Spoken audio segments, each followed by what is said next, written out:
Bow, bow, bow, bow, bow, bow, bow.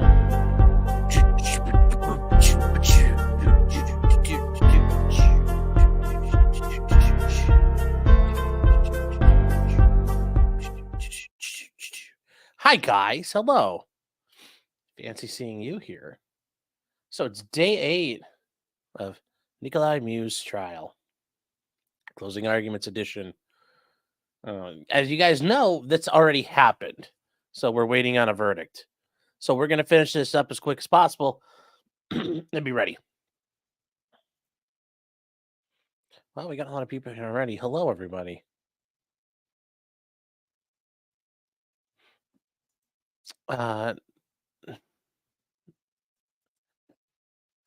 So Nosy Dexter saying, how do I give you my Prime sub so I don't use Twitch that often? I think you just describe. Not really sure. I'm not. If I happen to be a communist, I'd probably figure this out since like Twitch is made for them. But I don't know yet. But yes, good. Yes, they have some jury instructions, and guys, we're going to speed run that, and we might just we'll run it 2 times speed. I'm not waiting around for it. We're just gonna go. Mr. E409's been a member for 4 months. Thank you. Saying gonna be a great show. Like and subscribe. Photo coach. There's no sub. Oh, all right. Well, I gotta figure out how to fucking do it. Oh, Russell Johnson, I think you can subscribe as normal and option use your names up pops after that. Okay. All right, guys. Well, we're gonna get started. We are gonna get started with these damn instructions, guys. We already heard them. That's the funny part. We've already heard the jury instructions, so there's no point in watching them. The jury's been deliberating for 2 hours according to law and crime. Also, it's very interesting. Their poll so far is actually kind of split on guilty, not guilty, which is a surprise. So here we go. Got to put our little long cut cover over that. And all right, here we go, guys.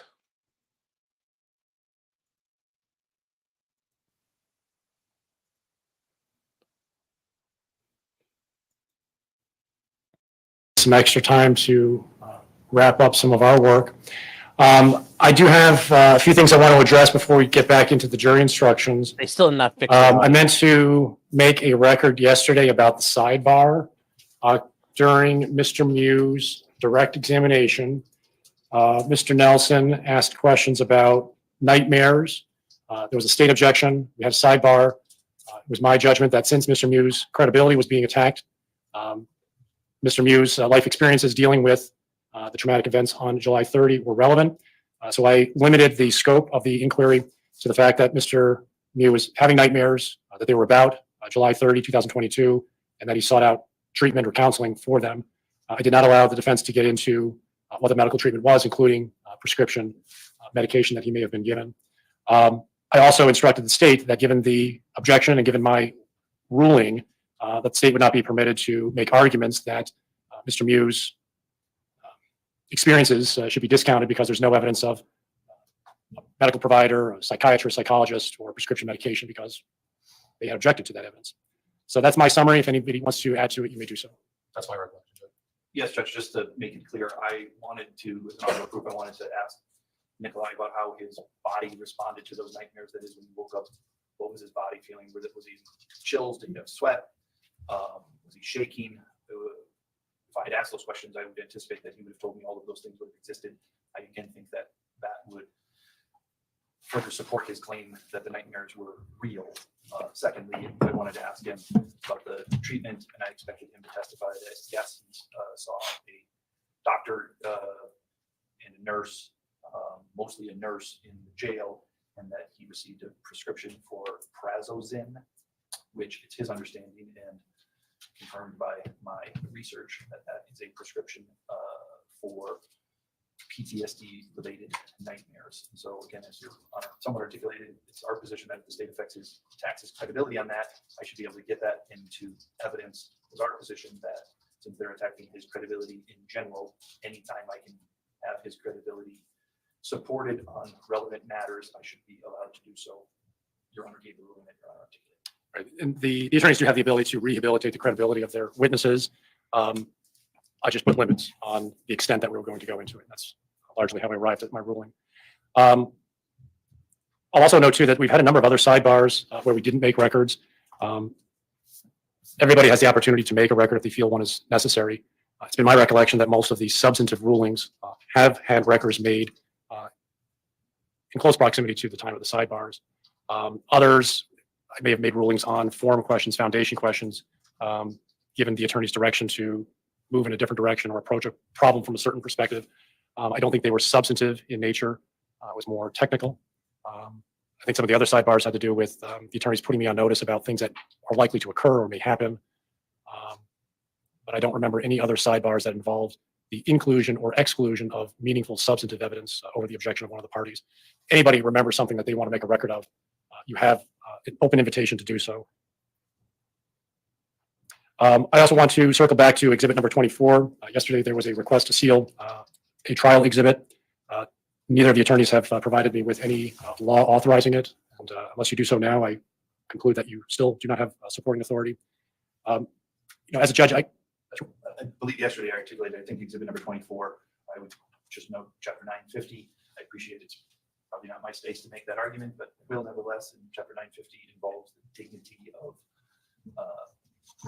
human beings, particular victims. And in my opinion, the photos I think we're talking about the photos. Yes. Those photos being made public is contrary to respecting the dignity of those people that have that right. I understand the thought and the sentiment. In a way, as a human being, I agree. However, as a judge, I have to follow the law when it comes to sealing records. And judges are very restricted, at least in Wisconsin, about what records can be sealed from the public. And the authority is defined specifically by statute. Things like juvenile records, trade secrets, social security numbers, pre-sentence investigation reports, psychological studies. Things like that are all defined in statute that a judge either is permitted to or is required to seal. Judges do not have broad authority to seal records that the judge thinks would be appropriate or to protect the interests of individuals, unfortunately. So because this is a trial exhibit, it's been received into evidence, because this is a public trial that does not involve a enumerated statutory basis for sealing, I don't have the authority to do so, even though I may prefer to do so. I simply just don't have the authority. So the request for sealing is denied on exhibit 24. I provided the attorneys with a printed version of all of the proposed verdict forms. Did anybody have any objections? No. I don't. Okay. So those will stand to be submitted to the jury. Is there anything else you want to address before we get back to the jury instructions? Okay, hearing none. Actually, can we approach quick, Judge? Yes.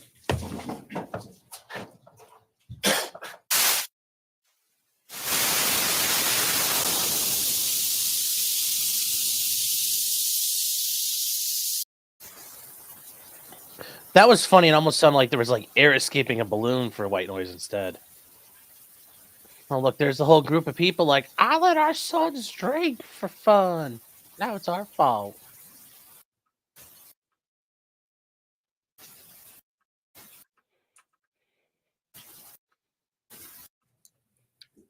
All right, let's table the sidebar for a moment. I want to get these jury instructions done so I can have them printed. We left off at 1072, the attempted crimes for counts 2 through 5. Mr. Nelson, you had a lot of objections yesterday that apply to 1017. Those same objections would apply to 1072 because same issues exist in both instructions. So I've noted all of them for purposes of preserving the record. Are there other matters that you want to address in 1072? Yes, Judge.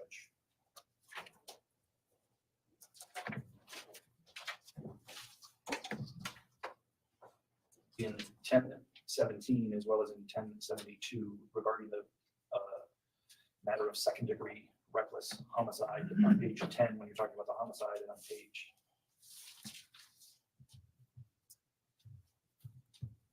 20, when you're talking about the recklessly endangering safety, both in the second degree matter, both of them merely say the difference between first and second is the additional element. There is no mention in that discussion of second degree reckless homicide, or mention in the second degree reckless endangering safety that it is the state's burden to prove beyond a reasonable doubt. I appreciate that it is in first degree reckless homicide and it is in first degree reckless endangering safety. However, I think not including it in second was make sure and clear that the burden is on the state is a direct contradiction to the state v. Austin 349 Wisconsin second 744 case that we've been discussing. This mistake, error in the instructions that were included is, I think, exactly what Austin says on paragraph 7, mentioning the jury instructions in Austin. Said, however, there was no mention of the burden of proof relative to self-defense. It talks about that in the context of recklessly endangering safety. And later on page 17, it talks about the standard instruction implies that the defendant must satisfy the jury that he is acting in self-defense. In doing so, the instruction removes the burden of proof on the state to show that the defendant was engaging in criminally reckless conduct. So I add that on page 10 and on page 20, we're discussing the second degree reckless homicide and the second degree recklessly endangering, that Your Honor had the words that I believe were added in other aspects, and that Mr. Miu was not acting lawfully in self-defense. The objections noted. I am declining the request for the modification. Again, this comes from the pattern standard language from the jury instruction book, authored by the jury instruction committee of multiple judges who have studied these issues and have vetted appropriate language. The self-defense language appears in connection with first degree reckless homicide and first degree recklessly endangering safety. The jury will be instructed that one is not engaging in criminal reckless conduct if they're acting in self-defense. When we get to the second degree versions of those offenses, the instruction makes explicit reference back to the wording from the first degree offense, but simply tells the jury that the absence of utter disregard for human life, but the instruction for the second degree offenses instructs the jury that they do not have to find the utter disregard for human life. So it's incorporating by reference the first degree language. I think it is adequate. I think it is accurate. The attorneys will have ample opportunity to argue the respective points, including the importance of the self-defense being disproved by the state beyond a reasonable doubt. What's next? That was the only additional request after reviewing the instructions. Okay. And then last night we went through all of the other instructions. I'll give again another open call to additional instructions that you think, additional or removal of instructions. Is there any changes, objections, concerns that you have to the jury instructions as presented? Judge, regarding the excuse portion, I agree you can take that out. I'm not going to argue that in any way of provocation. So it was one of the bracketed instructions. It's on page 3. Yes. It's a single sentence paragraph. It is removed. Anything else from the state? Not on jury instructions. Mr. Nelson? No, Judge. Okay. So I'll have the instructions finalized. My intent is to read before you argue. I'll also have the instructions displayed on the monitors so the jury can follow along. The jury will be provided with a few copies of the printed instructions in the deliberation room for their reference. Mr. Anderson, at sidebar, you said you had a motion to make? Yes, Judge, I have a motion to strike one of the jurors. It was brought to my attention yesterday that during portions of testimony yesterday, one of the jurors was sleeping for an extended period of time, and to the point of nodding off and then jerking awake. Both sides have a right to a fair trial, which includes juries that are attentive. I'm looking at both sides. Well, okay, I get it. Wisconsin might have some shitty little issue about that. The Sixth Amendment only guarantees the defendant the right to a fair trial. The state is not entitled to a fair trial. The state is entitled to whatever it gets. If the community absolutely detests the state, too fucking bad. They have all the power. I mean, you have a 90-some% conviction rate. You're not entitled to fair anything. Wisconsin Supreme Court case, State v. Novi, 346, Wisconsin 2nd, 289. It could, if there's a conviction, the defense could also try to argue that it violated defendant's right to fair trial. So obviously we want jurors who are paying attention to the evidence. So it's a two. So with that being said, yes, a juror falls asleep is a big problem, and I would want them kicked out because I want Nicolae Miu to get a fair trial. But for him to sit there and say they're entitled to a fair trial, nope, nope. Only one side gets a fair trial right here, not over here, not over here. Nope, only here. It's the only side entitled. So yeah, they should get rid of that juror. If they caught it, that's good. I'm glad somebody caught that. Step inquiry when it's a fact determination whether the juror was actually inattentive to the point of potentially undermining the fairness of the trial, and two, whether there's this is the appellate review standard if there's prejudice as a result. Which juror? 4021.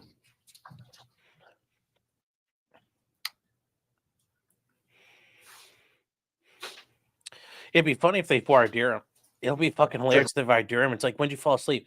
Oh, because the prosecution was so fucking boring. That would be hilarious.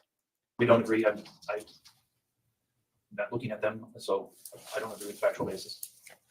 Mr. Anderson, if you want to pursue the matter further, you'll have to provide a witness. State calls Investigator Schultz. Investigator, please stand. Raise your right hand to be sworn. Okay, wait. This son of a bitch, he's been sitting here at the fucking table that whole time yesterday. He didn't bump like, hey, prosecutor, bro. That motherfucker's sleeping. Like he brought it like, what was it, like last night as they're walking up? Oh, by the way, I saw a guy fall asleep. Why wouldn't you say something right away about that? Like I told my clients that if you ever look over at the jury and it looks like one of them sleeping or something, get my attention. And one time that happened. The guy bumped my elbow, and I'm like, what? And he's like, and one of the jurors was like dozing off. I said, Your Honor, we need to stop. I got up and I approached. So, Your Honor, the one juror was falling asleep. And we cleared out the courtroom. We voir dired him. The guy was like, yeah, I was getting sleepy. He's like, I don't remember exactly how many times I've fallen asleep. Like, I dozed and, yeah, gone. But it's one thing if it was one of these yahoos, like, way in the back watching who said something. But this guy, come on. Come on, man.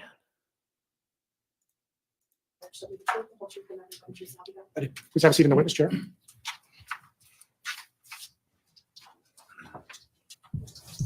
Mr. Anderson. You've already testified, but can you state your first and last name? John Schultz. And were you present throughout testimony yesterday? Yes, sir. At portions of the trial, were you watching the jury? I was. Was there a specific point during trial period of time, I should say, where you noticed a concern about whether a juror was paying attention? Yes. What did you notice? I observed one of the jurors with her head down and would startle up with her head on numerous occasions. And what kind of time period, if you can recall? Was it like 10-minute time period, half hour, hour, longer? About an hour. And she was dozing off and appearing to startle awake? Yes. Multiple times? Yes.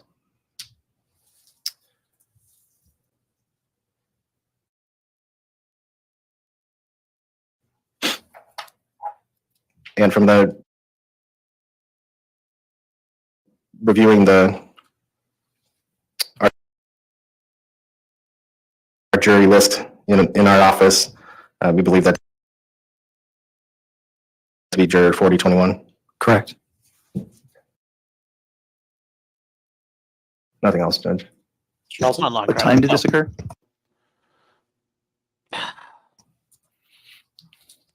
I can tell you God damn it, long crime. Why are you doing during a that? portion of the trial, sir, but I don't recall I come on, long crime. Let's go. Let's get the buffering done. the time. I apologize. Just yesterday this happened? And you don't know what time it was when it happened?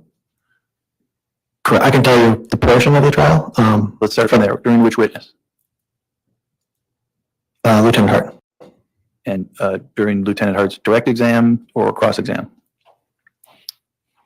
It would have been during her direct exam. So And that for was hours the he knew. before the video or after the video? During the video. So was it during the exam or during the playing of the video? I apologize. I think I'm getting confused. It was during the playing of the video. Was it at any time other than during the playing of the video? Not that I observed. When you made these observations, you were sitting next to attorneys representing the state? Yes. Did you make note to them, pass a note, give an elbow, whisper in an ear? No, I told them after or during a break. So you made this observation. Make it elbow. It's like I told you guys. It's like I have some experience at this. Just a little bit. Just a little bit. It's a little bit of practicing experience. I mean, just some. Just some. While it was happening and you just, for lack of a better term, sat there and let it happen? Yes, Didn't bring it to the attorney's attention? I did during the break. When you say the break, So yes, was the attention? I did during the break. When you say the break after the playing of the video, I believe so, yes. was there a discussion about whether the state thought the juror was on the state side or the defense side? No, sir. What was that discussion? Who did you tell? During the break, I just told the attorneys that I observed a juror who I believe was sleeping. But I know that I believe she was sleeping and not just closing her eyes because of her head quickly coming up like you would when you startle from waking. And did you, at the time you didn't, your estimate of the time is fair to say rough? Yes, sir. You, during the actual live testimony from Brandy Hart, you didn't make an observation of any of this, correct? Yes, sir. It was correct. It was only during the playing of the video. Correct. It was only during a portion of the playing of the video.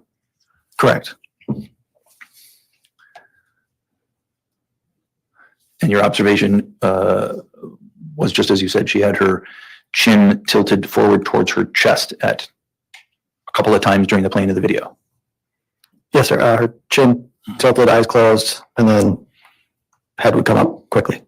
And when her chin was down and her eyes would close, would that last for a moment or would that last for 10 minutes or you don't know? I was not watching her over 10 minutes, so I would say a moment. Okay. So her chin would go down for a brief moment and then she would bring her head right back up. That's what you observed. Yes, sir. You didn't look over and see her chin down with her eyes closed and then look over and see her chin down with her eyes closed. I kind of get the feeling the defense really likes this juror and thinks this juror has been very receptive to them. That's why they're going through all this.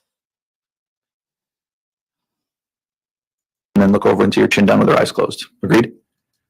Yes, sir. I think I'm getting confused. Yes, that is what I would see. Well, I'm trying to figure out this, whether or not you observed her chin down, eyes closed, and she stayed in that position for some continued period of time, or whether you observed her chin go down, there was a startled moment, her chin would come up, or whether you saw something else. I understand what you're saying now.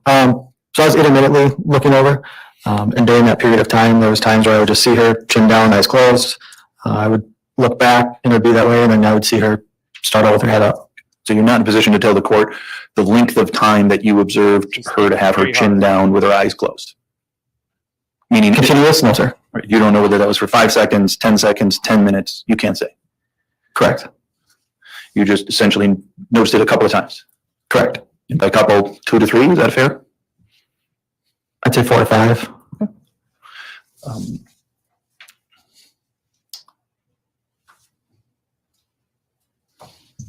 And of those 4 to 5 times, half of them were you saw her with her chin down and she didn't make a response, and half of them were when she had her chin, you saw her make this, what you've called a startled reaction up. Yes, sir. That'd be a fair estimate. That'd be fair, yes. And the times that you saw her with her chin down and eyes closed, it was again just a brief glance. You weren't dialed in, focusing on her. Agreed? Yes, You agree with that? I do agree. Nothing else? So the 4 or 5 times, is that when you saw the head jerk? It was at times I'd look over and she just chin down, eyes closed, and I would look over again and I'd see that and then see the head jerk. And did you see that for what period of time approximately from when you first noticed that till the end? Was it half hour period of time, 45 minutes, hour? Approximately over an hour. when you looked over, if you recall, was it one of those two states, or were there several times where you looked over and she did appear to be alert? Those are the only times that I looked over. So when you looked over during that period, it was either chin down or startling awake? Yes. Nothing else? You said it was only during the playing of the video. Agreed? Yes. You understand that the video was less than an hour, correct? Approximately an hour. Yes, sir. It's about 50 minutes. Yes, sir. So based upon that, you couldn't have been observing this for over an hour. Agreed? I object that we played it for 56 minutes. The record, 56 minutes. it wasn't over an hour. Agreed? Yes, sir. And you can't tell the judge during those 56 minutes when you made the first observation. Agreed? Agreed. So you don't know if it was 15 minutes into the video, 30 minutes into the video. You can't say. I cannot give an exact time, no, sir. And all you do is, you said you saw it about this 4 or 5 times, correct? Correct. Yes, sir. And you're not in a position to say whether her head was down for any continuous period of time. Agreed? Agree. That's all, Judge. Thank you, Detective. Thanks, Judge. John? Big thing. The defense is going to this length because I'm pretty sure they like this juror. They really want this juror. This juror is sympathetic to them, I think. They've done their voir direing. They've done their jury polling. They've done their initial research before the trial. I'm sure they're fighting tooth and nail to keep this juror on. So, Cass, you're saying you'll understand they'll watch the video again. Yes, they will, but they won't have watched it when it's been presented the way it was presented at trial. So it's never an argument you want to make. The rest of it, though, why does it matter? The defense wants this juror, and the state's trying to get rid of it. And I don't know if the state realizes this is not a juror they want, but for some reason, the defense is fighting to keep this one on. So they must know something we don't know. And Dib says, don't they have security cameras? There are cameras in court. There are never cameras pointed at a jury. That would be just, I guess, think about how optically bad that would look if the jury was sitting there and there's a camera staring right at them. That would be very much against the concepts of having free and jurors that have the freedom and ability to act as they desire. And yes, Molsheri, I agree. He's thinking about these answers really fucking hard. And he heard about it way before Nicolae testified. And we went through, like, what, 4 hours of that? And he just like, I saw it. I'm going to keep this to myself. Yuck. Like, bro, what the fuck are you doing? What a dumb son of a bitch. What a dumb son of a bitch. Is there anything else you want to say in support of your motion?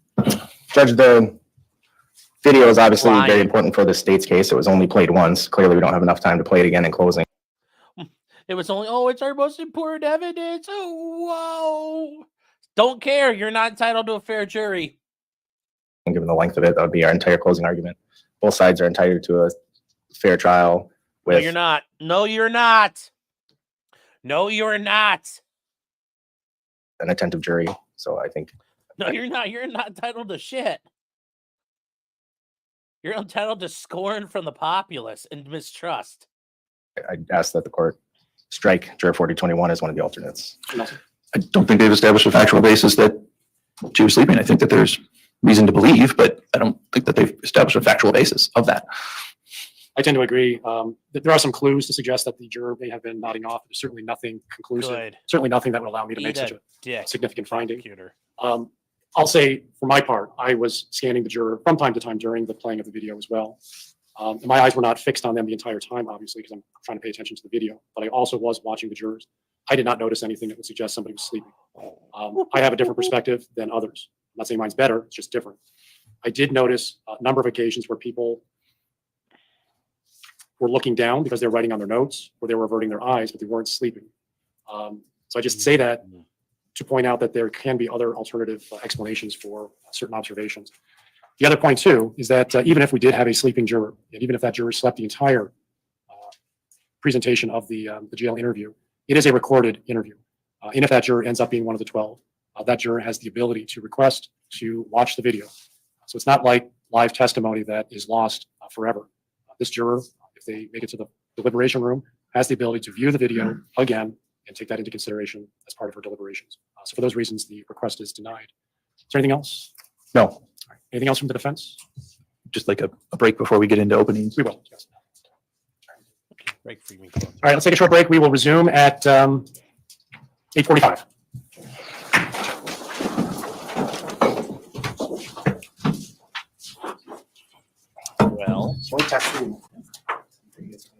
Well, that was interesting. Quesona says, law on Twitch, let's go. Yes.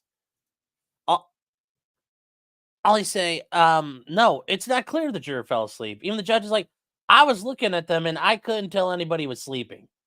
So, no, I don't think anybody was sleeping. I think they're fucking lying. Because, yes, they sat on this. Well, okay, I get it. They're fat and all, but they took that and they just like, oh, hey, we got this piece of little evidence here we're going to use. And they took it and went, boop, right into their pocket. And they held on to it. Not, hey, let's tell the judge and tell the court we got a problem with one of the jurors. No, we're going to hold on to that till later. They let it go stale. They let it go stale. Also, I need to clean my glasses, so that's why I got this out. And good result. Well, the defense wanted it, so I'm considering if that's what they were shooting for, they got what they wanted. So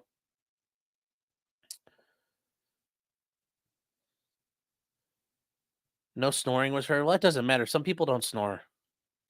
Jurors should be allowed to sleep if they want. What? You're a defendant. You're entitled to a jury that's fair and impartial. A sleeping juror is not fair and impartial. So, no, a defendant's entitled to a jury who treats him fairly. So, no, if the defense caught and they wanted to get rid of him, they should have every right to get rid of a juror. Remember, Sixth Amendment does not... The state does not have any rights protected in the first 10 amendments to the Constitution. Remember that.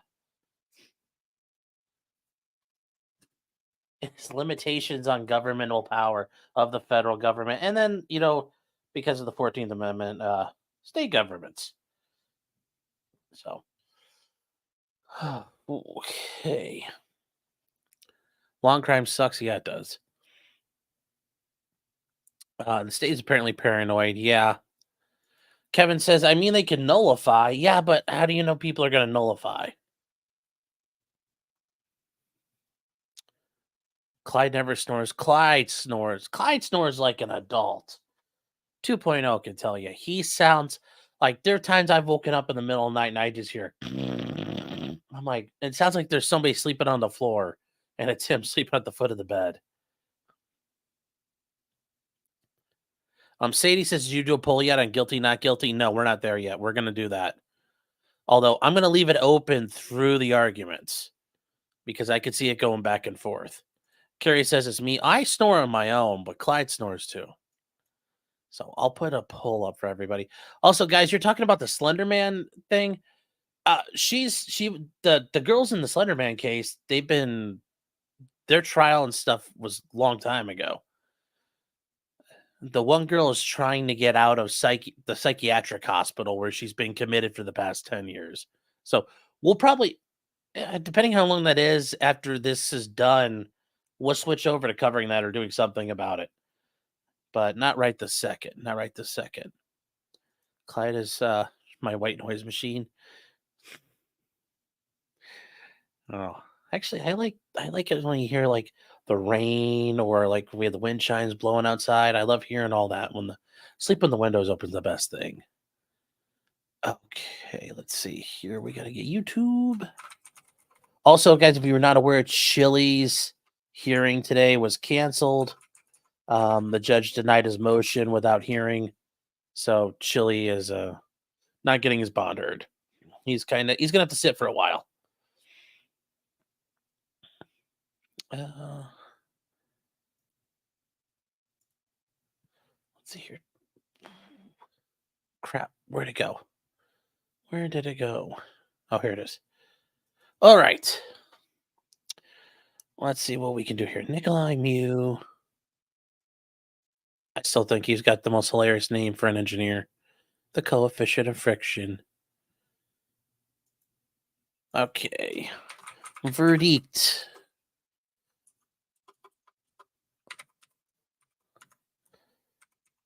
Guilty, not guilty. We'll do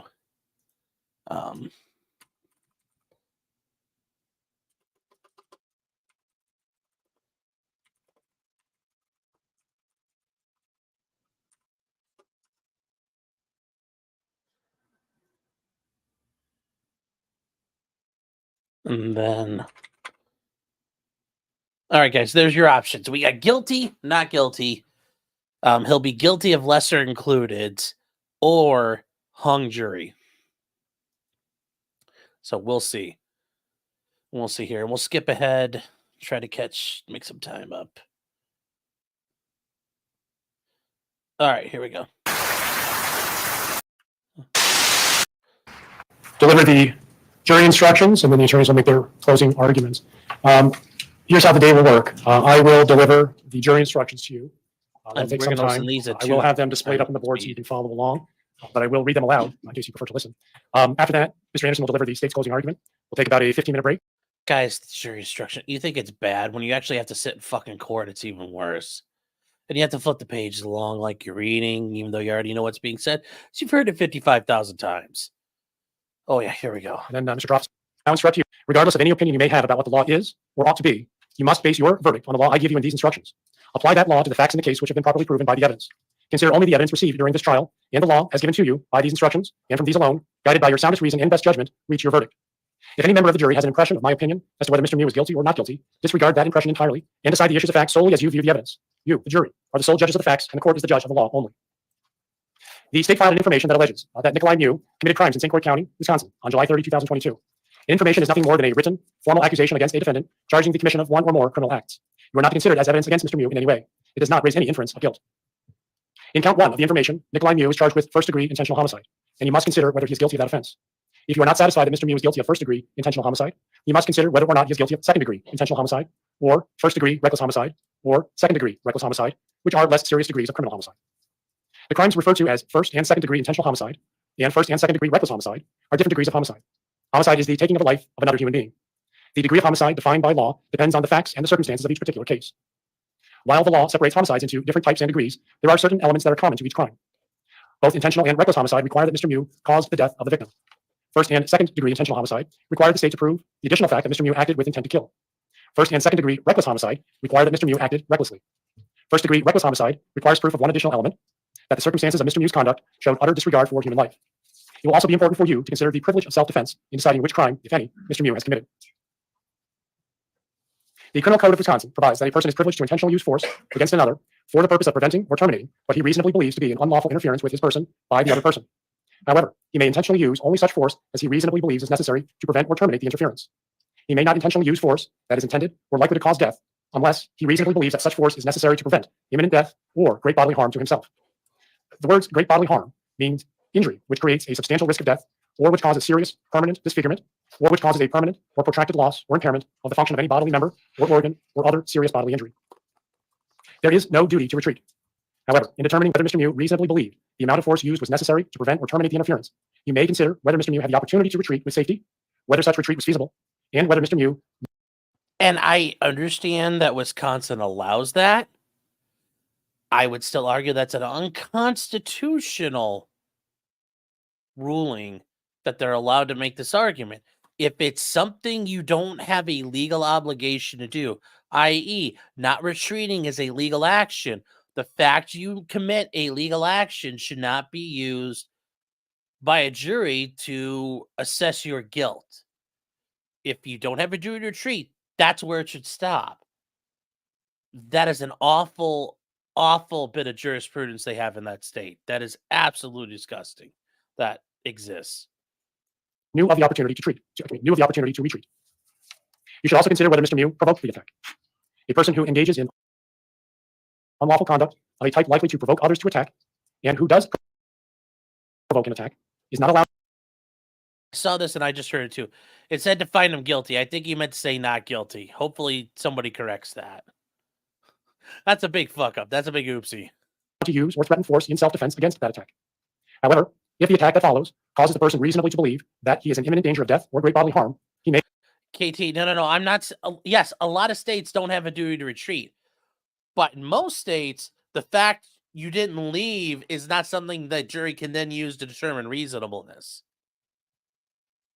If you didn't have a duty to retreat, they aren't allowed to consider the fact you didn't retreat.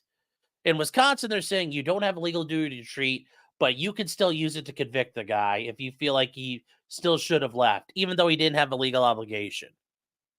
Which if that's the case, then you don't have a duty to retreat. Then you do have a duty to retreat.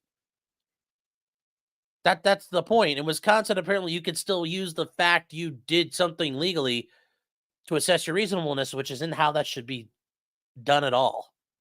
lawfully act in self-defense. But the person may not use or threaten force intended or likely to cause death unless he reasonably believes he has exhausted every other reasonable means to escape from or otherwise avoid death or great bodily harm.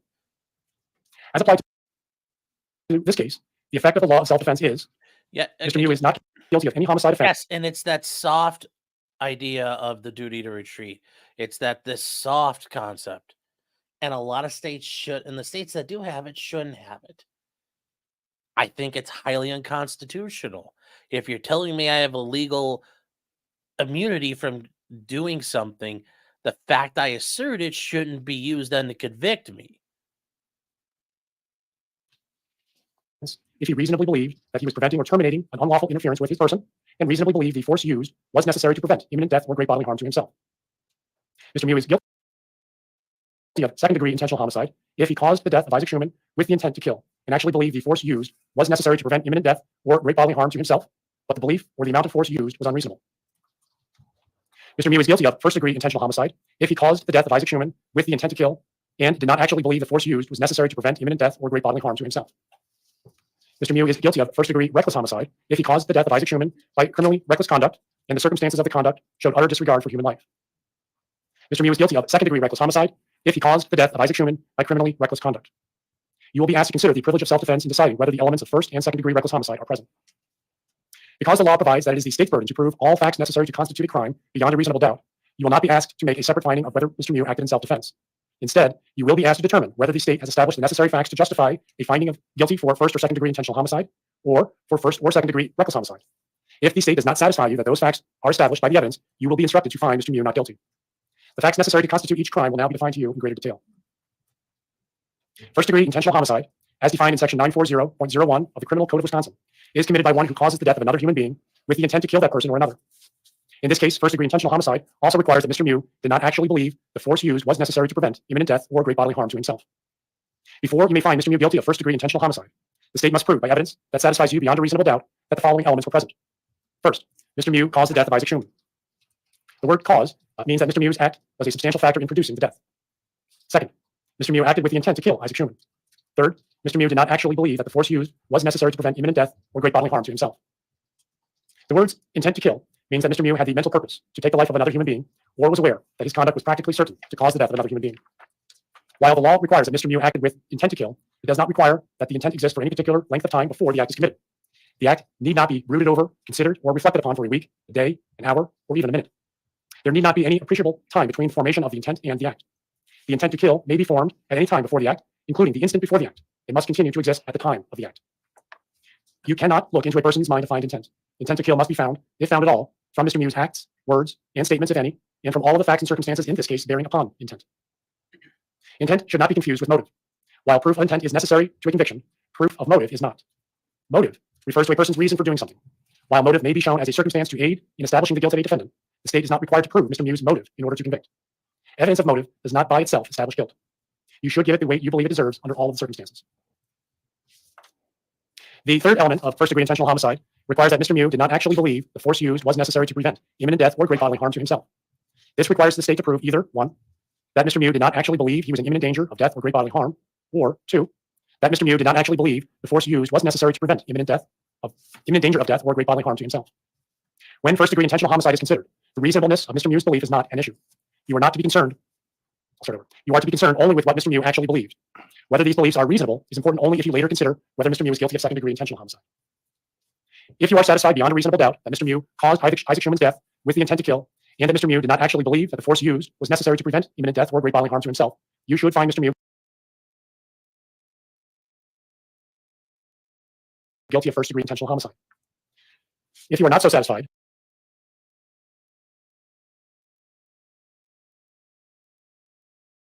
you must not find him guilty of first-degree intentional homicide, and you must consider whether he is guilty of second-degree intentional homicide, as defined in Section 940.05 of the Criminal Code of Wisconsin, which is a lesser-included offense of first-degree intentional homicide. You should make every reasonable effort to agree unanimously on the charge of first-degree intentional homicide before considering the offense of second-degree intentional homicide. However, if after full and complete consideration of the evidence, you conclude that further deliberation would not result in unanimous agreement on the charge of first-degree intentional homicide, you should consider whether Mr. Miu is guilty of second-degree intentional homicide. Before you may find Mr. Miu guilty of second-degree intentional homicide, the state must prove by evidence that satisfies you beyond a reasonable doubt that the following three elements were present.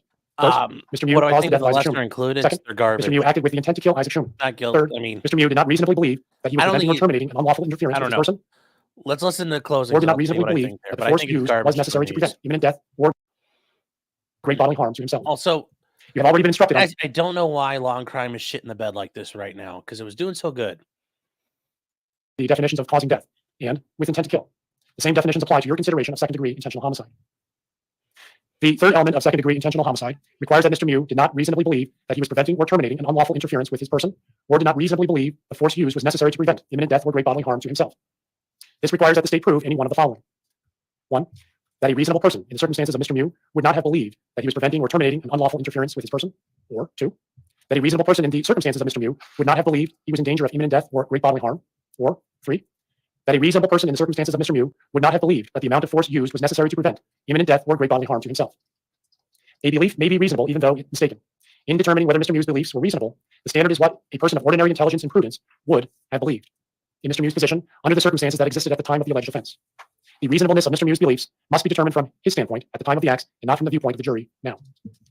If you are satisfied beyond a reasonable doubt that Mr. Miu caused the death of Issac Schuman with the intent to kill, and did not reasonably believe that he was preventing or terminating an unlawful interference with his person, or did not reasonably believe the force used was necessary to prevent imminent death or great bodily harm to himself, you should find Mr. Miu guilty of second-degree intentional homicide. If you are not so satisfied, you must not find Mr. Miu guilty of second-degree intentional homicide, and you should consider whether he is guilty of first-degree reckless homicide, which is also a lesser-included offense of first-degree intentional homicide. You should make every reasonable effort to agree unanimously on the charge of second-degree intentional homicide before considering the offense of first-degree reckless homicide. However, if, after a full and complete consideration of the evidence, you conclude that further deliberation would not result in unanimous agreement on the charge of second-degree intentional homicide, you should consider whether Mr. Miu is guilty of first-degree reckless homicide.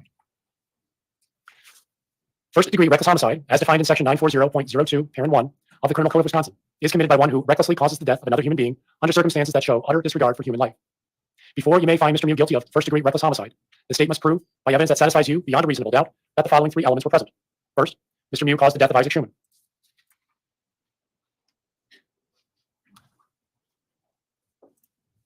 The word cause means that Mr. Miu's act was a substantial factor in producing the death. Second, Mr. Miu caused the death by criminally reckless conduct. Criminally reckless conduct means conduct created a risk of death or great bodily harm to another person, and the risk of death or great bodily harm was unreasonable and substantial, and Mr. Miu was aware that his conduct created the unreasonable and substantial risk of death or great bodily harm.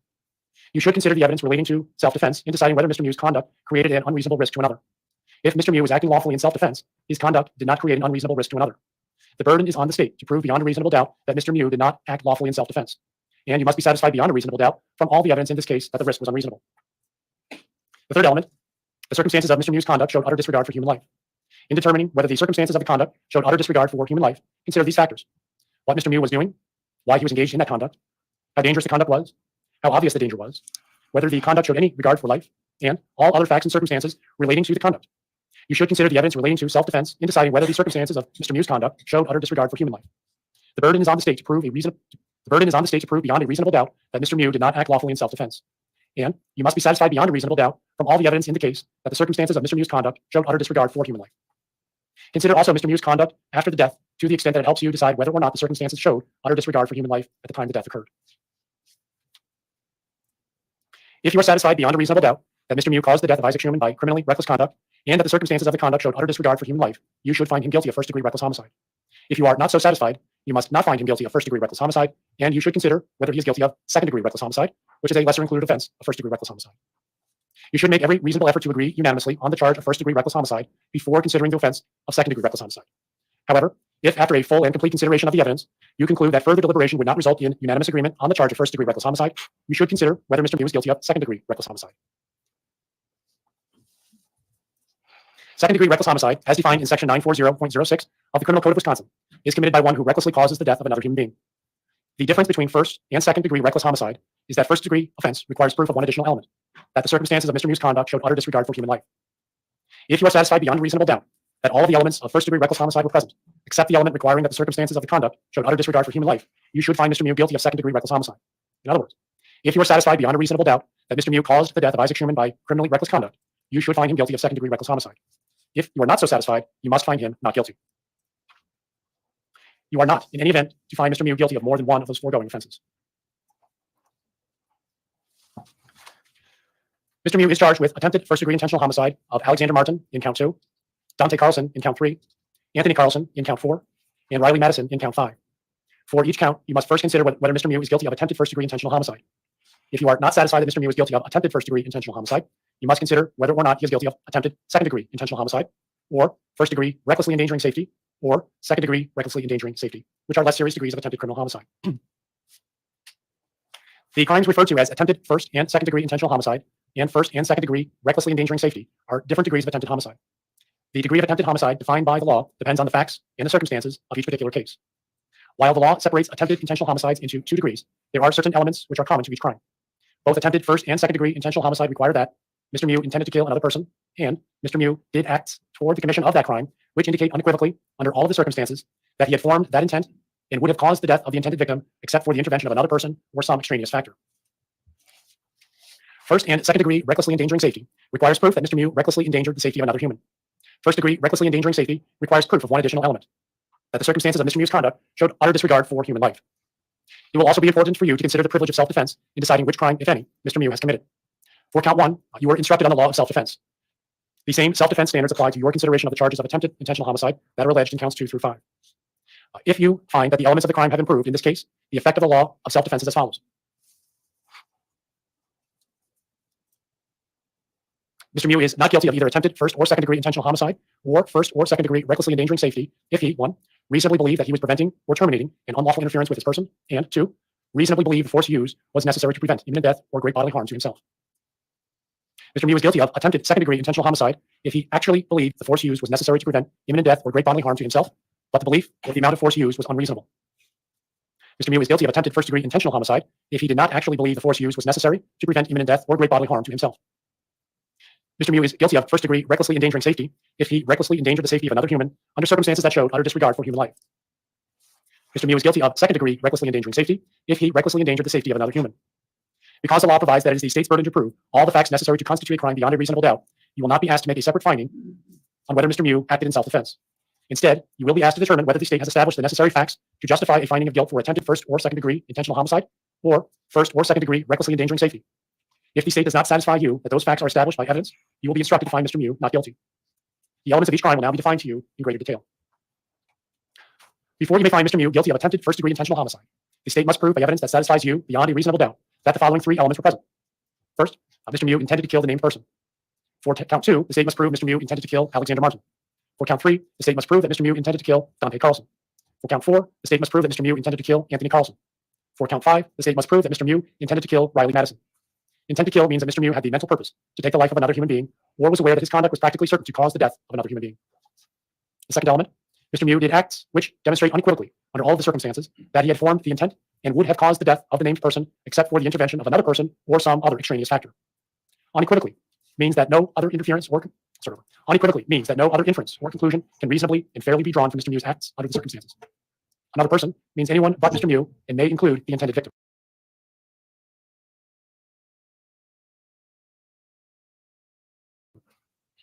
An extraneous factor is something outside Mr. Miu's knowledge or control. We'll come up with something else. The third element, Suck. Mr. Miu did not actually believe that the force used was necessary to prevent imminent death or great bodily harm to himself.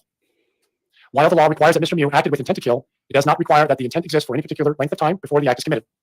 The act need not be brooded over, considered, or reflected upon for a week, a day, an hour, or even a minute. There need not be any appreciable time between the formation of the intent and the act. The intent to kill may be formed at any time before the act, including the instant before the act, and must continue to exist at the time of the act. You cannot look into a person's mind to find intent.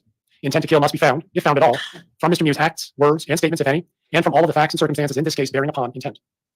Intent should not be confused with motive. While proof of intent is necessary to a conviction, proof of motive is not. Motive refers to a person's reason for doing something. While motive may be shown as a circumstance to aid in establishing guilt of a defendant, the state is not required to prove Mr. Miu's motive in order to convict. Evidence of motive does not by itself establish guilt. You should give it the weight you believe it deserves under all of the circumstances. The third element of attempted first-degree intentional homicide requires that Mr. Miu did not actually believe that the force used was necessary to prevent imminent death or great bodily harm to himself. This requires that the state prove either, 1, Mr. Miu did not actually believe he was in imminent danger of death or great bodily harm, or 2, that Mr. Miu did not actually believe the force used was necessary to prevent imminent death or 2, that Mr. Miu did not actually believe the force used was necessary to prevent imminent danger of death or great bodily harm to himself. When attempted first-degree intentional homicide is considered, the reasonableness of Mr. Miu's belief is not an issue. You are to be concerned only with what Mr. Miu actually believed. Whether these beliefs are reasonable is important only if you later consider whether Mr. Miu is guilty of attempted second-degree intentional homicide. If you are satisfied beyond a reasonable doubt that Mr. Miu intended to kill the person named in each count, Alexander Martin for count 2, Dante Carlson for count 3, Anthony Carlson for count 4, and Riley Madison for count 5, and that Mr. Miu's acts demonstrated unequivocally that he intended to kill and would have killed the named person except for the intervention of another person or some other extraneous factor, and that Mr. Miu did not actually believe that the force used was necessary to prevent imminent death or great bodily harm to himself, you should find Mr. Miu guilty of attempted first-degree intentional homicide.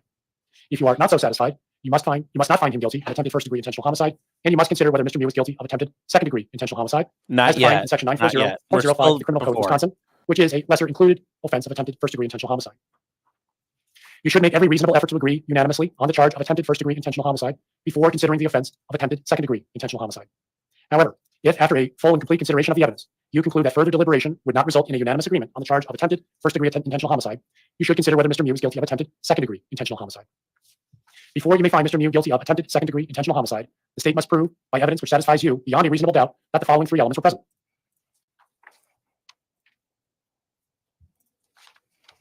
First, Mr. Miu intended to kill the named person. Second, Mr. Miu did acts which demonstrate unequivocally, under all of the circumstances, that he had formed the intent and would have caused the death of the named person, except for the intervention of another person or some extraneous factor. Third, Mr. Miu did not reasonably believe that he was preventing or terminating an unlawful interference with his person, or did not reasonably believe that the force used was necessary to prevent imminent death or great bodily harm to himself. You have already been instructed on the definitions of intent to kill, unequivocally, another person, and extraneous factor. Use the same definitions apply to your consideration of attempted second-degree intentional homicide. The third element of attempted second-degree intentional homicide requires that Mr. Miu not reasonably believe that he was preventing or terminating an unlawful interference with his person, or did not reasonably believe that the force used was necessary to prevent imminent death or great bodily harm to himself. This requires that the state prove any one of the following. 1, that a reasonable person in Mr. Miu's circumstances would not have believed that he was preventing or terminating an unlawful interference with his person, or 2, that a reasonable person in Mr. Miu's circumstances would not have believed he was in danger of imminent death or great bodily harm, or 3, that a reasonable person in Mr. Miu's circumstances would not have believed that the amount of force used was necessary to prevent imminent death or great bodily harm to himself. A belief may be reasonable even though mistaken. In determining whether Mr. Miu's beliefs were reasonable, the standard is what a person of ordinary intelligence and prudence would have believed in Mr. Miu's position under the circumstances that existed at the time of the alleged offense. The reasonableness of Mr. Miu's beliefs must be determined from the standpoint of Mr. Miu at the time of his acts and not from the viewpoint of the jury now. If you are satisfied beyond a reasonable doubt that Mr. Miu intended to kill the person named in each count, Alexander Martin for count 2, Dante Carlson count 3, Anthony Carlson count 4, Riley Madison for count 5, and that Mr. Miu's acts demonstrated unequivocally that he intended to kill and would have killed the named person except for the intervention of another person or some extraneous factor, and that Mr. Miu did not reasonably believe that he was preventing or terminating an unlawful interference with his person, or did not reasonably believe the force used was necessary to prevent imminent death or great bodily harm to himself, you should find Mr. Miu guilty of attempted second-degree intentional homicide. If you are not so satisfied, you must not find him guilty of attempted second-degree intentional homicide, and you must consider whether Mr. Miu is guilty of first-degree recklessly endangering safety, as defined in Section 941.30 of the Criminal Code of Wisconsin, which is a lesser-included offense of attempted first-degree intentional homicide. You should make every reasonable effort to agree unanimously on the charge of attempted second-degree intentional homicide before considering the offense of first-degree recklessly endangering safety.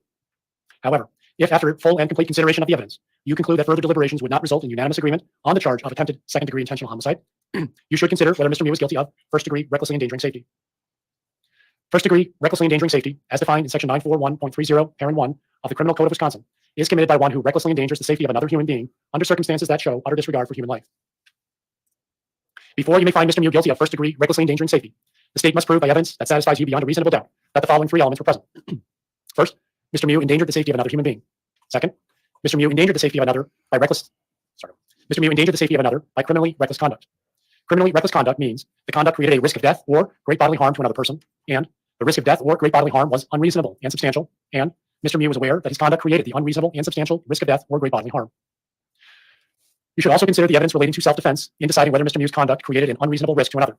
If Mr. Miu was acting lawfully in self-defense, his conduct did not create an unreasonable risk to another.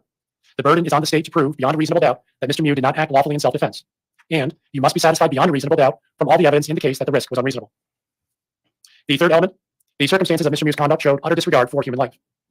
In determining whether the circumstances of the conduct showed utter disregard for human life, consider these factors: what Mr. Miu was doing, why he was engaged in that conduct, how dangerous the conduct was, how obvious the danger was, whether the conduct showed any regard for life, and all other facts and circumstances relating to the conduct. We should also consider the evidence relating to self-defense in deciding whether the circumstances of Mr. Miu's conduct showed utter disregard for human life. The burden is on the state to prove beyond a reasonable doubt that Mr. Miu did not act lawfully in self-defense. And you must be satisfied beyond a reasonable doubt from all of the evidence, in this case, that the circumstances of Mr. Miu's conduct showed utter disregard for human life. Consider also Mr. Miu's conduct after the act alleged to have endangered safety to the extent that it helps you to decide whether or not the circumstances showed utter disregard for human life at the time the act allegedly to have endangered safety occurred. If you are satisfied beyond a reasonable doubt that Mr. Miu recklessly endangered the safety of another, those named in each count, Alexander Martin for count 2, Dante Carlson count 3, Anthony Carlson count 4, and Riley Madison count 5, and the circumstances of the conduct showed utter disregard for human life, you should find him guilty of first-degree recklessly endangering safety. If you are not so satisfied, you must not find him guilty of first-degree recklessly endangering safety, and you should consider whether he is guilty of second-degree recklessly endangering safety, which is a lesser-included offense of first-degree recklessly endangering safety. You should make every reasonable effort to agree unanimously on the charge of first-degree recklessly endangering safety before considering the offense of second-degree recklessly endangering safety. However, if, after full and complete consideration of the evidence, you conclude that further deliberation would not result in unanimous agreement on the charge of first-degree recklessly endangering safety, you should consider whether Mr. Miu is guilty of second-degree recklessly endangering safety. Second-degree recklessly endangering safety, as defined in Section 941.30, Parent 2 of the Criminal Code of Wisconsin, is committed by one who recklessly causes the death of another human being. The differences between first and second-degree recklessly endangering safety is that the first-degree offense requires proof of one additional element, that the circumstances of Mr. Miu's conduct showed utter disregard for human life. If you are satisfied beyond a reasonable doubt that all of the elements of first-degree recklessly endangering safety were present, except the element requiring that the circumstances of the conduct showed utter disregard for human life, you should find Mr. Miu guilty of second-degree recklessly endangering safety.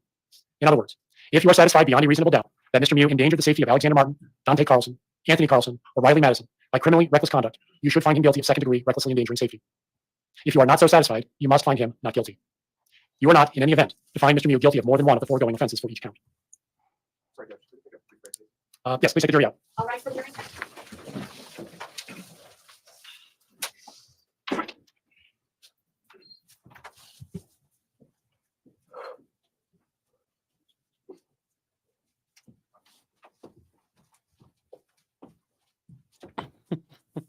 All right, we got. Let's return in 5 minutes, 9:40. We're taking a short break, and I think this is where I think they're addressing the issue about the I said guilty, oopsie doodle, whoops-a-doo. So, Mr. A says throwing a bone to your co-host. Oh, thank you. Yes, today is Clyde's Gotcha Day. Today's the day we picked him up last year from the APL. I think it's been a good year for him.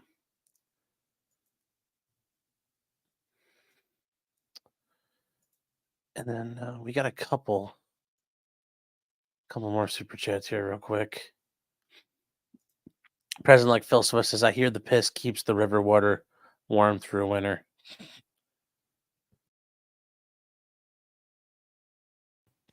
Funny.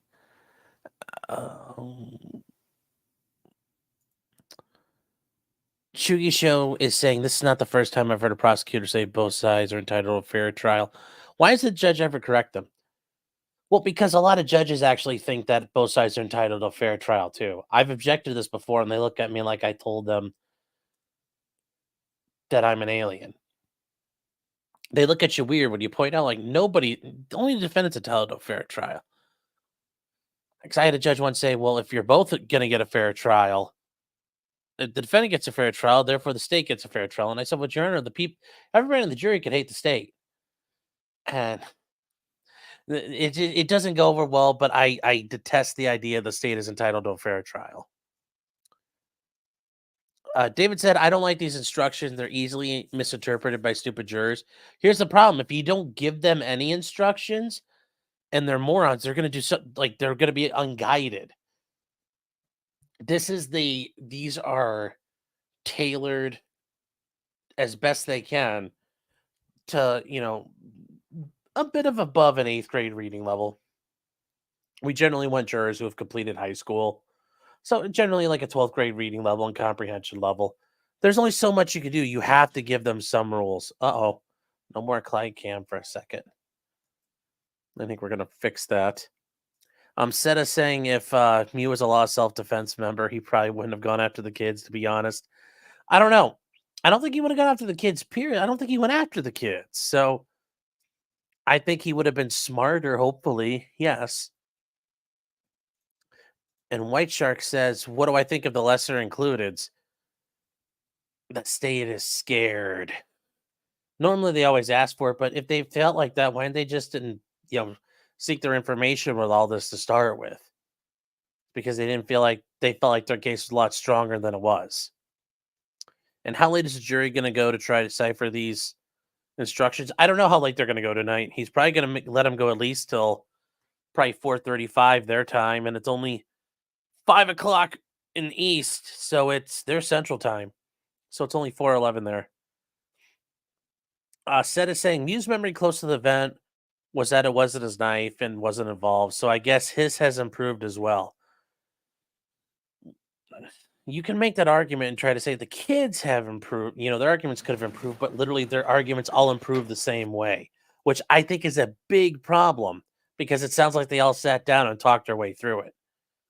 And David said their instructions are too long.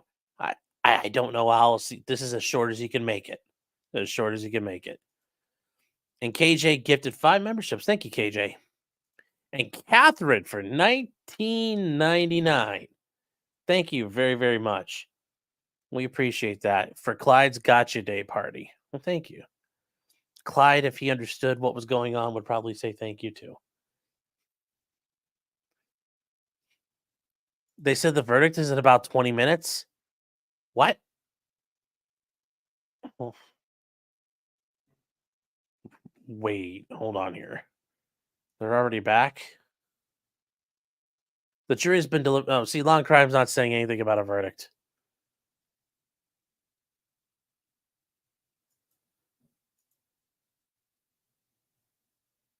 Well, I guess if there's a verdict, we'll cut straight to it, and then we'll watch the stuff afterwards. So, anyways, here we go. Let's get back to this.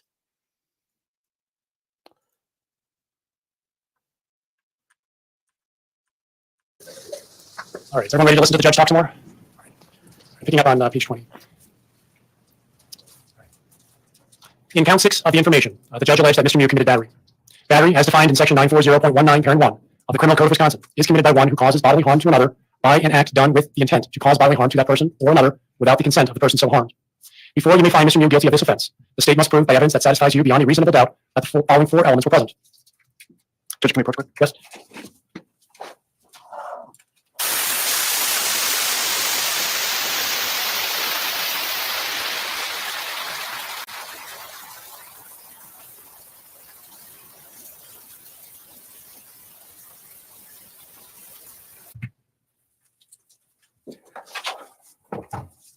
Every lawyer loves to tell the judge he made a mistake.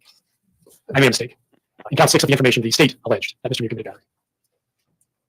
So let me get to the elements. First, Mr. Miu caused bodily harm to Madison Cohen. The word cause means that Mr. Miu's act was a substantial factor in producing the bodily harm. By the way, it is kind of neat when you can tell the judge they fucked up. Bodily harm means physical pain. Good judges generally don't. Or injury, illness, or any impairment of physical condition. Second element, Mr. Miu intended to cause bodily harm to Ms. Cohen. Intent to cause bodily harm means that Mr. Miu had the mental purpose to cause bodily harm to another human being, or was aware that his conduct was practically certain to cause bodily harm to another human being. The third element, Mr. Miu caused bodily harm without the consent of Ms. Cohen. The fourth element, Mr. Miu knew that Ms. Cohen did not consent. You cannot look into a person's mind to find intent and knowledge. Intent and knowledge must be found, if found at all, from Mr. Miu's acts, words, and statements, if any, and from all of the facts and circumstances in this case bearing upon intent and knowledge. The state must prove by evidence that satisfies you beyond a reasonable doubt that Mr. Miu did not act lawfully in self-defense. You were instructed on the law of self-defense in count 1. The same self-defense standards apply to your consideration of the charge of battery alleged in count 6. If you are satisfied beyond a reasonable doubt that all 4 elements of battery have been proved and that Mr. Miu did not act lawfully in self-defense, you should find him guilty. If you are not so satisfied, you must find him not guilty. The information alleges not only that Mr. Miu committed the crimes charged in counts 1 through 6, but also that he did so while using a dangerous weapon. If you find Mr. Miu guilty on any of these counts, you must answer the following question. Did Mr. Miu commit the crime while using a dangerous weapon? Dangerous weapon means any device or instrumentality which, in the manner it is used or intended to be used is likely to produce death or great bodily harm. Again, great bodily harm means injury which creates a substantial risk of death or which causes serious permanent disfigurement or which causes a permanent or protracted loss or impairment of the function of any bodily member or organ or other serious bodily injury. Before you may answer this question, yes, you must be satisfied beyond a reasonable doubt that Mr. Miu committed the crime while using a dangerous weapon. If you are not so satisfied, you must answer the question no. In reaching your verdict, examine the evidence with care and caution. Act with judgment, reason, and prudence. Defendants are not required to prove their innocence. The law presumes every person charged with the commission of an offense to be innocent. This presumption requires a finding of not guilty unless in your deliberations you find it is overcome by evidence that satisfies you beyond a reasonable doubt that Mr. Miu is guilty. The burden of establishing every fact necessary to constitute guilt is upon the state. Before you can return a verdict of guilty, the evidence must satisfy you beyond a reasonable doubt that Mr. Miu is guilty. If you can reconcile the evidence upon any reasonable hypothesis consistent with Mr. Miu's innocence, you must do so and return a verdict of not guilty. The term reasonable doubt means a doubt based upon reason and common sense. It is a doubt for which a reason can be given, arising from a fair rational consideration of the evidence or lack of evidence. It means such a doubt as would cause a person of ordinary prudence to pause or hesitate when called upon to act in the most important affairs of life. A reasonable doubt is not a doubt which is based on mere guesswork or speculation. A doubt which arises merely from sympathy or from fear to return a verdict of guilt is not a reasonable doubt. A reasonable doubt is not a doubt such as may be used to escape the responsibility of a decision. While it is your duty to give Mr. Miu the benefit of every reasonable doubt, you are not to search for doubt. You are to search for the truth and give Mr. Miu the benefit of any reasonable doubt that remains after carefully considering all the evidence in this case. You are to decide the case solely on the evidence offered and received at trial. Evidence is, first, the sworn testimony of witnesses, both on direct and cross-examination, regardless of who called the witness. Second, the exhibits the court has received, whether or not an exhibit goes to the jury room. Third, any facts to which the lawyers have agreed or stipulated, or which the court has directed you to find. Anything you may have seen or heard outside the courtroom is not evidence. It is not necessary that every fact be proved directly by a witness or an exhibit. A fact may be proved indirectly by circumstantial evidence. Circumstantial evidence is evidence from which a jury may logically find other facts, according to common knowledge and experience. Circumstantial evidence is not necessarily better or worse than direct evidence. Either type of evidence can prove a fact. Whether evidence is direct or circumstantial, it must satisfy you beyond a reasonable doubt that Mr. Miu committed the offense before you may find him guilty. Evidence has been presented relating to Mr. Miu's conduct after the alleged crime was committed. Whether the evidence shows a consciousness of guilt and whether consciousness of guilt shows actual guilt are matters exclusively for you to decide. Remarks of the attorneys are not evidence. If their remarks suggested certain facts not in evidence, disregard the suggestion. An exhibit becomes evidence only when received by the court. An exhibit marked for identification and not received is not evidence. An exhibit received is evidence whether or not it goes to the jury room. Attorneys for each side have the right and the duty to object to what they consider are improper questions asked of witnesses and to the admission of other evidence which they believe is not properly admissible. You should not draw any conclusions from the fact an objection was made. By allowing testimony or other evidence to be received over the objection of counsel, the court is not indicating any opinion about the evidence. You, the jurors, are the judges of the credibility of the witnesses and the weight of the evidence. Disregard entirely any question that the court did not allow to be answered. Do not guess at what the witness's answer might have been. If the question itself suggested that certain information might be true, ignore the suggestion and do not consider it as evidence. The weight of the evidence does not depend on the number of witnesses on each side. You may find that the testimony of one witness is entitled to the greater weight than that of another witness or even of several other witnesses. In weighing the evidence, you may take into account matters of your common knowledge and your observation. In weighing the evidence, you may take into account matters of your common knowledge and your observations and experience in the affairs of life. It is the duty of the jury to scrutinize and to weigh the testimony of witnesses and to determine the effect of the evidence as a whole. You are the sole judges of the credibility, that is, the believability, of the witnesses and of the weight to be given to their testimony. In your determination of credibility, you must avoid bias, conscious or unconscious, based on the witness's age, race, national origin, religion, ability, gender identity, sexual orientation, education, income level, or any other personal characteristic. In determining the credibility of each witness and the weight you give to the testimony of each witness, consider these factors. Whether the witness has an interest or lack of interest in the result of this trial, the witness's conduct, appearance, and demeanor on the witness stand, the clearness or lack of clearness of the witness's recollections, the opportunity the witness had for observing and for knowing the matters the witness testified about, the reasonableness of the witness's testimony, the apparent intelligence of the witness, bias or prejudice, if any has been shown, possible motives for falsifying testimony, and all other facts and circumstances during the trial which tend either to support or to discredit the testimony. Then give to the testimony of each witness the weight you believe it should receive. There is no magic way for you to evaluate the testimony. Instead, you should use your common sense and experience. In everyday life, you determine for yourselves the reliability of things people say to you. You should do the same thing here. We've now reached the stage where the attorneys will deliver their closing arguments. Consider carefully the closing arguments of the attorneys. But their arguments and conclusions and opinions are not evidence. Draw your own conclusions from the evidence and decide upon your verdict according to the evidence under the instructions given to you by the court. First, we'll hear from Mr. Anderson. When he's done, we'll take a short break. After that, we'll hear from Mr. Trofasi. And then Mr. Anderson will be permitted to give a short rebuttal. Mr. Anderson. Thank you, Judge.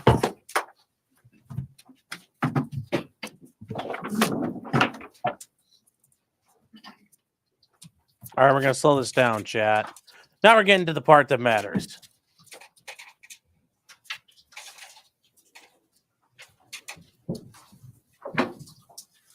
Absolutely senseless and horrific acts of violence. And all Nicolae Miu had to do was walk away. All he had to do was walk away. That's what you've seen in this case. You saw he told Lieutenant Hart, "They told me I can't run away." Obviously not true. Think about the result of his actions. Everything you've seen in this trial, the horrific injuries, the death of Isaac. Why didn't he just walk away? His only explanation when testifying was, I stood my ground. I stood my ground. First of all, Wisconsin is not a stand your ground state. Objection. Overruled. I'll talk about that specifically from your jury instructions. Second, that's not true, as I'll show you. He didn't just stand his ground. I'm not going to defend the actions of the boys who testified. It was cruel what they were calling Nicolae. They shouldn't have been mocking him, calling him predator, raper.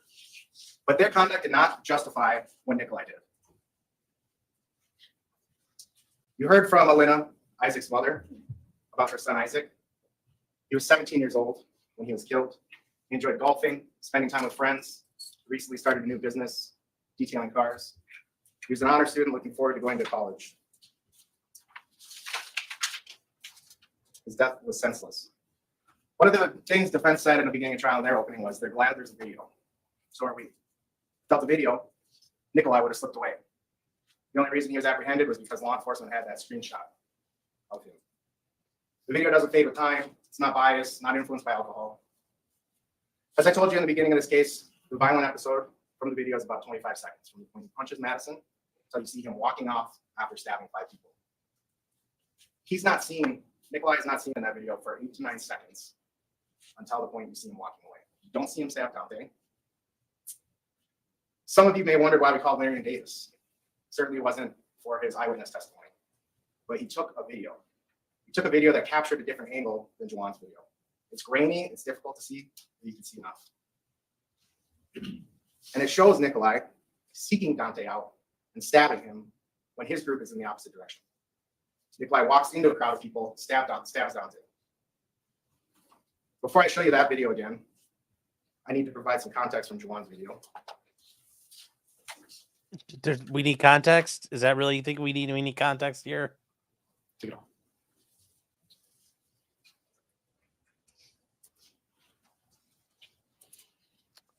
Yes, he is not an orator, but not everybody is. He's pointing out the effective things, though. Go to the screen, please. So here at 2 minutes and 6 seconds, this is after Nicolae has stabbed the 4 people that you do see parts of on video. He's standing next to Ariel. Ariel's there. Nicolae's not by himself.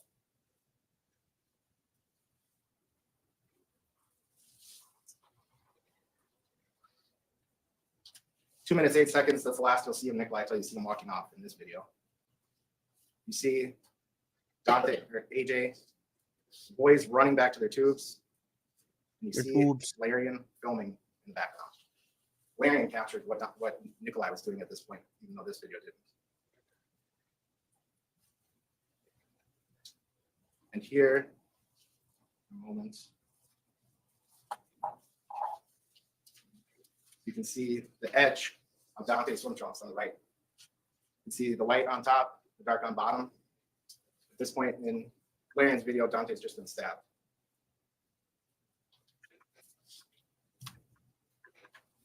Next, you see of Nicolae, he's walking off.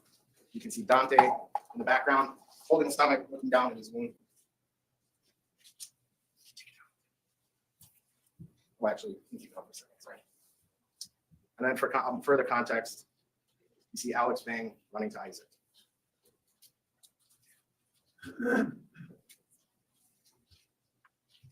Let's see Larian's video.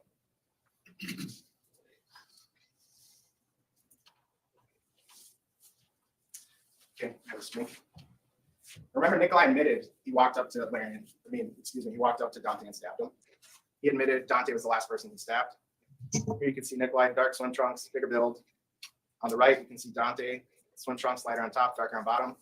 You'll see Nicolae walk up to Dante and stab him in the chest.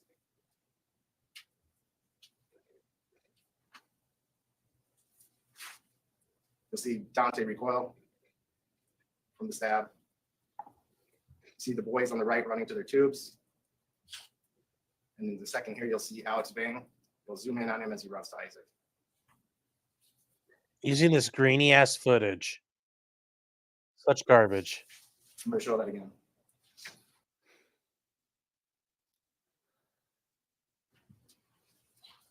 So few things to note. There's nothing between Nicolae and Larian. He's not surrounded. His friend Ariel is there at this point. There's nothing to the left and behind Nicolae, except his group in the distance that you can't see on video. He walks away from those directions towards a group of people. All right, guys, I'm Stabs going to Dante switch in the over to a chest. different view. Not here. standing his It's getting ground. annoying. He's seeking out Dante. That's retribution, not self-defense.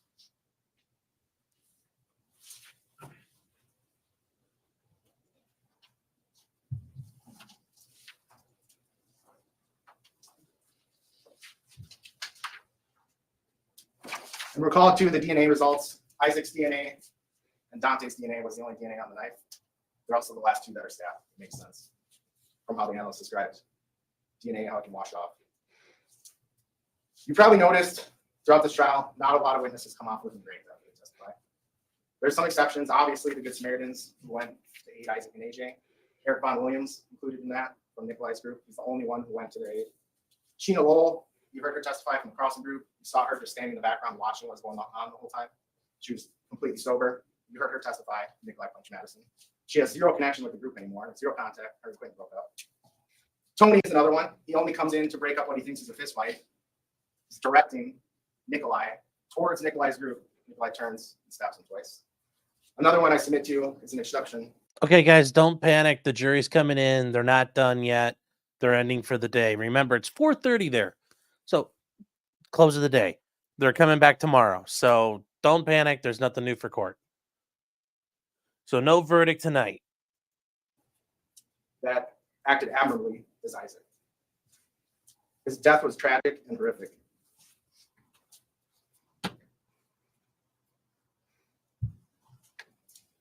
Sorry, Flux, you got blue balled. This is what you see of Isaac in the video. On the left, he's standing next to his tube, not moving away from his tube, His pointing at tube. Nicolae to leave. Tube. In the middle, when Nicolae turns back to Isaac, Isaac puts his hands up, fingers splayed. The only other thing you see of Isaac is him standing in the background. When the other boys are mocking, calling names to Nicolae, Isaac is just standing in the background. He's not saying anything. He's not doing anything. He's not jeering. He's just standing there holding their tubes.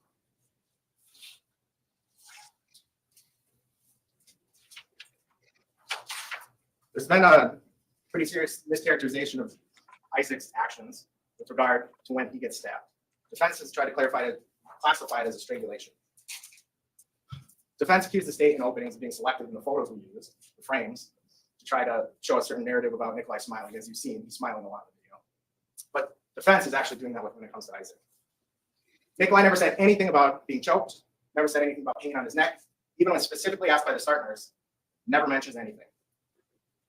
And the video doesn't lie. So on the left, Nicolae has just stabbed Riley, who you heard from multiple witnesses who are just standing there. Tony comes to try to break it up. Nicolae stabs him twice. Isaac, just off frame, I submit to you, he just saw Nicolae stab those two people completely unprovoked. Although he was in the background the whole time, not doing anything, he came to their aid. And he pushes Nicolae. You can clearly see it's a push. He has one hand on the arm, other hand on the chest. It's Nicolae's own action of thrusting the knife into Isaac's heart that moves Isaac's hands. You can even see from the release, it's a push. He's not sitting there left holding his hands out in choking motion. Let me take this video. I'm going to show you the video so you can see it's obviously a push.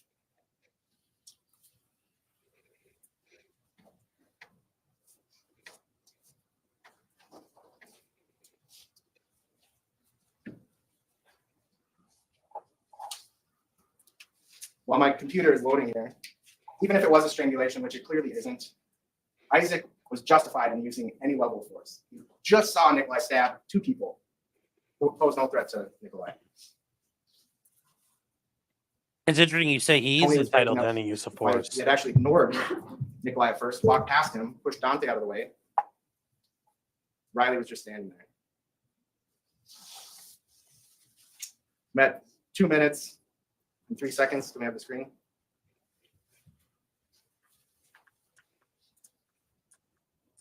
Clearly a push.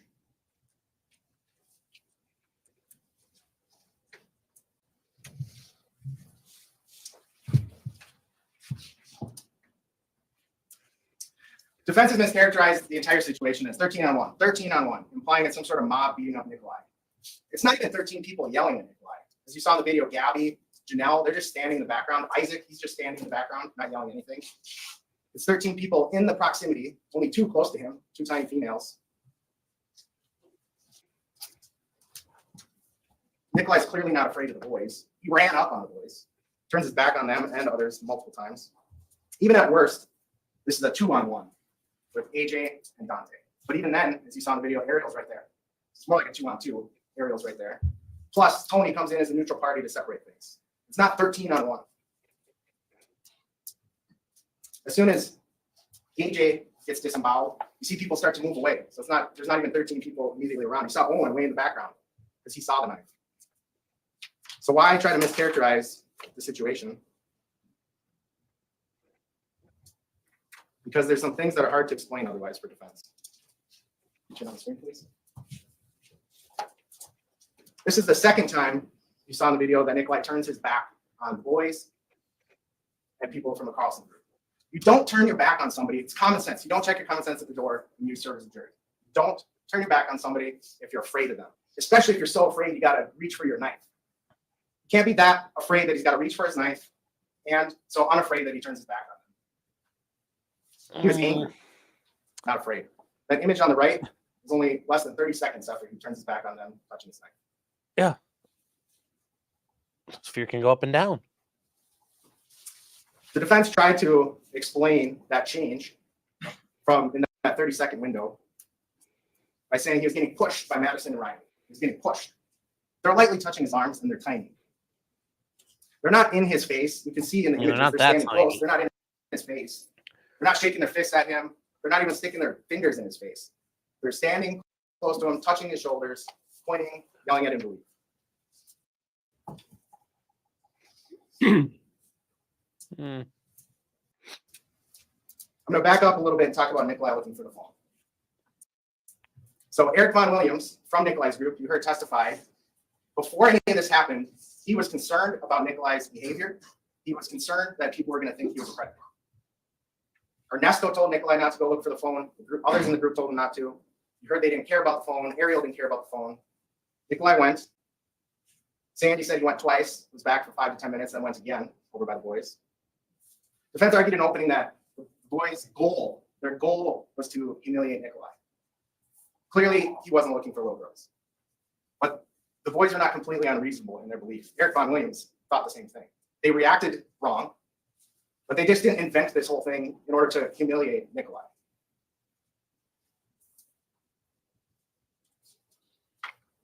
What about Nicolae? 52 years old, apparently sober, according to, I think, what defense will argue. He didn't have any signs of intoxication when law enforcement made contact with him, but he certainly made a point of telling Lieutenant Hart multiple times how much he was losing, drinking on the river. He can't let it go that he was insulted. So much so that as the boys are tubing away from him, all Nicolae has to do is stand there. He doesn't even have to take a step back. He just has to stand there, let the boys continue tubing. They're down in their tubes. He starts walking up to them, touches his knife, and then runs up to them. You heard Nicolae's ridiculous description or explanation for why he ran up on the boys. Because one was holding a phone, he thought it was Ariel's phone. You also heard Nicolae had to concede, had to admit that pretty much everyone on the river had those phone cases.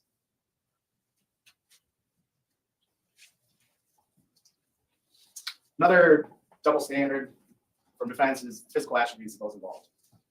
They wanted to elicit evidence that Nicolae is feeble. Sandy, he wasn't feeble according to Sandy. He had a surgery a couple years ago, recovered in a few weeks. Maybe things took him a little longer than they did before. He wasn't feeble according to Ernesto. You heard Ernesto, when he was being asked about the stabbing, said, he's a big guy, he was in the army, he doesn't need a knife to defend himself. He didn't say, oh, he's this fragile old guy. He's clearly not feeble, as you see in the video. He runs up on these boys in the water. He leaves behind devastating injuries. Slices clean through 2 of Isaac's ribs. He comes out of the whole event essentially uninjured. While defense tries to argue that Nicolae is this feeble old man, they ignore that the only 2 people actually standing close to Nicolae are these 2 females that are barely over 100 pounds. If the boys are a threat, why does Nicolae run up on them? And clearly he knows they're not a threat to him. When he ran up on them, grabbed their tube, standing over them, they did nothing. They didn't kick up at him. They didn't punch at him. They jumped out of the troops and moved away from him. He knows they're not a threat to him. They're mocking, saying cruel things, but not violent. You saw how awkward it was for Nicolae to try to explain this transition from 0 fear to 10 out of 10 fear. He's got to take out his knife. Try to explain it with what I submit to you is obviously rehearsed testimony about its scales of fear. You heard from witnesses recounting what they recall of Nicolae, the demonic look on his face, staring through people, smirking. Defense argued an opening. It's a slide to or here there. You know, after seeing the video so many times, that's not the case. When he's not glaring, he's smirking in the video.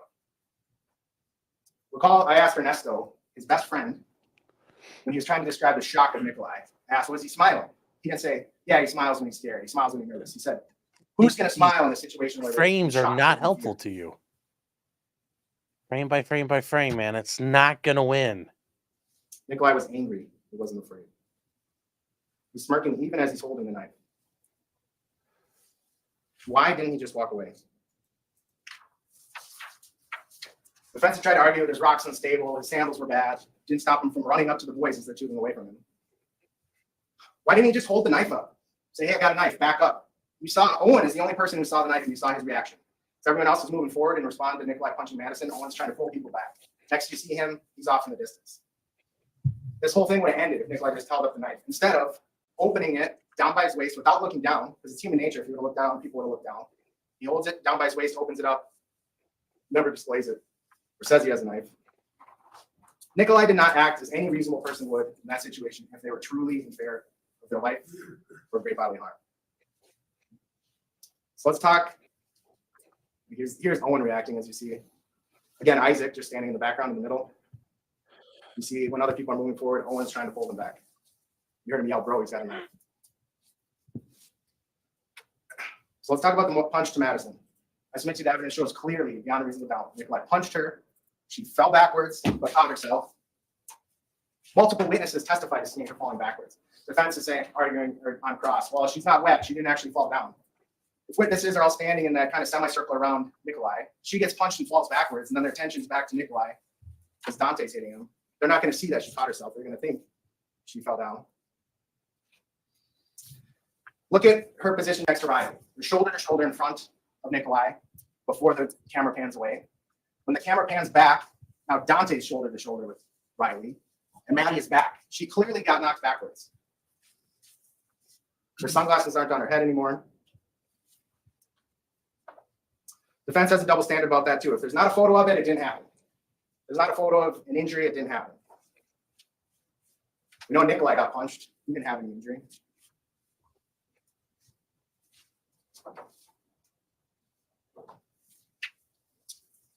Defense can't have it both ways. So turn and talk a little bit about memory, credibility.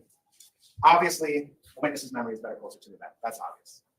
Alcohol is going to affect memory. Dramatic events going to affect memory. How fast it happens is going to affect memory. But crucially, and absolutely crucially, there's a huge difference between getting some details wrong, right hand, left hand, sequence of events, and making up an entire story like Nicolae did. Defense has tried to highlight throughout the trial, Nicolae was in this traumatic experience, give him a break. It's understandable, he made up all these lies, told this whole story. Even though he looks calm and collected in the videos, he's convincing in the videos, talking to the sheriff, talking to Lieutenant Hart. But don't give any sort of credence to the theory that trauma affects memory for anyone in the Carlson's group, any of the boys, any who were stabbed, any who had to drink. Yes, that's because they all have the same story. They're all lying. Don't give any credence that trauma might affect their memory and how accurately they. That's because their entire story is identical. There's no way it's entirely identical. They're lying. They all are using the same words and catchphrases.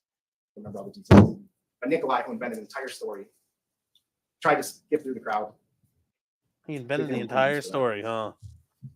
You saw what happened to all these witnesses. Long Crime hates this guy. Yeah, he is not. He is smarmy. But the major point is accurate, is consistent. This all started when Nicolae punched Madison, whether it was a right hand or left hand.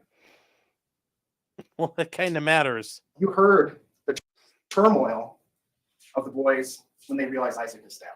Clearly a traumatic instead of just talking about the turmoil, you could show the turmoil, but it'd be a series of events that's over, done.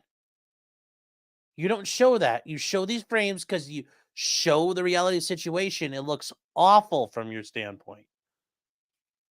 Traumatic experience. There's a big difference between details and invention. Think about the most basic example. You and say your partner go to the grocery store, park your car, leaving the grocery store. You think your car's parked over there. They think it's parked over here. You still know the car's parked in the parking lot, even if you can't remember where it's parked. Same is true for the punch to Madison. There's no proof she has a punch, though. This is the faggiest punch in We heard history. from If 10 it didn't people even land from on it, mark both on from the her. Carlson group and the boys group that Nicolae struck Madison.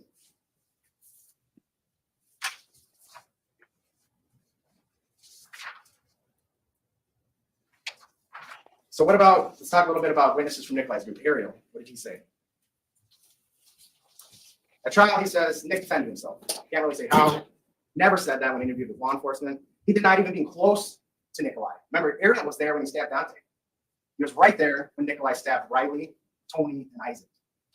Law enforcement went there with the frame of Ariel standing next to Nicolae when Nicolae has the bloody knife. Ariel denies seeing anything to law enforcement of what Nicolae did. Ernesto, at trial, testified he didn't see Nicolae get hit, just saw him down in the water. Said he couldn't remember Nicolae saying they took my knife. You saw on the body cam, he said that repeatedly.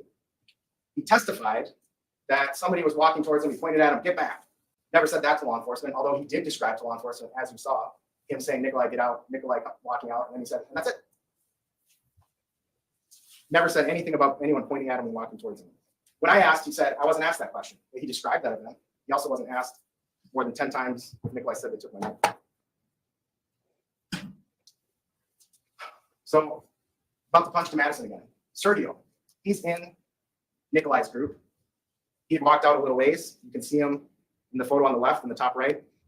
He has the white shirt, white bucket hat.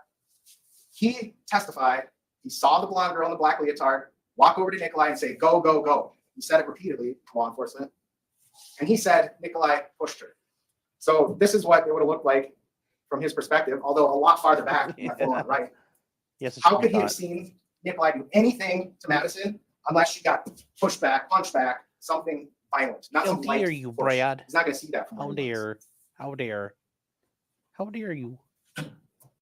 Madison testified, and you saw in the video, after she was hit, she goes back to her group. Why would she walk away back to her group if Nicolae just lightly maybe touched her, maybe didn't? She told Quentin she was punched.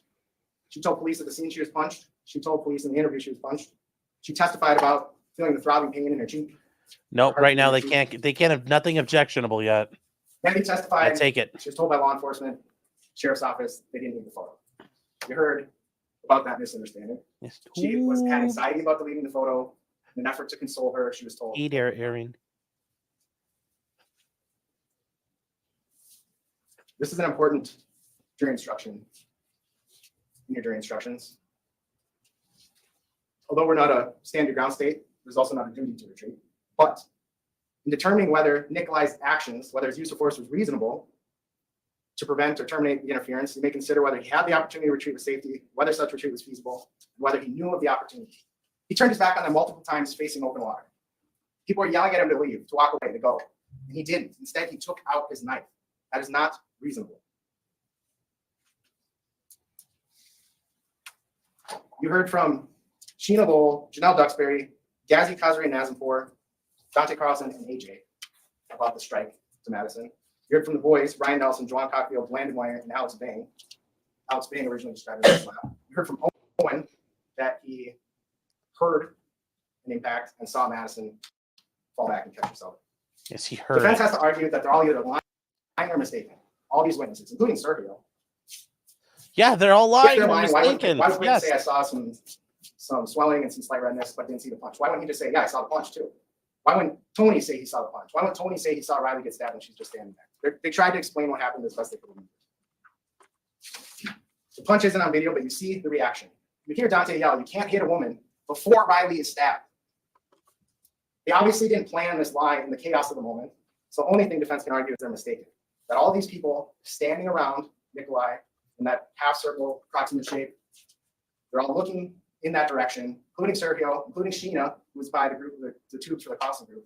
They all were wrong in what they saw.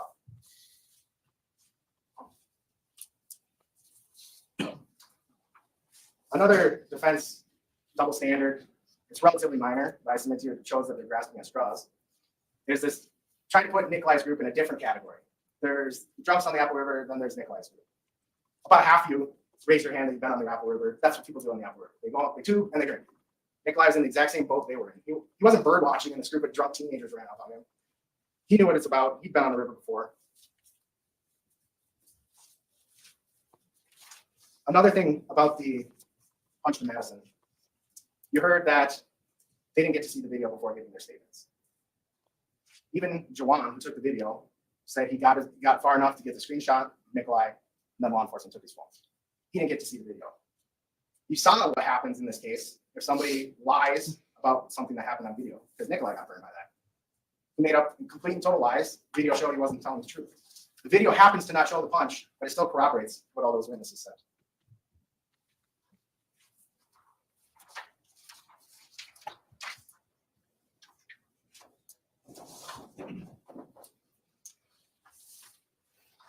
So count 6 is battery to Madison Coleman. It has 4 elements. Nicolae caused the battery to Maddie, caused the injury, the harm, the pain. She testified to that. He intended to cause the harm, despite his denial. I submit to you that's clear. No punch somebody without intending to cause harm. She didn't consent. She testified to that. He knew she didn't consent. She's a stranger. Obviously, she didn't consent. He knew that. Punching Madison was not self-defense. Again, there's no duty to retreat, but you have to consider the opportunity to retreat, knowledge of the opportunity to retreat, and whether the use of force was necessary in preventing the unlawful or the interference in Nicolae's person. So what is the interference at the time he punches Madison? The boys are saying cruel things to him. Maddie and Riley are standing in front of him, lightly touching his shoulders. People are pointing and laughing. The boys, they're not, Maddie and Riley aren't in his face. They're standing close, but they're not in his face. What amount of force was necessary to prevent that interference? People yelling at him, Maddie and Riley standing close. What amount of force was necessary? Absolutely zero. Just walk away. That's what people are yelling at him to do. Just walk away. Instead, he takes out his knife and punches Madison. Regardless of whether you were convinced beyond a reasonable doubt it was a punch, Nicolae essentially admitted to pushing her.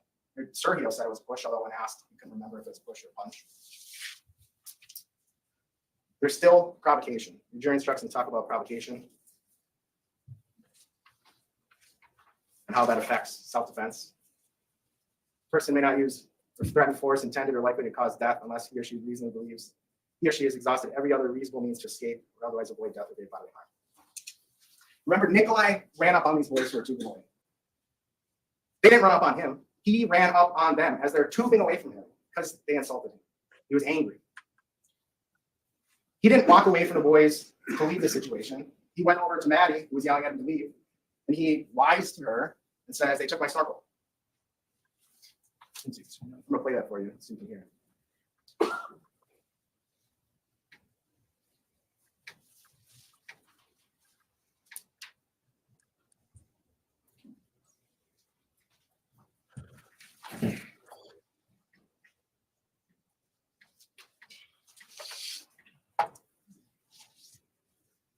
All right, this is at 105 in the video. I'm ready.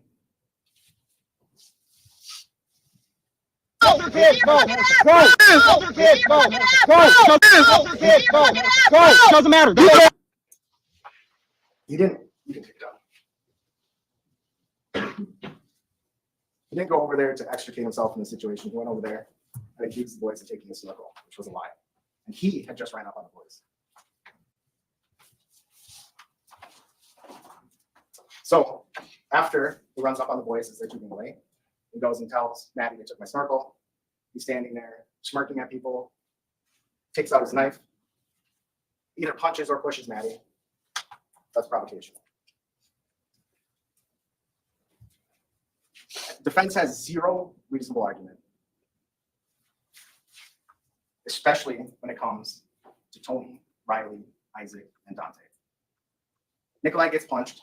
He gets struck with an open hand twice. He gets ineffectually pushed by AJ. It doesn't do anything. Nicolae pops right up and disembowels AJ. After Nicolae goes down in the water, nobody approaches him. Nobody. Nobody goes to kick him. Nobody goes to punch him. Nobody goes to push him again. Tony, with Nicolae down on the ground, Tony walks by Nicolae with his back to Nicolae, yelling, "Get back to Dante." He turns around to tell Nicolae to get away, and Nicolae turns around and stabs him. Nicolae was facing his group with an open path of escape after provoking a reaction. He just stabbed Riley before stabbing Tony. After stabbing those two, he stabs Isaac. After that, after Ariel's there, he walks over to Dante, stabs Dante in the chest, right below his ribs, right below his heart. So self-defense. I submit to you, the state has proven beyond a reasonable doubt this was not justified self-defense, and Nicolae knew it. He knew it from the moment he did it. First of all, imminent threat of death or great bodily harm. He's not in an alley with no way out, with people blocking his exit. He's on an open river, 150 feet wide, people yelling at him to get away. None of them are armed. Punch, 2 open hand strikes, ineffectual push. Look at look at the definition of great bodily harm, whether he reasonably believes death or great bodily harm is imminent.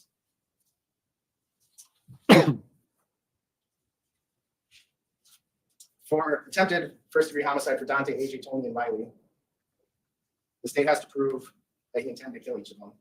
And the acts demonstrate unequivocally, under all circumstances, that he had formed the intent and would have caused the death of each of them, except for the intervention of some other person and an extraneous factor.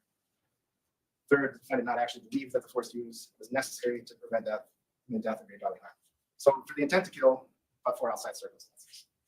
AJ is beyond clear. He would have died but for the blood in the helicopter. He would have died, but not for the surgery Dr. Meyer performed. He is lucky, extremely lucky to be alive. What else was Nicolae's intent but to kill when he slices him up like that? He had the knife blade up. That wasn't an accident. He did not know. The first thing he does with it is slice up AJ's stomach. Riley, he slashes across the ribs. You saw the horrific nature of those wounds. He cut into her stomach, cut into her diaphragm. Luckily, he didn't hit any major arteries or her heart or lung. Tony blocked one stab, so Nicolae stabbed him again. When he blocked, he saw the injury. It was very close to where AJ's artery was severed. Dante was stabbed again, just below his heart. But for Nicolae missing vital organs, but for medical intervention. Miu claimed he had tunnel vision.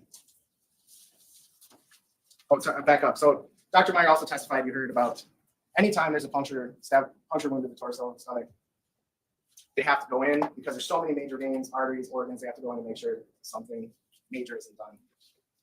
Nicolae killed Isaac, almost killed AJ. Riley needed emergency surgery. Luckily, but for dumb luck, he missed the vital organs of Dante. But for AJ blocking one strike, missing vital organs, he survived. Nicolae said he had tunnel vision.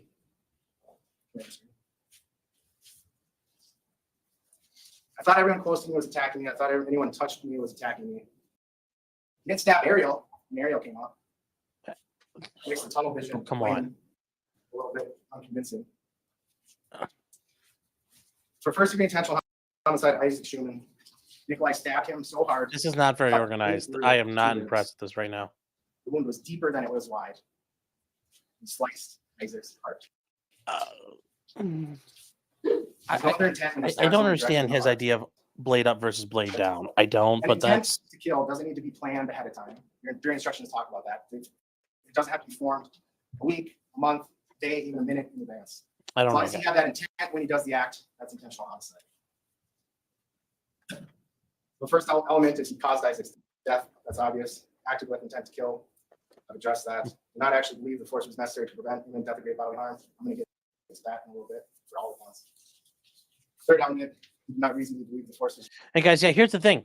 This is like he's got a layup. I said this yesterday. He's got a layup. This is easy. I think they could have just walked this in. And he's fumbling it on the 1 yard line.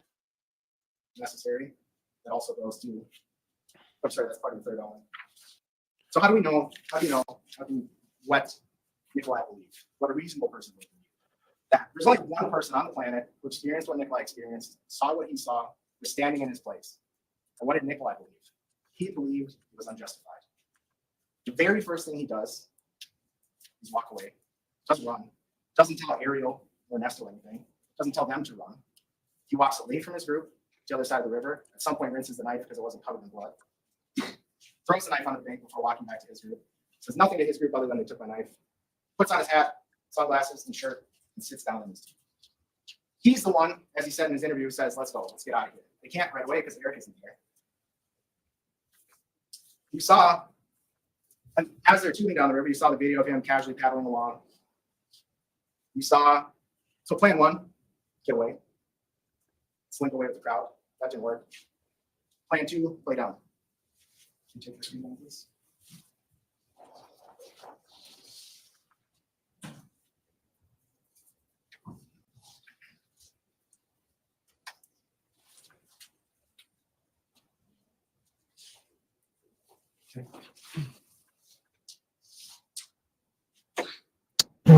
Camera recording started.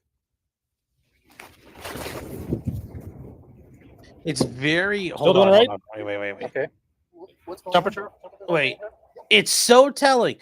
He will run this at speed. He doesn't go. Look, he's smirking frame by frame by frame. He's smirking. He's the smirking man. Frame by. He'll run this at speed, but he won't run the fight at speed. Okay. Somebody, I hear somebody got stabbed, and I fit the description. Yes, you do. All right. Yep. So we're working through that now. Did you see that fight on the river? I heard about it. You heard about it. Yeah, and I seen people gather around it. Okay. All right. And I went over to talk to see if somebody saw anything, but that's about it. Okay. Our whole group was pretty interested in finding out what happened. Okay. And that's your whole group over there? Yeah. Okay. All right. So I don't know. Okay, well, Did you see anybody injured? No. You didn't see anybody injured? No. Did you see anybody fighting? I heard people screaming at each other. Yes. Okay. Screaming in anger or screaming in pain? Do you know? Everybody's drunk, so I don't know. I can't tell the difference, but I would say I don't know, screaming. Okay. You know, yeah, calling each other names. You know, it's seen that all day. And we've all been drinking a lot. I'm sure they're drunk. I'm sure they're doing kids being kids. Kids being kids. Where are you? Where's your group from? Where did you drive from today? Sure, they're drunk, kids being kids. That's what I told Sheriff Keenan, and he's acting like he has no idea what's going on. Clearly not in shock. Clearly not in shock. Clearly Nicolae knows that was not justified, and he's looking out for Nicolae. Slinking away didn't work. Plain dumb didn't work. He's told he's under arrest for homicide. Plan 3. Completely lie about what happened as to justify him using lethal force. The boys pulled out the knives. They twisted their arm, poked him. That's what he used, poke with their own knife. So first degree intentional homicide and second degree intentional homicide are very similar. For first degree, did Nicolae actually believe? Did he actually believe that he was not justified? For second degree, it's the reasonable person standard. I submit to you, it doesn't make a difference in this case. It's crystal clear. He knew he wasn't justified. He knew he wasn't justified. It's crystal clear from his actions after the fact. Can't be explained away by shock. He's clearly not in shock.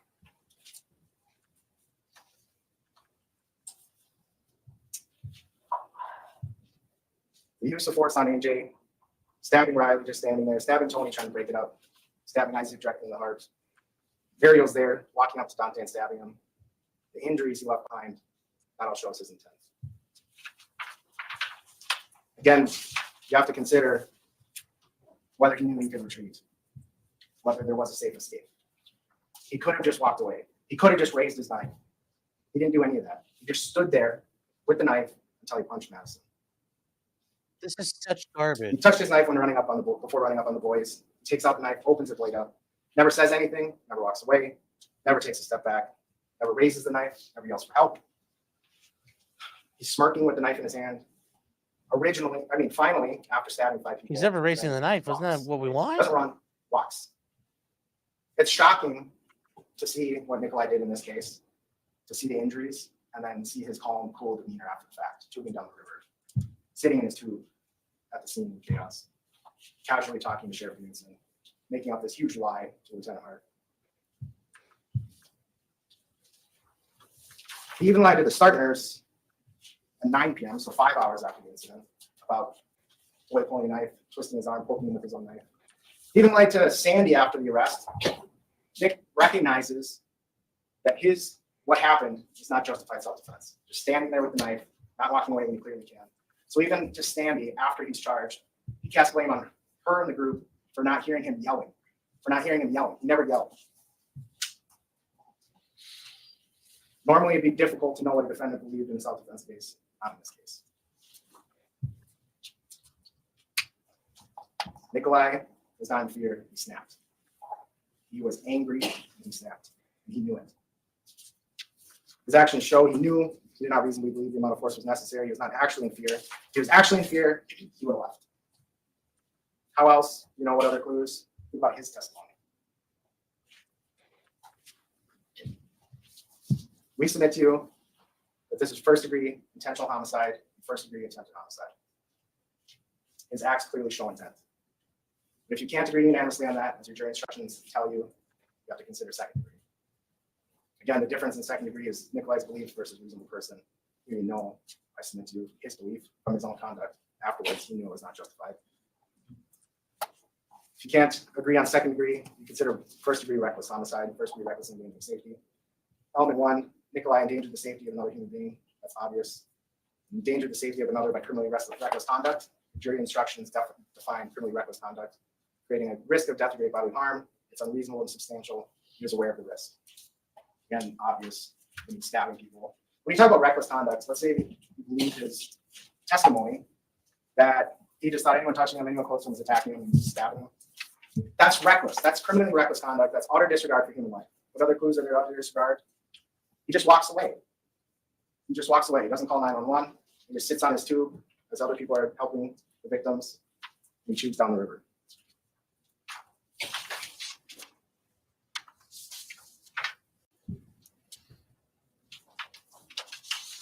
Your jury instructions talk about the question, the special question, yes or no. Did he commit these crimes while possessing a dangerous weapon, a pocket knife? There's nothing inherently wrong with carrying a pocket knife. A lot of people carry pocket knives. Totally fine to carry it as a tool, totally fine to carry it for self-defense, totally fine to carry any legal weapon, firearm, knife, if it's used legally. Nicolae he was not justified in self-defense when he attacked these people. So we ask that you answer yes on that question. In the end, what is beyond clear, Nicolae knew this was not self-defense. All of his actions, from the minute the stabbings are done, from the second the stabbings are done, he knew it. It's obvious. His actions were horrific. They were senseless. He killed Issac Schuman, stabbed him directly in the heart, disemboweled AJ, stabbed Tony who's trying to break up a fight, Riley who's just standing there, and then walks up to Dante. That walking up to Dante, stabbing him when he's got clear paths to retreat, that destroys any argument that this was self-defense. He was angry. There's no rational reason Nicolae, this group's over here, would walk this way towards the group of people to stab Dante. Senseless and horrific acts. The state has to find Nicolae guilty of all charges. Thank you. Thank you. We will take a 10-minute recess. We'll be reconvening at 11:05. Please take the jury out. I mean, guys, were you convinced by this? I mean, All right, so jury. this is awful. Oh, that was just as much as I think they're toast. It's not good for Nicolae. The state is bumbling this. That was awful. That was an awful closing. I expected more. Like I expected him to hit a home run. I expected him to be Johnny Cochran. 11:05. That was not Madam well. Clerk, could you just, That was not well done. That was not well done. So let's get to Sheriff Fossey going. I'm sure it's going to be Attorneys better. and Mr. Miu. Mr. Trofsky. Let's go, Sheriff Fossey. Let's go. Let's see how well he does. Here's the thing. I already know Sheriff Fossey is a better speaker than Anderson. I don't know how this is going to go, but I already know he's going to do better. Let's see what happens. May it please the court, counsel. So, ladies and gentlemen, in his opening statement, Attorney Nelson said to you, one of the things you're going to have to determine is what happened on July 30th, 2022. Well, what happened on July 30th, 2022?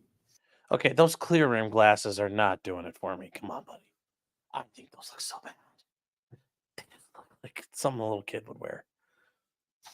Is a group of drunk teenagers led by the ringleader, Juan Cockfield, saw an opportunity to torment a man who was by himself.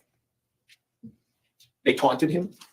They called him names like raper and pedophile and predator. They did this for no legitimate purpose. When they did this, they're yelling and carrying on. It attracted the attention of another group, right?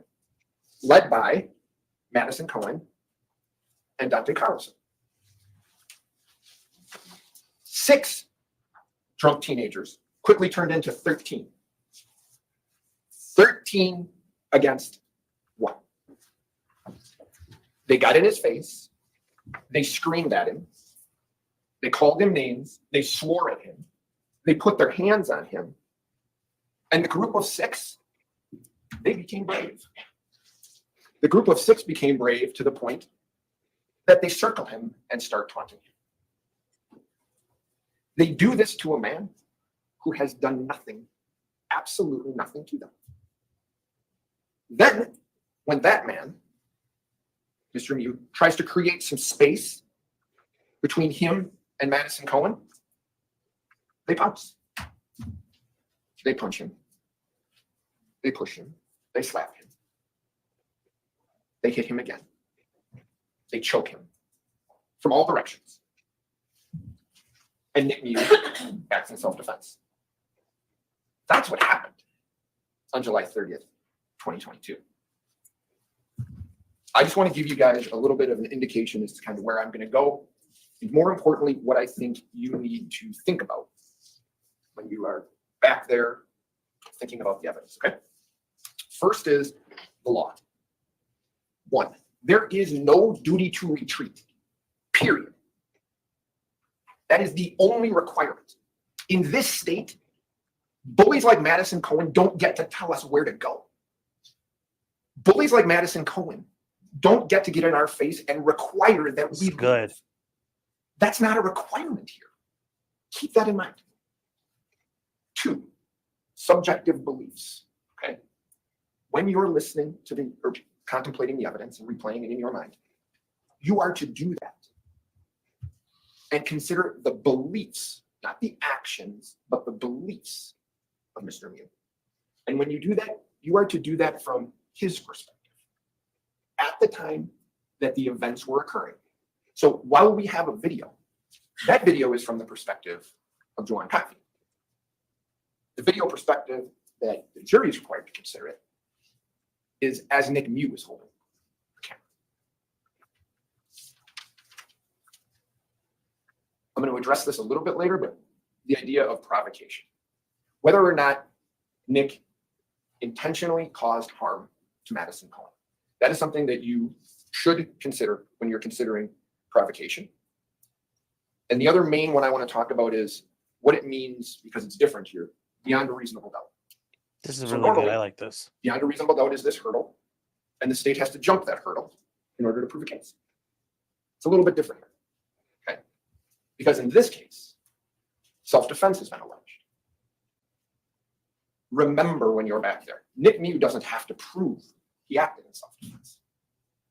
They have to prove beyond a reasonable doubt that he didn't act in self-defense. They have to prove that his beliefs were unreasonable. Okay? So the way that I look at this video, the main video of Juan Cockfield, we've all seen the 9-second video where he's screaming at Mr. Miu, calling him a raper. I'm not talking about that. I'm talking about the video that you've seen probably more than you want to. But I'm breaking that up into really 3 parts, okay? 0 to 149 is the first part, all right? Before anything actually happens in terms of the attack. And what is in dispute in that first minute and 49 seconds? I think 2 things were raised in the case that were in dispute. And that is, first, whether or not these drunk teens were actually afraid of Mr. Miu, right? I think to a person, they testified, yeah, we were really concerned about Mr. Miu.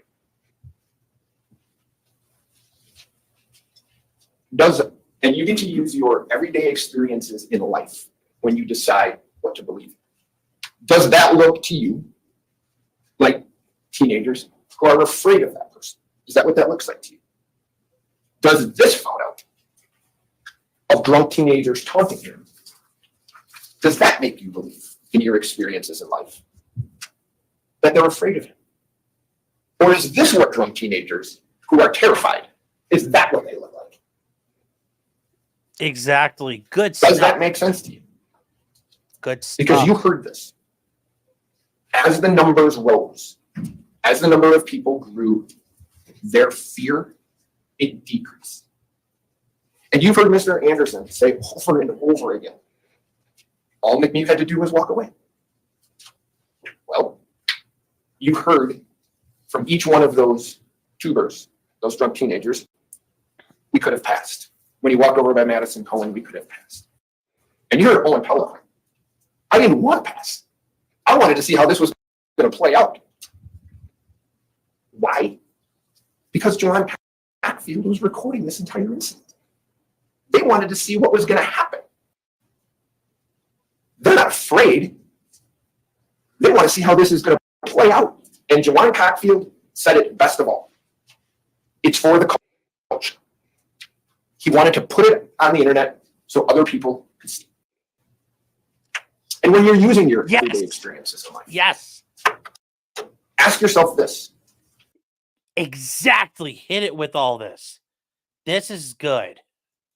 Do people who are afraid of other people, do they walk up on them?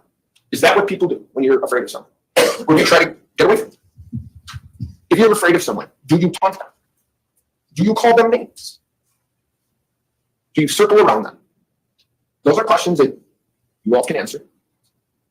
Or an alternative hypothesis to them being terrified is, do they do those things because they're drunk teenagers and what they want to do is make a video and put it on the internet? Which one of those two things, based on the evidence that you've seen, which one of those things makes more sense to you?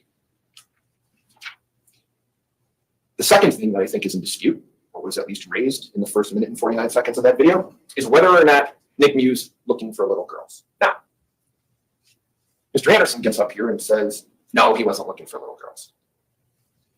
But he also says, the boys didn't invent that. No, they pretty much invented that. And why do we, or how do we know that? So that's not in video anywhere, right? They don't mention it. They don't say anything about Nick Miu telling them that, right? Every one of them who speaks to the police provides a statement about what happened. Zero mention to the police that he said he was looking for little girls. This gentleman over here, Investigator Schultz, I think he said that he was a sensitive crimes investigator. He saw some of this stuff come across his desk, and that would have interested him. Investigator did testify. Said he would have mentioned, if any of these kids would have mentioned little girls, I would have taken note of that. So, what's the alternative? Why did they say that? I would submit to you that what kind of person does what these kids did to him, and what would they look like as people if all they did was pick a guy out and start to torment him? What do we think of people who do that? What do we think of people who call grown men rapers and pedophiles and predators for kicks? What do we think of those people? They had to come in and say that. Because if they don't, we know what we think of them. That's the reason they came in. And they said this to you guys under oath. They got on that witness stand and swore to tell the truth. And they told you that he said he was looking for little girls. Well, the cops got up under oath and told you, no, they never mentioned that to me. What are the odds? What are the odds that that actually happened and nobody mentions it to the police? What are the odds? Two other little points on that. Exactly. In your everyday experiences in life, would you expect a man that you never met to walk up to you and say, you ask him, how's your day? What are you doing? Oh, I'm looking for little girls. Would you expect someone to actually do that? Does that make any sense to you? He's with his wife. He has lunch with his wife and his friends. In order to believe what these drunk teenagers are saying, you have to believe that he has lunch with his wife, he's with his friends, they're having a fine time, Ariel loses his phone, and Nick goes, "This is my chance. My wife's right over there, but this is my chance to go look for photos. And I'm going to tell a bunch of drunk teenagers I've never met before. That's what I'm doing." Tell me that makes sense to you. Because you get to judge the credibility of what people have said to you. Amen. But I want to talk about what we know in that first minute and 49 seconds of the video. What do we know? We know, based on the evidence, that Nick's looking for a phone. We know that. Ariel said that. Nick said that. They find Ariel's phone in the river. So we know that. We know that Nick comes up to the teenager's tubes, and we know that Cotfield's looking for a phone, and Cotfield's holding a phone. John Cotfield's holding a phone. We know that Nick Miu walks away from them as he passes them. We know that. We know, right, that the drunk teenagers move toward him and start confronting him. We know that. We also know that Nick sees what he believes to be a reasonable, rational adult. So he heads over there to talk to her. And what we know is you can see his thumb. He's motioning back, trying to explain what happened. And we know that Madison Cohen, who knows nothing about what happened, zero, starts screaming at him to leave. We know that Madison Cohen feels comfortable enough to put her hands on him for the first time and move him because, well, she's queen of the river and she decides where people go. So she's moving him. We know that. We know that Nick is uncomfortable, so he waits for his group to come over because the state can say whatever they want. He's by himself. So we know Nick does that. We know that when Nick waves to his group, so does Madison Cohen. But there's one big difference here. Her group shows up, and they show up in numbers. We know that the group of teens are brave, and as this is going on, they start taunting this man who's done nothing to them. We know that. We know that Riley Madison comes over, and now she thinks it's necessary because she's been anointed something in the river, and she gets to tell him where to go. The queen. So we know that she puts her hands on him. We know that Nick's uncomfortable enough that he waves the group over a second time, trying to get someone to come to his aid. We know that. We know that Madison Cohen pushes him, puts her hands on him. Again, he tells her not to touch him, but she does it anyway. We know at that point it's 13 against 1. The other thing that we know, because we heard it, was someone in the group, the brave group of 6, tells Nick Miu, "You got 10 seconds. In your everyday experiences in life, when someone tells you that you have 10 seconds, what normally comes after that? If we have children, I'm going to count to 3. You got 10 seconds to do this. Nothing's good is coming after that. It's reasonable in our experiences as adults to take that as a threat, right? And if you think about it, they're all blamed. They didn't know it. But the guy holding the bag is Issac. We know it's not Joanne Cotfield, and everybody else denied it. So who's left? Their buddy Issac. They all blame, without saying his name. It's like, wasn't me, wasn't me, wasn't me. Well, you're saying it's the one person who isn't here. Ooh, I like Right? that. That's what we know. We know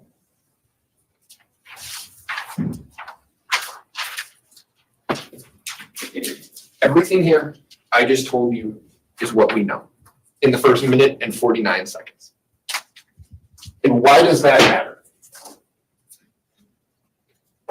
What does I can't see the exhibits on delivered models. And step up and move over to the side. Walk on over. Home slice. What does that matter? Why does this matter? Because one of the things you have to consider when you consider self-defense is Nick Miu's reasonable belief that there is going to be an imminent interference with his person. And when you add all of these things together, he has to subjectively believe that.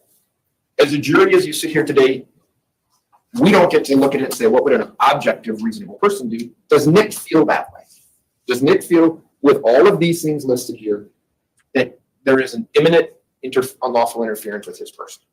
And I would submit to you, he does. He told you he did. Right? We're going to see the video one time, promise, broken up into those parts.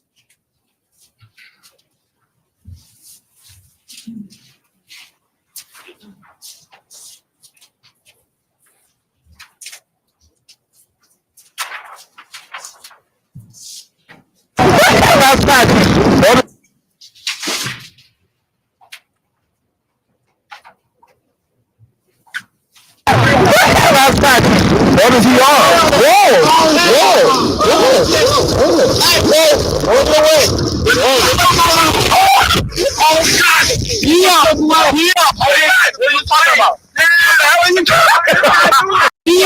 Hold on, chat. We gotta do this. What is he on?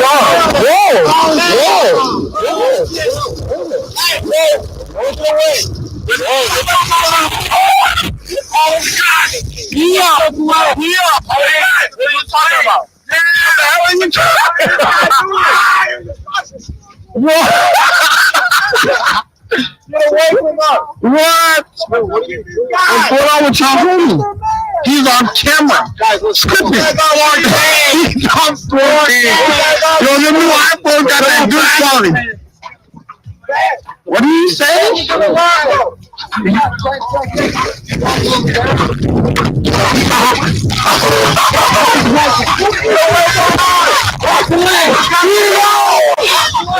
what the hell? Who is this? Yes. Further culture. Who is that? Further culture. Who is that? Who the hell is this? Doesn't matter. He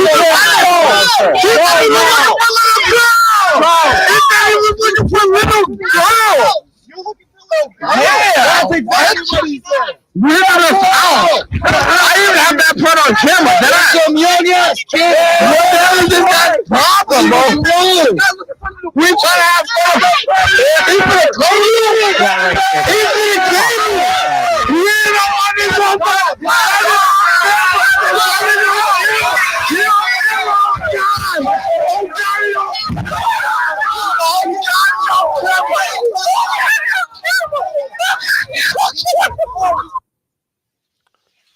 Okay, guys, I will say, while that video is playing, Juror Fosse's just standing there.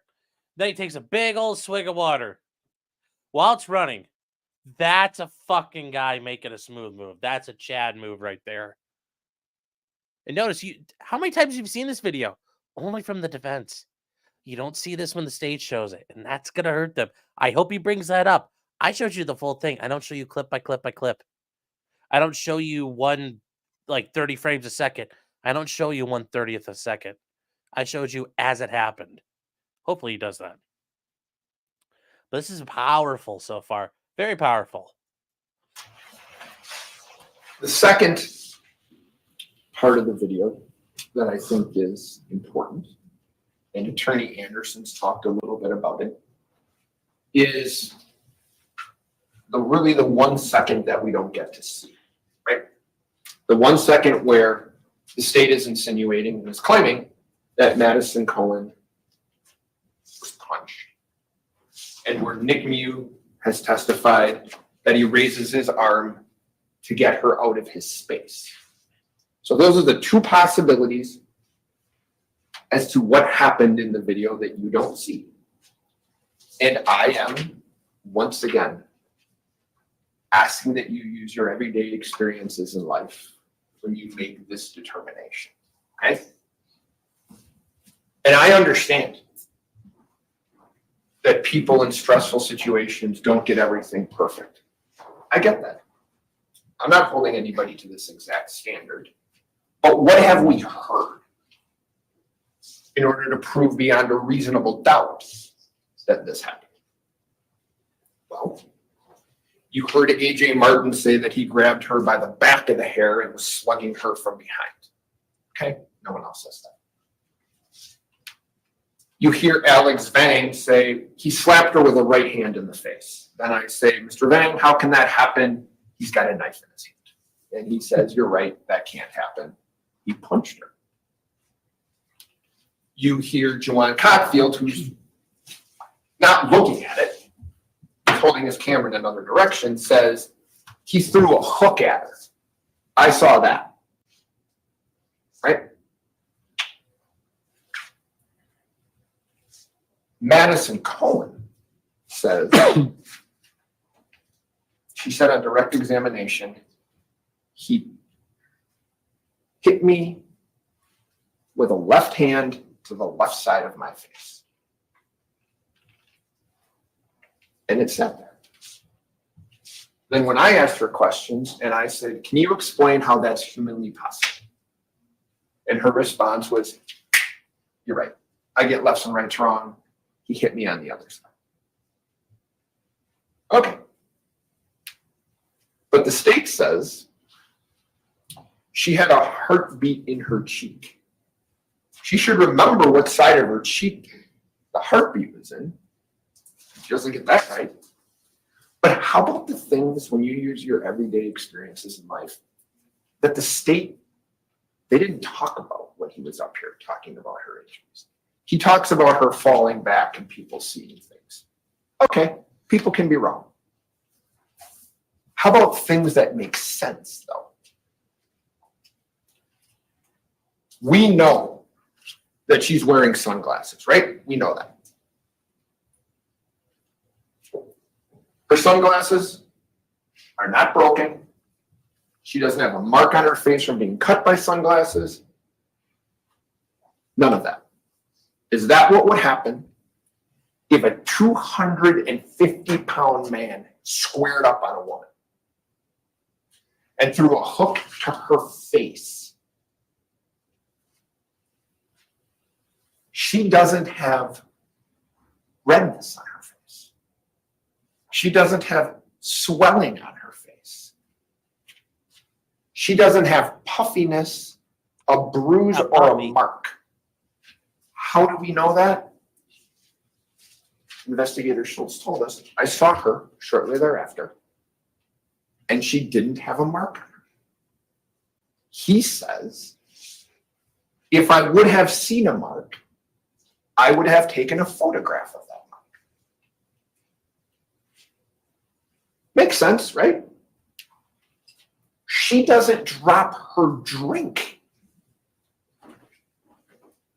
She doesn't drop her vape. Her cell phone doesn't leave her bathing suit. Is that what happens when a 250-pound man squares up on a woman? She doesn't drop a thing, and she doesn't have a mark. Does that make sense to you all? Or does it make more sense that Nick Miu pushes her out of his space? Attorney Anderson said she's not in his face. Well, most of her friends said, no, she was. She was in his face. She was in his face. She was in his space. Right? If he makes this motion, she's not going to have broken sunglasses. She's not going to have a mark on her face. She's not going to have redness, puffiness, swelling, a bruise. She's not going to drop her drink because he doesn't hit her. Which one of those two things in your everyday experiences in life makes more sense? You get to decide that. And I want you to think about this. She knows the seriousness of the case. This is good. She tells the police she takes a photograph or photographs. Then she claims to have deleted them in a homicide case. Then the police say, that's okay. That happens. You give us your phone, we can get the pictures. Right? Wrong. They do a sublight downloaded extraction of her phone. Investigator Schultz doesn't do it, but he reviews it and says, there's no deleted photos that I saw in there. He even goes so far as to reach out to Madison Cohen's mother, because maybe she either took the photos or were sent the photos. No, not there either. You get to judge the credibility of people and whether or not that makes any sense. That is not provocation. And just briefly on retreat and provocation. I told you when I started, there is no duty to retreat. And that is true. That's the first sentence in the retreat instruction. If you want to, it says you may consider whether or not when he was retreating, or if he had to retreat, whether the defendant reasonably believed the amount of force used was necessary to terminate the interference. You may consider whether he had the opportunity to retreat. Okay? Now, you don't have to, but when it starts, when it matters, is when he's using the force. And when he's doing that, he's surrounded. He told you he was surrounded. I asked Lieutenant Hart, do you have any information that would be contrary to Nick Miu's belief or statement that he was surrounded? She said, no, I don't. Where's he gonna go? So he doesn't have to go anywhere. We don't let people dictate what we do, and the loudest voice in the room doesn't have to win. Exactly. Madison Cohen doesn't get to make these decisions for people. Actually, I'm at this point here. He doesn't have to leave. This might save him. The drug teenagers don't have to leave either. They told you they could have left, but they wanted to see the show.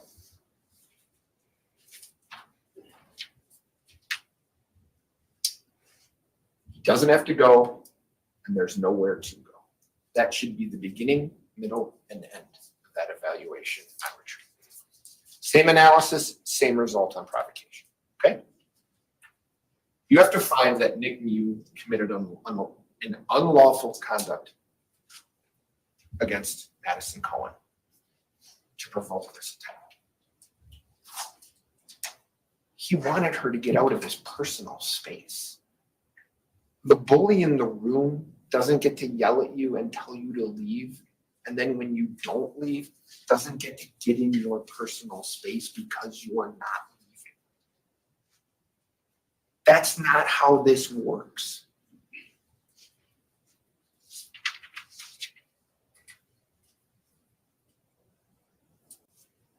The last part of the video is the 150 to 205 mark. Okay? Now, you heard yesterday, the state wants to break this video, this last 15 seconds or so, down into stills. 1/24th of a second. No one lives their life in 1/24th. Oh, nice. They are covering it. And you're not supposed to in this case, because you're supposed to look at this case through the eyes of Nick Miu. And if you've watched that video, the first time I saw it, I didn't see what happened. I didn't see him pull a knife. I didn't see some of these people getting injured because it's moving like this. When you break it down to 1/24th of a second, it's just not how we live our lives. Very good. Very You good. have to look at those 14 seconds through Nick Miu's eyes So can you guys hear me? as he was standing there in the river. And remember, he told you yesterday that he believed that he was going to die, but he doesn't have to believe that. He just has to believe that he's going to suffer serious bodily injury. That's what he has to believe, okay?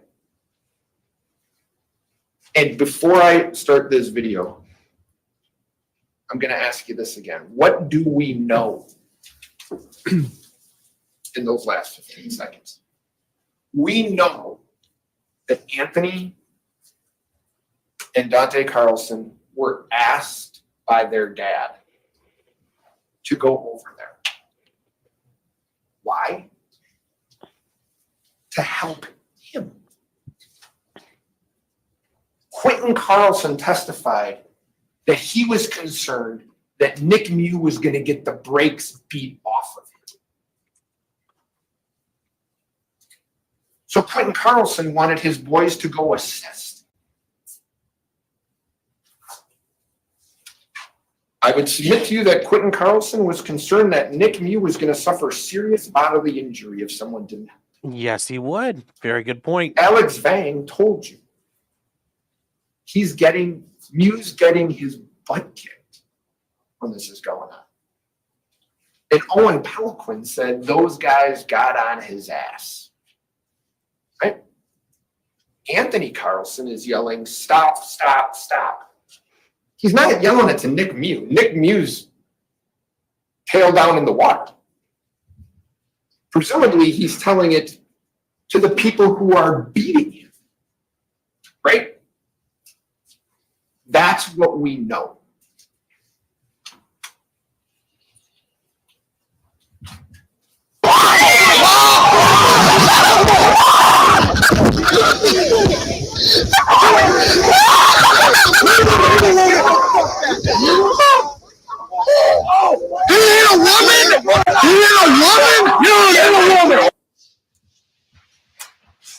Now, Juwan Cockfield found that to be funny for quite some time. You can hear him cackling Yes, he is. on how he thinks it's funny that Miu's getting punched in the face and knocked in the face, slapped. Okay.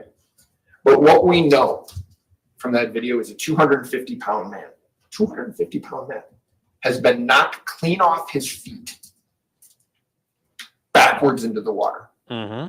by getting punched in the jaw. Yes. That's what we know. We know that in 1 second, Dante Carlson, who throws that punch, runs around to the other side of Nick Miu while he's still on his back, kind of on his lower, Again. I'm sorry, on his butt, kind of on his lower back, and he cracks him across the face. We know that. That's not in dispute. We know that AJ Martin, who says he's the peacekeeper. That's what he said. He runs up from behind and shoves Nick Miu while Dante Carlson comes in for thirds and smacks Nick Miu in the face again. I would submit to you at this point, it's coming from all sides and from multiple people. And this man who had heart surgery is terrified as to what's going on. We know, well, let me just remind you of this. At this point, after he's been punched, slapped, pushed, slapped, he hasn't stabbed anyone. Right? And if you listened closely to what AJ Martin said in his testimony, when he was shown the picture of him making contact with Mr. Miu before Mr. Miu stabbed him, he said, he got me before I got him, I guess. What does that tell you about what AJ Forgot about Martin that said? part. Forgot about that part. That's a good fucking point. He got me before I got him. That's a guy who's like, when I treat little children, I shove one into the ground. I hope he brings that up because that still is a moronic way of handling fights. He's back in the water now for a third time after getting pushed down He is cooking. by AJ Martin. And what do we see next? That's Anthony Carlson. He walks right by me.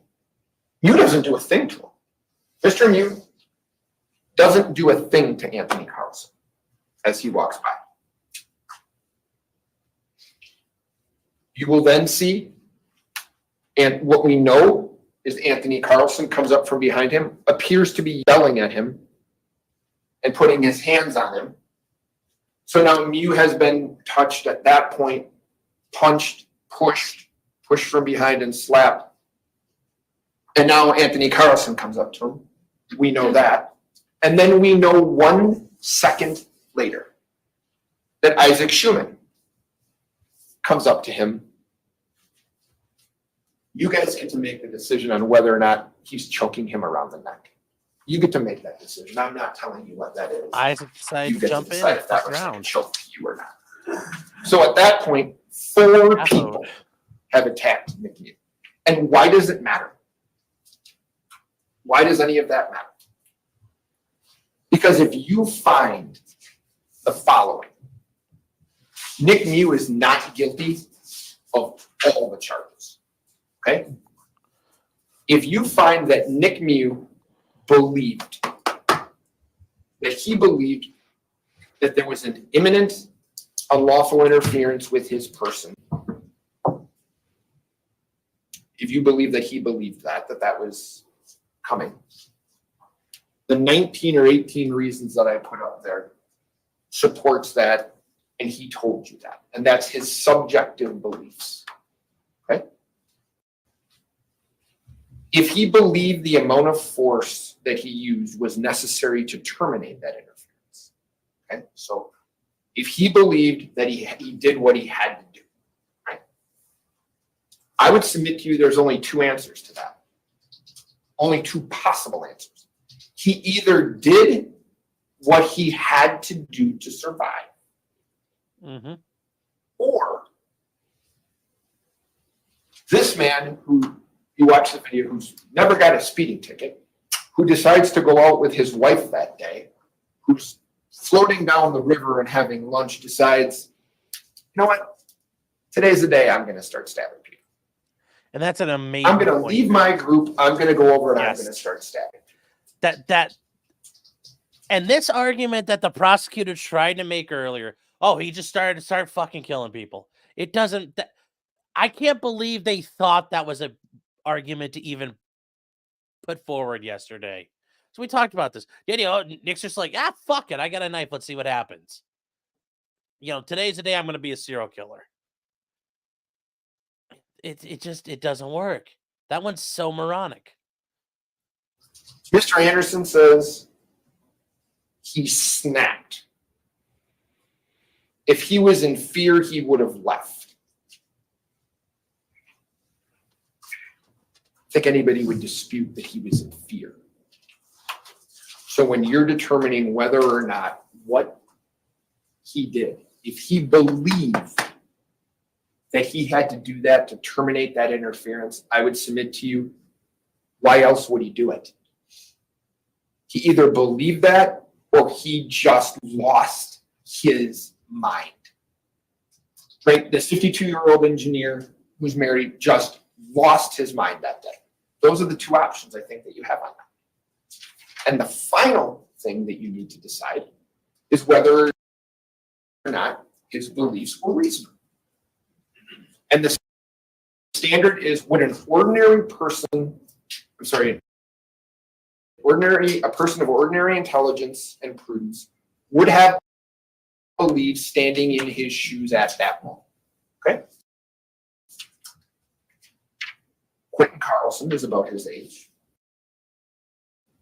And Quentin Carlson is concerned enough for his safety that he sends his boys over. Quentin Carlson tells the police that after his boys have been injured. He tells the police, I get it. They're injured. I sent them over there because I was concerned for the old guy. Brandy Hart. Did you watch that video yesterday? There's a point in that video where Nick Miu puts his hand in his head and says something like, my life is over. And Brandy Hart says, I don't know about that. They're self-defense. Hot damn, that's good. The detective's own statements like that. Nice job. She says, I don't know what I would have done. I was scared shitless. She said I was scared shitless. But I can tell you, I would have been scared shitless. Yes, she was. She's been a police officer for 25 years. And that is her risk. Oh boy. Put you down.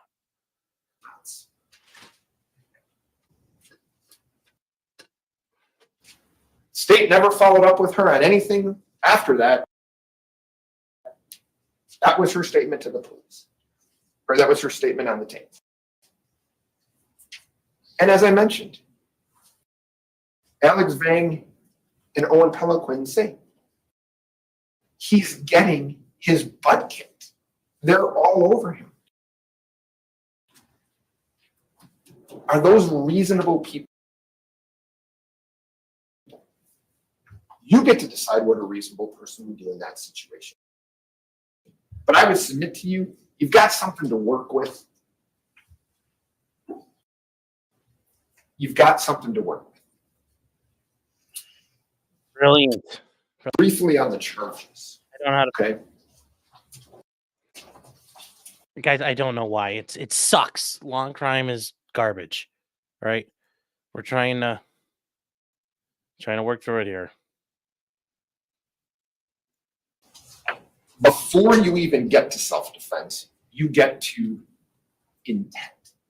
You have to find intent on the homicide charges initially for Issac Schuman, and you have to find them for the others involved, okay? And the question on intent is mental purpose. Can you watch that video and say that Nick Miu's mental purpose is to kill Issac Schuman? Or is his mental purpose to get another person off of him? You get to decide that. Okay? Under those circumstances, you heard everybody say, anybody who never touched him, he never touched. Right? People were like, I didn't want to get near him. They didn't touch him. He didn't touch them. He didn't say anything. You get to consider all the facts and circumstances. He didn't say anything to Issac. Right? Issac grabs him by the throat and he stabs him one time. Is that an intent? Is that his intention to kill Issac Schuman? And when you started this case, you heard that was the charge. Well, those charges have changed. Now you get to consider all other kinds of charges with all other kinds of mental states too, right? Maybe it was intentional. Well, maybe not. Maybe it was reckless. Pick a theory. Don't let them just throw things against the wall and hope that you guys let something stick. They're telling you they thought it was intentional. Now it might not be. Now it might be reckless. They don't have it. Nick Miu wanted to get Issac Schuman away from him. He didn't chase Issac Schuman down. He didn't move toward Issac Schuman. Issac Schuman moved toward him. Mm-hmm. And on the attempted homicides, read the instruction on attempt, you guys.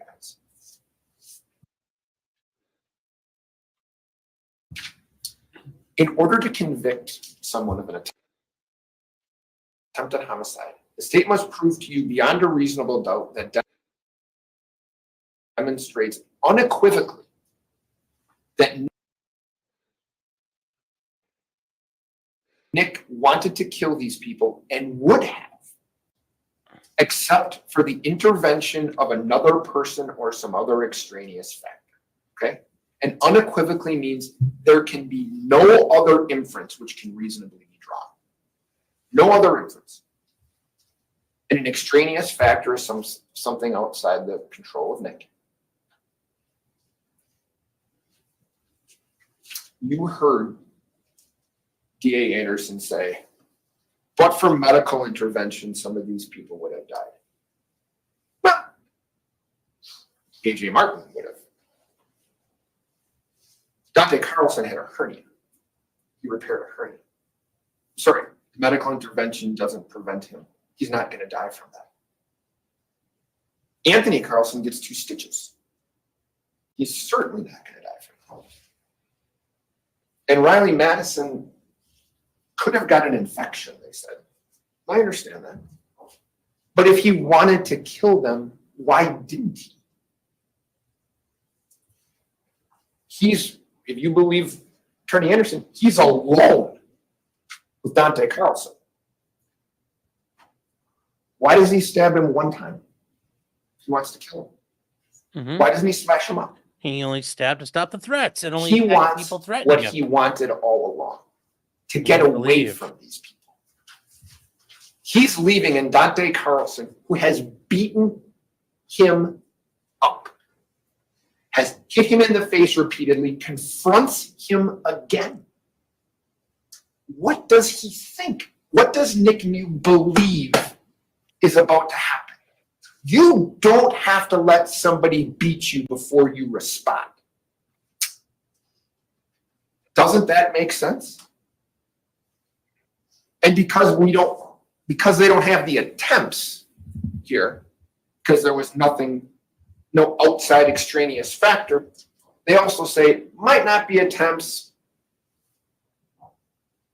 Take a chance on reckless. How about that? Again, not really a theory, but you get to make that decision.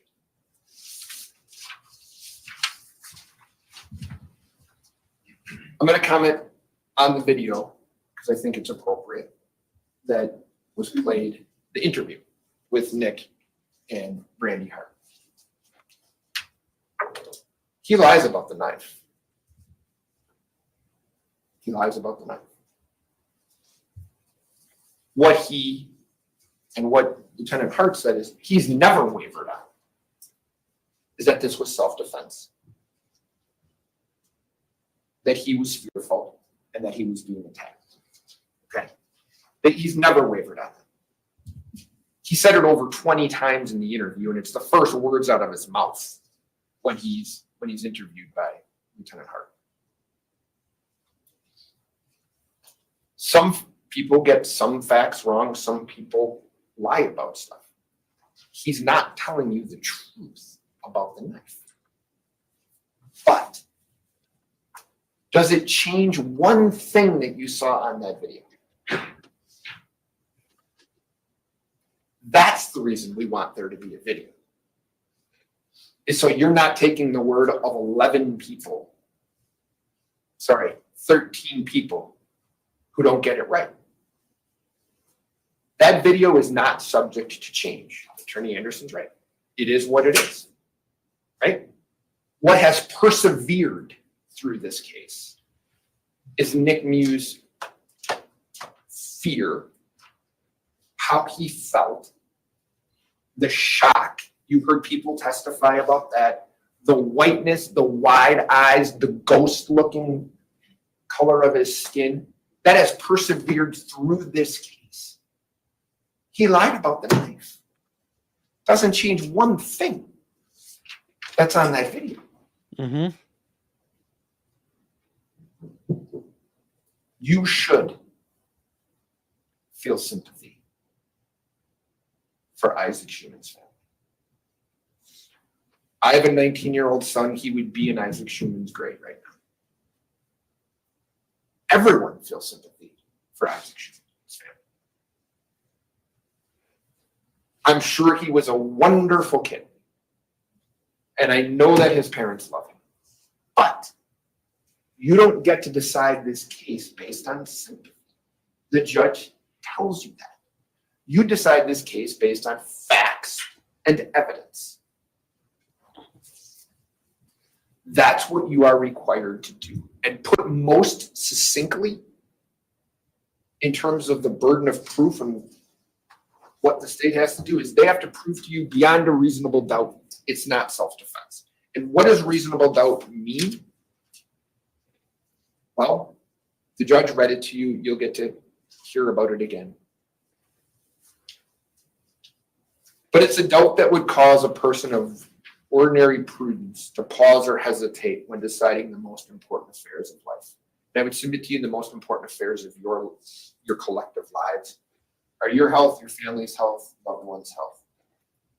When you're thinking about that and you have to make hard decisions on those things, if there is a pause or hesitation about what you need to do because you're getting information from various places, you say, I need a break. I need to figure this out.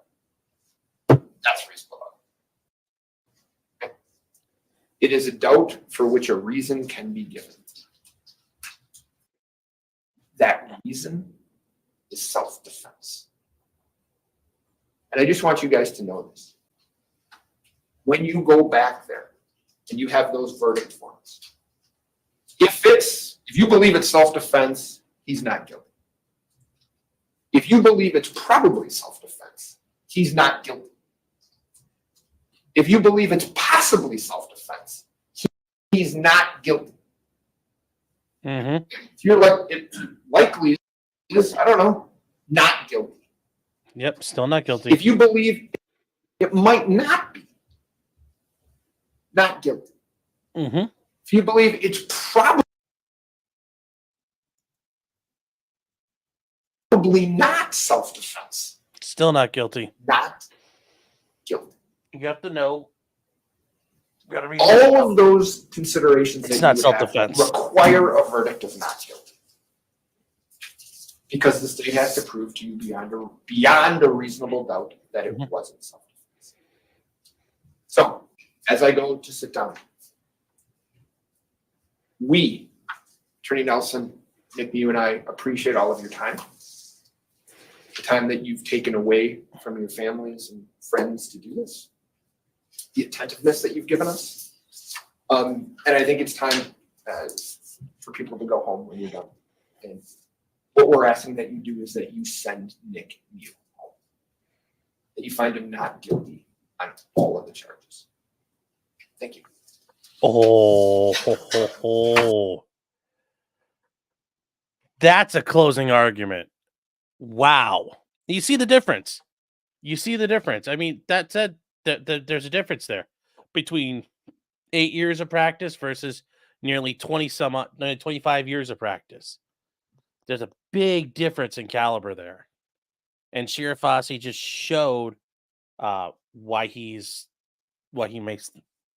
what he does. That was phenomenal. Is that enough? Like I said, I'd like to think it is, but maybe the state turns it around. I have not seen the rebuttal yet either, chat. Let's see what the state's rebuttal is. He fixed the mess Nick made. It helped a lot. But I don't know for sure. Let's see here real quick. We got to super chats, guys. I'm going to get these out in a minute. We'll catch up to all this stuff. So, here we go. While we swap people out, if you'd like to stand and stretch for a moment, you may do so. And then we'll hear a brief rebuttal from Mr. Smithson. The mood changed in that courtroom, chat. The mood has changed a lot. A lot. These people over on the other side are not. I guarantee you they're like, oh, shit.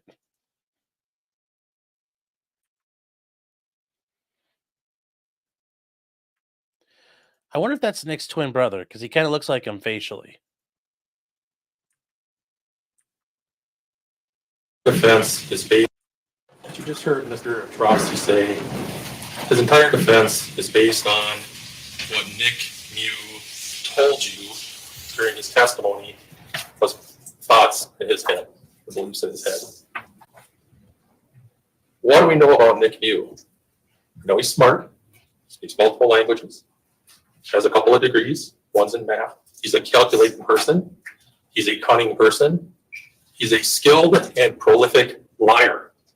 We know that because every word that came out of his mouth, practically, Really? since he started walking away from this group, was a lie. This is their Including to his argument. best friend, who said they took my knife while the knife is still on him. The things he said to Sheriff Knudsen, where he pretended to not know what was going on. And then everything he said to Investigator Hart, Lieutenant Hart.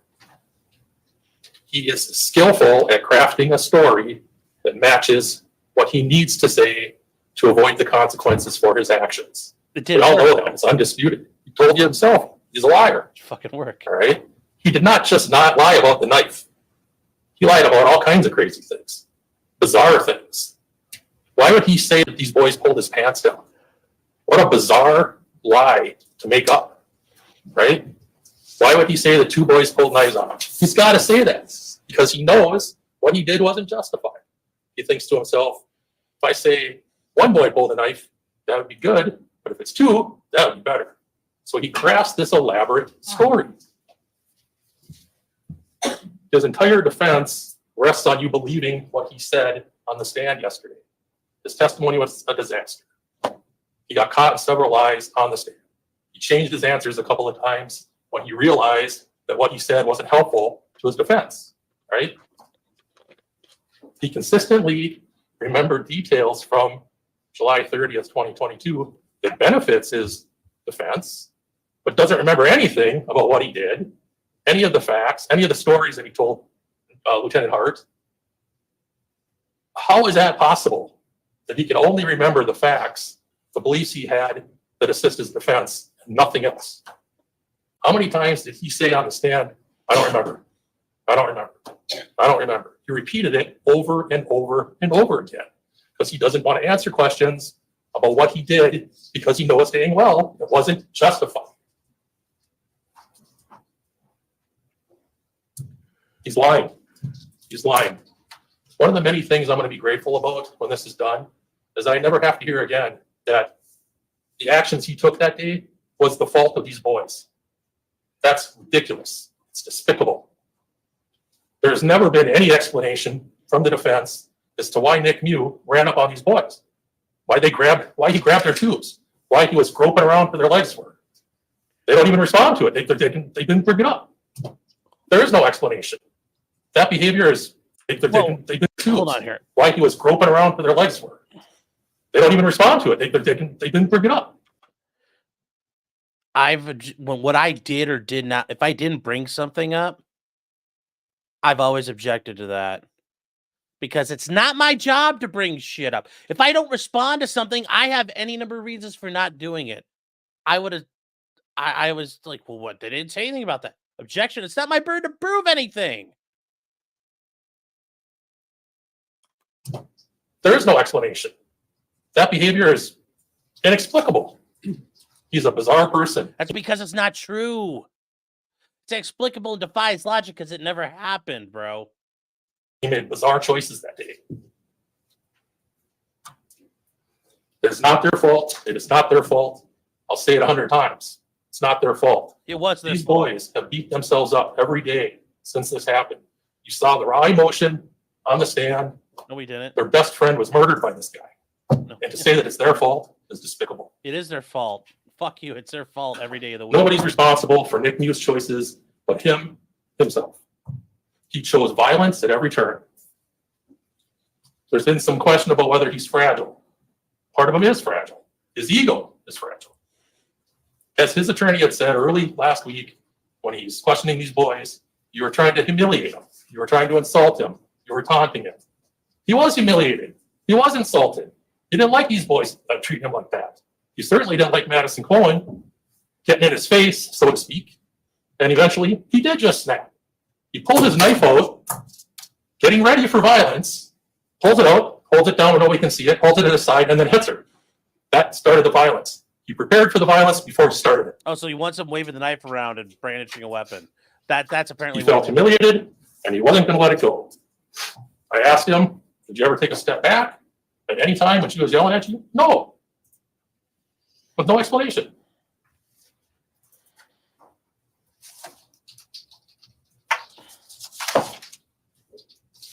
We're dealing with what we call false narratives in this case. Things that the defense repeats over and over and over again, hoping that you think it's fact, okay? One of these is this 13-to-1 narrative, okay? We've heard it 100 times in the trial. This is not a 13-to-1 situation. We've got the 6 teenage boys standing on the side by their tubes. He's confronted by the 2 girls. Everybody else is in the background. He hits Madison Cohen when he's only got 2 girls standing in front of him. After the fight, it's 1-on-1 to start. It's Dante hitting him, and then arguably 2-on-1 when AJ comes up and pushes him in the back. Tony breaks it up. The fight's done. He gets off. AJ, of course, is already tore open, so he's laying in the river. But that's the end of the fight.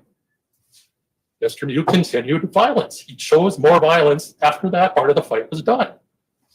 Tony, who did exactly what his dad told him to do, came up to try to break it up. You can hear him telling Dante, his brother, get away, get back. Mr. Miu turns around and stabs him, and Tony blocks it and stabs him again. He chose violence at every turn. There's another false narrative. They circled him. They surrounded him. Baloney. You've seen the video how many times. There's open water everywhere. That he was attacked from all directions. False narrative.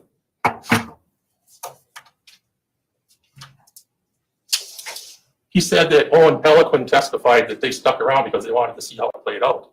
That's true, but what he didn't mention is that Owen also said he wanted to make sure he didn't do anything to this woman. And you know what? Those instincts were exactly right. Those instincts were right.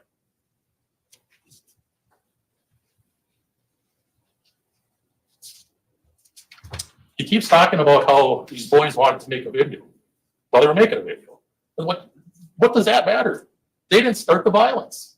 None of those boys laid a hand on him, despite the fact that he touched both Joanne Cockfield and Landon Wire when he ran up on him in the tubes. Nobody laid a hand on him until after he had already stabbed a number of people. Issac Schuman tried to stop him. He got killed for his efforts. He seems to be arguing, the defense seems to be arguing that Issac somehow deserved it. I don't understand that argument. He's trying to protect people.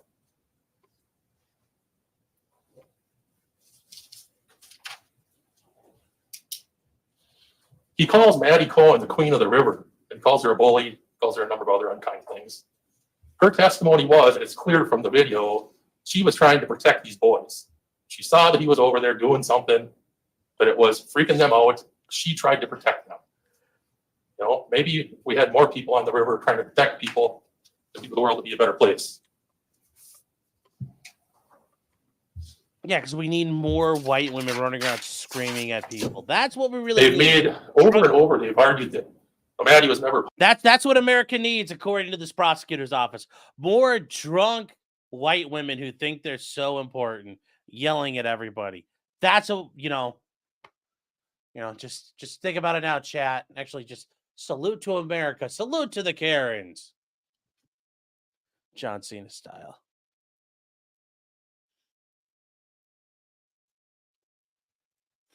Punch because she has no marks on her face.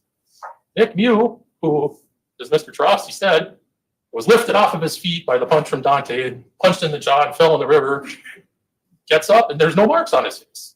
We have pictures from him. We have the video. We have his interview with Lieutenant Hart later. We have the pictures that the jail nurse took 5 hours after. There's no bruising. There's no puffiness. There's no swelling. The fact that they're arguing that Maddie had no mark doesn't matter because he didn't either. It happens. They're trying to say that he was terrified. His face tells a different story. He has expressions of anger. He has expressions of, I guess, humor. He's smiling. He's smirking. Well, after he has his knife out, he clearly feels comfortable. Parenthesis. There's no look of terror in his face at any time.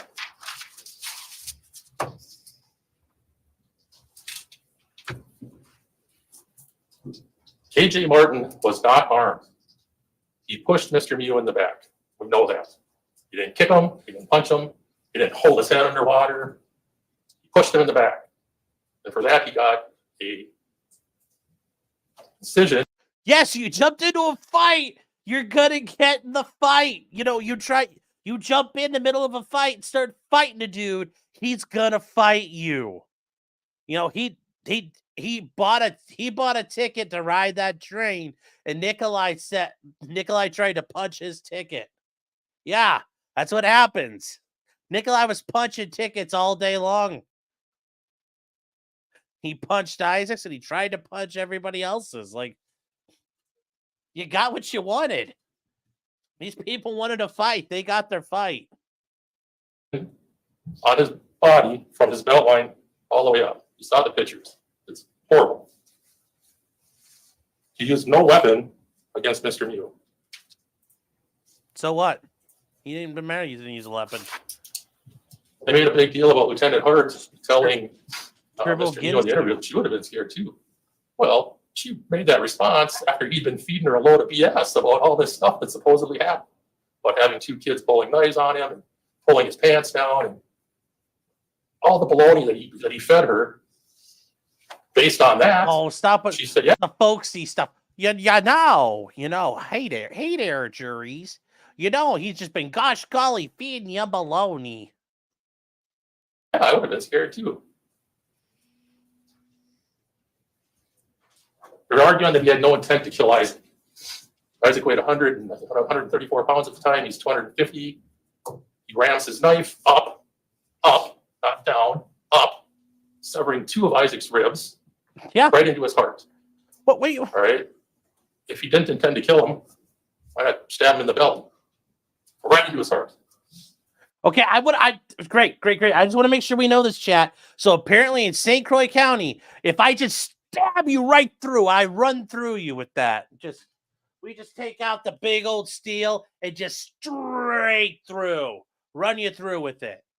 That's not attempted murder, apparently, to the prosecution. This is the problem with some of these cases. Listen how fucking stupid this gets. Well, that's different. If he wasn't trying to kill him, he could have just poked. What the fuck? That's still trying to kill somebody. If you try to just poke me with a knife, I could fucking shoot you. That I would have a reasonable belief of serious bodily injury or imminent death if you tried to stab me. Doesn't matter if you're stabbing me or you're doing like a power strike up through my rib cage. Listen to this shit. Listen to this fucking thing. This is low energy as fuck. And I think even this is just fucking garbage. God, they have it. They have a conviction in their hands, and they're just like, fuck it. They're just dumping their snack tray on the floor.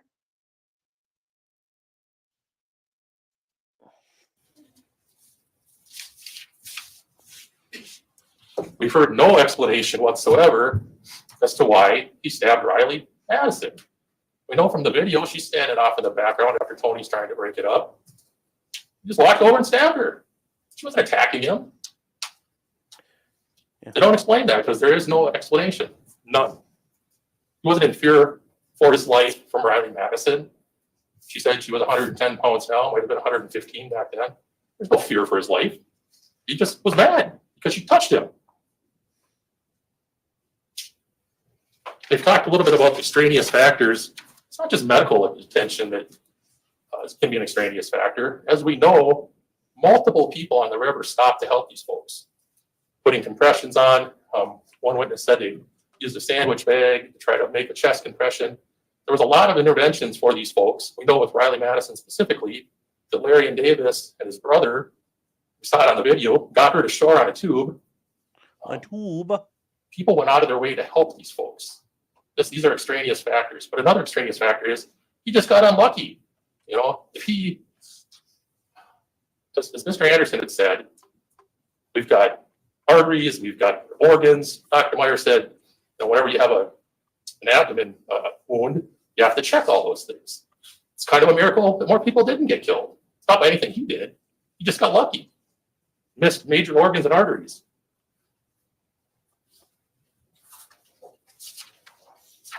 The bottom line is he had 4 hours from the time that he was arrested to the time that he concocted this ridiculous story about the boys pulling knives on him and pulling his pants down and all this other bizarre baloney. He used his intellect, because we know he's smart, to craft this story. And he was very deliberate and detailed because he wanted to come up with a story that he thought would be sufficient to convince people that he acted in self-defense. We know he lied about all of it. So now today, he's saying, well, sure, I lied about everything I said when I talked to Lieutenant Hart about what happened, but now I'm telling the truth. So now believe me. No, no, no.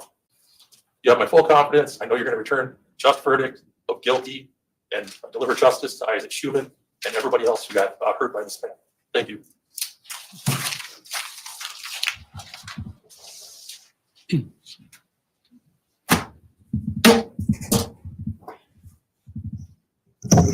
Now, members of the jury, the duties of counsel in the court have been performed. The case has been argued by counsel. The court has instructed you regarding the rules of law that should govern you in your deliberations. The time has now come when the great burden of reaching a just, fair, and conscientious decision of this case is to be thrown wholly upon you, the jurors, selected for this important duty. You will not be swayed by sympathy, prejudice, or passion. You will be very careful and deliberate in weighing the evidence. I charge you to keep your duty steadfastly in mind and, as upright citizens, to render a just and true verdict. You are to decide only whether Mr. Miu is guilty or not guilty of the offenses charged. Any consequences of your verdict are matters for the court alone to decide, and they must not affect your deliberations. Multiple forms of verdict will be submitted to you concerning the charges against the defendant, Nicolae Miu. For count 1, 5 forms of verdict will be submitted. They read, as to count 1 of the information, Issac Schuman, the jury finds Nicolae Miu guilty of first-degree intentional homicide as charged. Another form, as to count 1 of the information, Issac Schuman, the jury finds Nicolae Miu guilty of second-degree intentional homicide as submitted. Another form, as to count 1 of the information, Issac Schuman, the jury finds Nicolae Miu guilty of first-degree reckless homicide as submitted. Another form, as to count 1 of the information, Issac Schuman, the jury finds Nicolae Miu guilty of second-degree reckless homicide as submitted. Lastly, as to count 1 of the information, Issac Schuman, the jury finds Nicolae Miu not guilty. Return only one for your verdict. If you return a guilty verdict, you must also answer this question. Did Mr. Miu commit the crime while using a dangerous weapon? As to count 2, 5 forms of verdict will be submitted. They read, as to count 1 of the information, Alexander Martin, the jury finds Nicolae Miu guilty of attempted first-degree intentional homicide as charged. Another form, as to count 2 of the information, Alexander Martin, the jury finds Nicolae Miu guilty of attempted second-degree intentional homicide as submitted. Another form, as to count 2 of the information, Alexander Martin, the jury finds Nicolae Miu guilty of first-degree recklessly endangering safety as submitted. Another form, as to count 2 of the information, Alexander Martin, the jury finds Nicolae Miu guilty of second-degree recklessly endangering safety as submitted. Finally, as to count 2 of the information, Alexander Martin, the jury finds Nicolae Miu not guilty. Again, return only one for your verdict. If you return a guilty verdict, you must also answer the dangerous weapon question.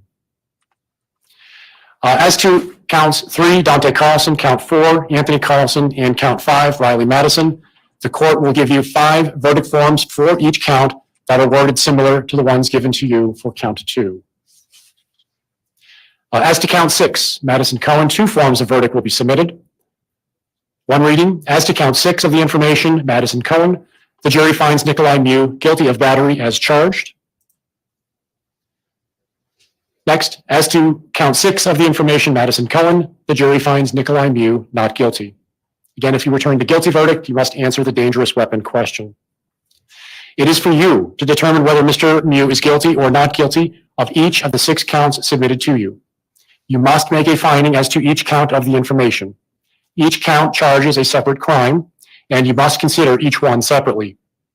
Your verdict for the crime charged in one count must not affect your verdict on any other count. This is a criminal, not a civil case. Therefore, before the jury may return a verdict which may legally be received, the verdict must be reached unanimously. In a criminal case, all 12 jurors must agree in order to arrive at a verdict. When you retire to the jury room, select one of your members to preside over your deliberations. The presiding juror's vote is entitled to no greater weight than the vote of any other juror. If you need to communicate with the court while you are deliberating, send a note through the bailiff signed by the presiding juror. To have a complete record of this trial, it is important that you communicate with the court only by a written note. If you have questions, the court will talk with the attorneys before answering, so it may take some time. You should continue your deliberations while you wait for an answer.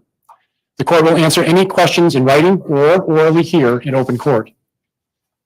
When you have agreed upon your verdict, have it signed and dated by the person you have selected to preside.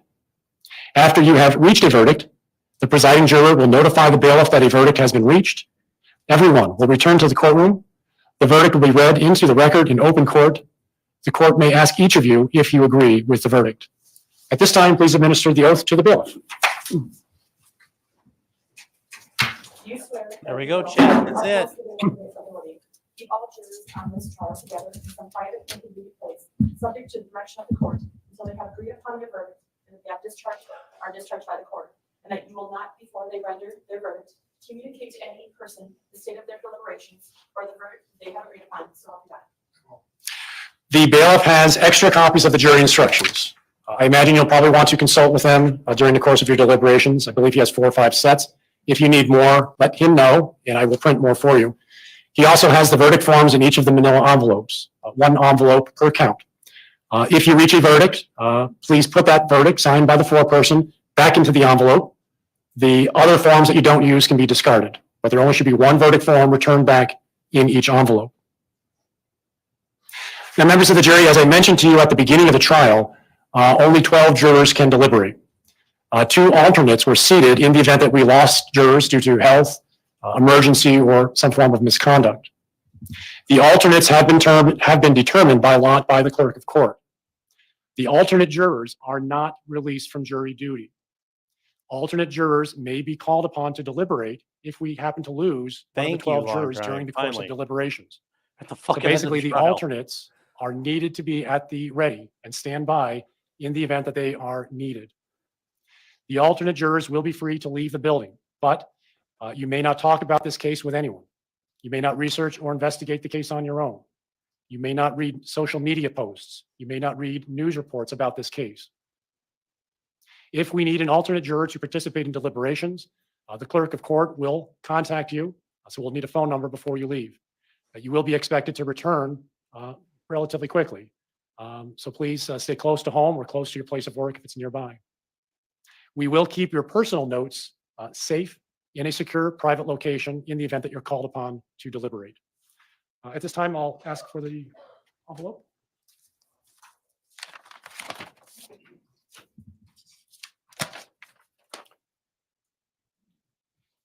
The 2 alternate jurors are Darren.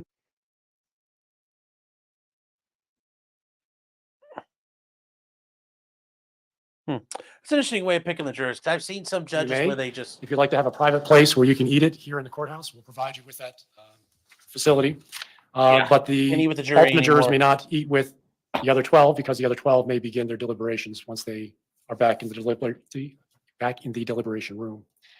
Please take the jury out. All rise for the jury. that was a good catch by Law and Crime to shut the sound off. Yeah, some guy named Darren. Good Darren. Oh, Darren's a good boy. I know Darren. He runs the beer barn. Darren's the best tuber in all of Wisconsin.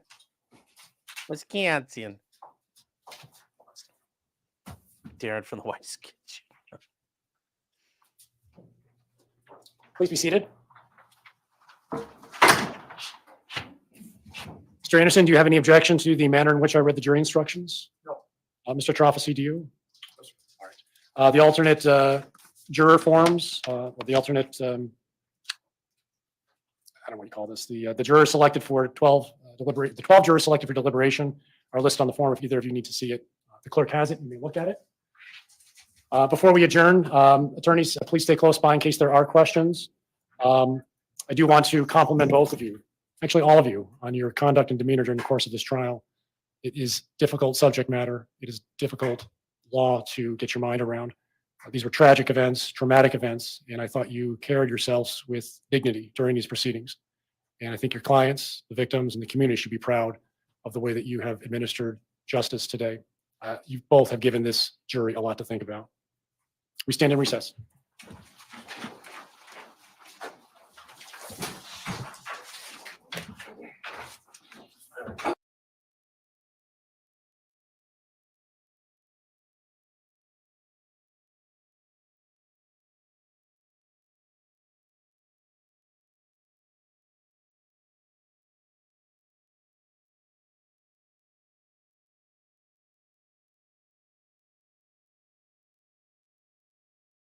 I'm sure his retirement was cashed out for that, guys. Whatever happened there. So that's it. We'll see what happens. Done for the day. They finished up. Yes,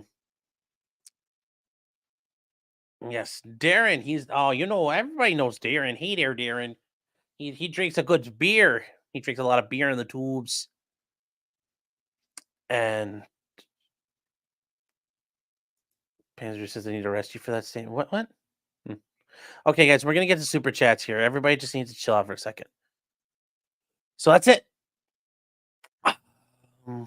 Time will tell. Time will tell. So let's catch up on all the comments from earlier. Carrie for 1999. Thank you very much, Carrie. I appreciate the support. She says, Sean, happy Clyde deciding to pick you to take care of Day. Yeah, he kind of did. Like when we went to go look at the dogs, he came out and flopped over on my foot and rolled over. Sigrun Eterna for $5. Thank you. Is saying, remember that Sheriff EC helped Rittenhouse beat the murder charges? Yep. He is an amazing speaker. And I remember him getting Gage to admit he pointed a gun at Kyle. Yeah. Yep. He got Gage to fully admit that. Great Success says you got 10 seconds equals a mortal threat. Well, like you said, when you tell a kid you got 10 seconds, there's never any or else what. It's or else I'm gonna fuck you up. Quake 4 for $2 says defense come off as smug. That may hurt him. I didn't think they came off as smug. The prosecution came off as low energy. Tracy Fagan for $2 says get your butt out of the chair. Okay. And Brewberry's been a member for 3 months. Says happy gotcha day, Clyde. Belly rubs and treats. Yes. And KJ's been a member for 2 months. Says Clyde is the best. Stop Moss B for $2 says, have there been any Nick the Knife memes made yet? Not yet. We need to work on a couple of those. Bill Swift says Corey absolutely drained his balls on the stage. He did. That was a phenomenal close. I mean, I give him an A on that. That was very well done. It was cohesive. It went together. The first close, the state's closing wasn't good.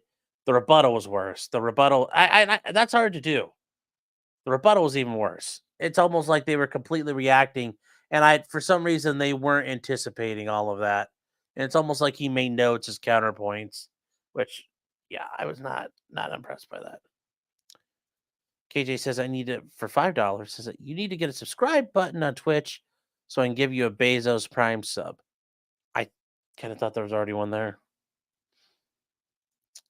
And Joe Loy for £10 sterling. The King sterling. Thank you.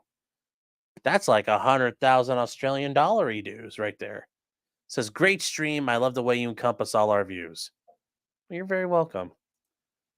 And Selena for £20 sterling. The King sterling. Long live the King. Although with this cancer, it's probably not going to be that long. Says for Clyde's gotcha day. Thank you. Thank you. Clyde. Hold on. Clyde. Come here, Bubba.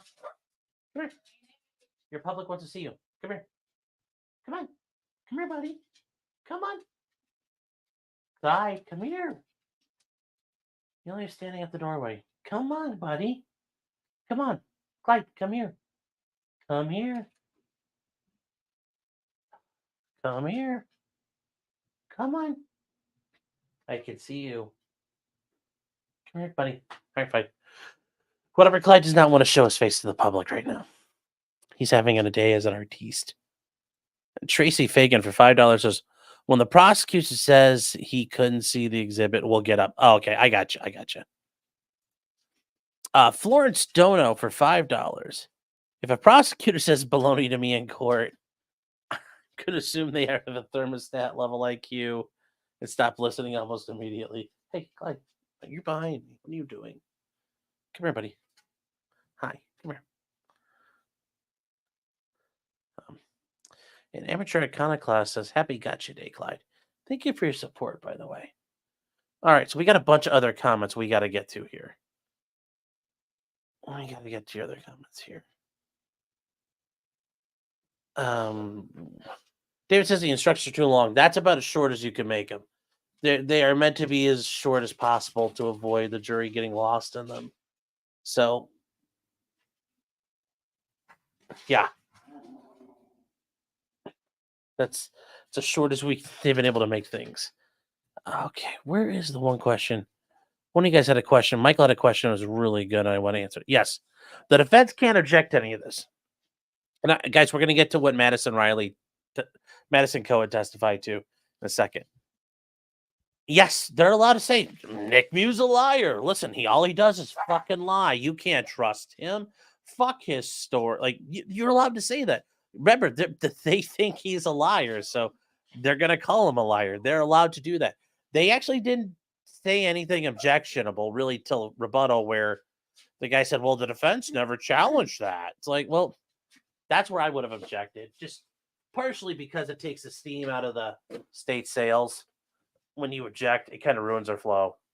Hi, Bobby. Hi. It takes their flow away. Whoa. Oh my gosh.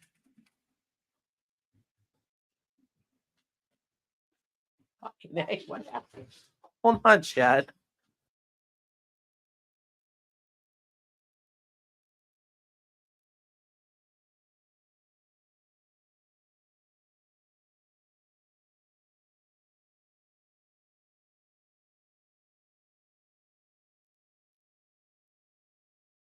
Okay, that just caught me off guard. He went after he went to 2.0 like he was on fire. Holy shit. But no, they're allowed to say, "Hey, he's a lawyer, he's a scumbag. Don't listen to him. You know, you can't believe him. Don't listen to a word he says." You're allowed to do that. That's they play their game and Corey Nelson play theirs. Yeah, none of that was objectionable. They're allowed to say he's a liar. They're allowed to say the defense is misstating facts. Now, he can't say the prosecutor's a liar, but he can say their theory is they're misinterpreting things. They're spinning it around. They're trying to trick you. That's kind of par for the course. That's par for the course. That's James says, don't be mad because Corey's hipper than you. Don't you? I got new glasses on. Thank you very much. Hold on, guys.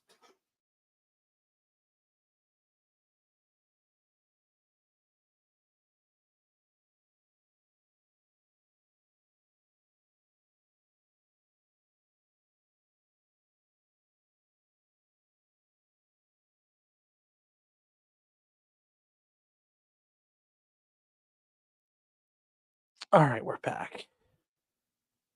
And Stabby says, that's not true, Sean. The Asia kid story diverted because he let slip that the prosecutors were his team. Yeah, that's not really, that wasn't the big issue. The big issue is all the kids they all sat down together at some point and came up with a story. But yeah, besides, these are good glasses. Don't you? These brand new glasses. Literally like 2 weeks old.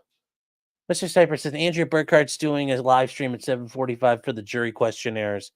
No, I'm actually curious about that because the prosecution's mad that the defense team was asking, have you heard about this case? What do you know about it? That's literally what's going to happen during jury selection at trial. So they're mad that the defense team is trying to save time. That's literally what's happening. The judge and the defense team are like, how dare you be efficient with your time and pre-screen jurors?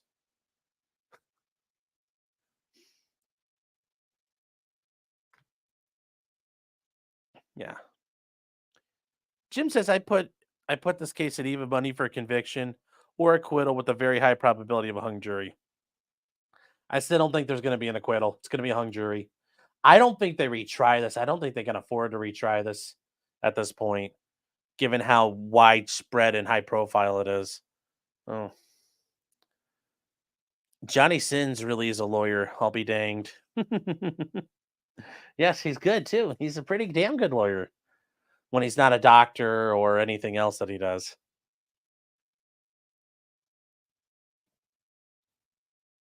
Alpha says, "Oh, good observation. Reminder, Sheriff EC. What part? I didn't remember what you were talking about." And Stabby says, "Well, you don't live your life 1/24th of a second at a time. I live my life 1/4 mile at a time."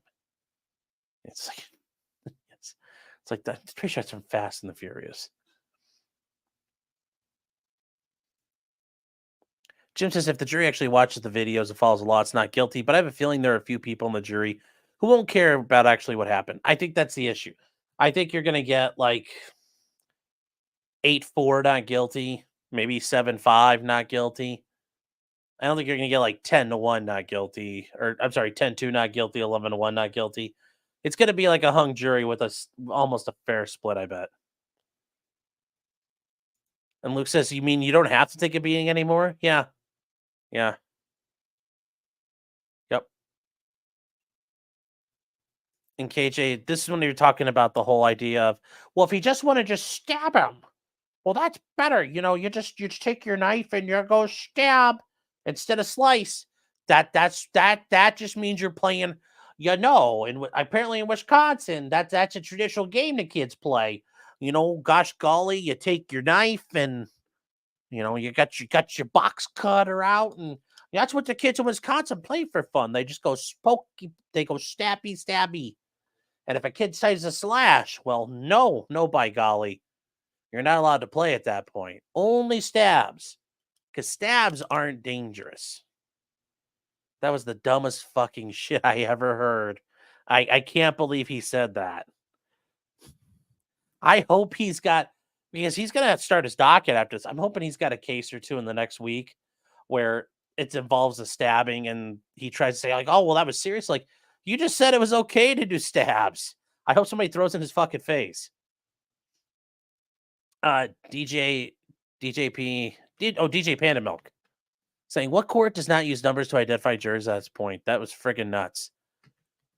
Yeah, well, I'm sure the jurors were known by their numbers because you heard them talking about it in court. The jurors were known by their numbers, but the judge has the jury list and he's in charge of all that. So they cut up the list of names and shuffled them around and he pulled 2 names out. And those are the alternates. So I think that's funny that happened that way. And guys, how you pick it, it's like, Schroeder, he lets you pick your own jury. Kyle Rittenhouse had to pick out the alternates. There's other places I've been in front of a judge where he had like a pack of cards.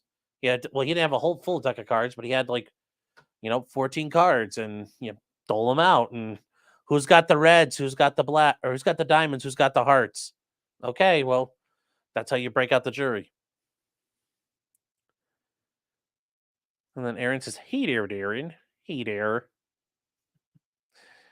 All right, you guys are just going along here way too fast. I appreciate everybody here. It's just hard to keep up.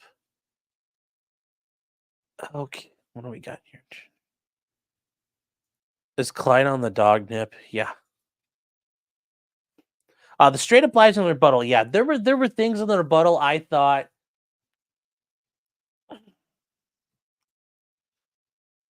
to argue facts not in evidence, but I think Sheriff EC was like, fuck them.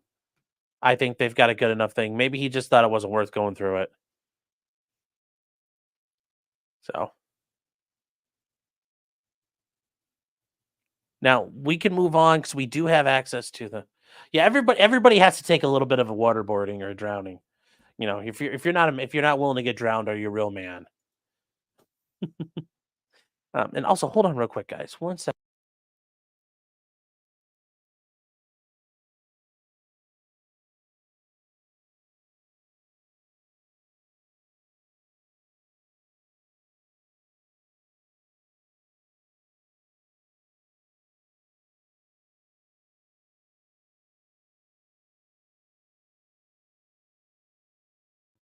All right, guys. So we have to go find Madison's testimony here. Here we go.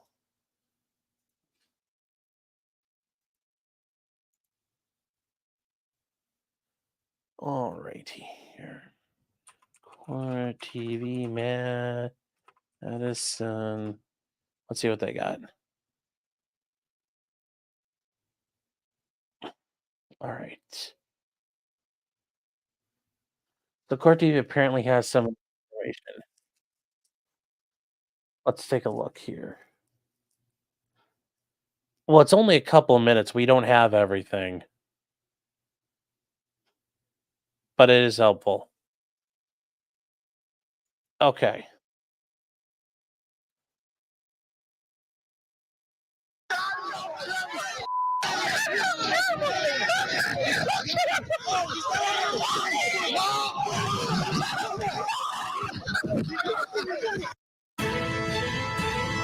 Okay, so they're saying that's how it starts. They have, I don't know how they got this, but let's take a look at what they have.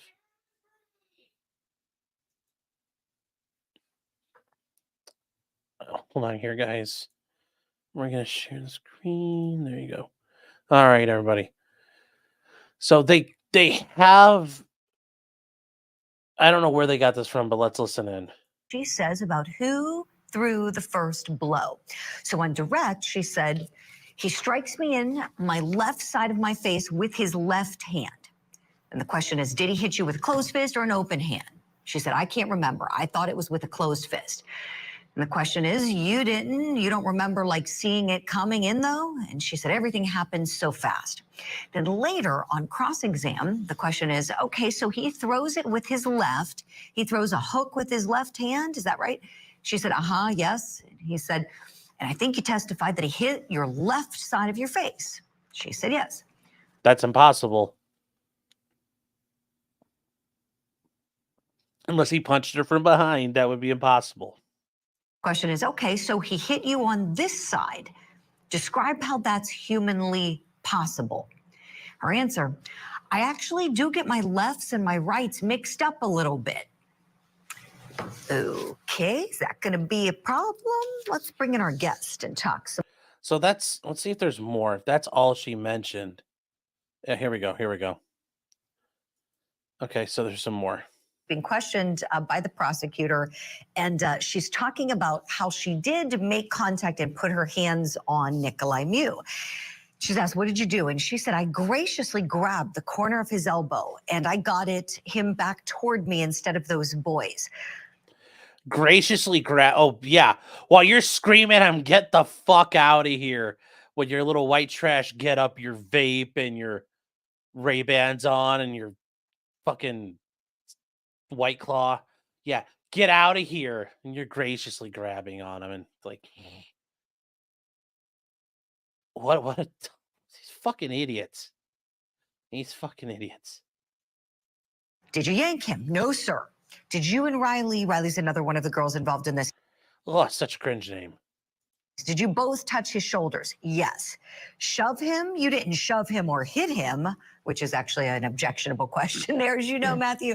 And she says no, because the defense is saying that she did shove him and was pushing him, and that the strike that he delivered to her was a defensive strike. Oh my, this is messy, isn't it, Matthew? How does this get sorted out for the— So yeah, that's it, guys. Yeah, that's, I mean, I hope there was more of that, but it's still better than nothing. We know quite a bit now. Yes, she did. It's on film. I understand, but it's funny that she lies about that. Would a legally competent argue there ain't no clause when you're drinking? Yeah. No, it wouldn't work. I promise you it won't work. White Claw's too highbrow for Madison. Yeah. There's more plastic on her face than that river. Madison's the reason this even happened. Well, no, the kids are the reason this happened. Yes, and the adults came up and escalated through it. All out of control. So, yeah, I know you guys were asking some people were asking where I thought of what this is going to be. I think he gets hung jury.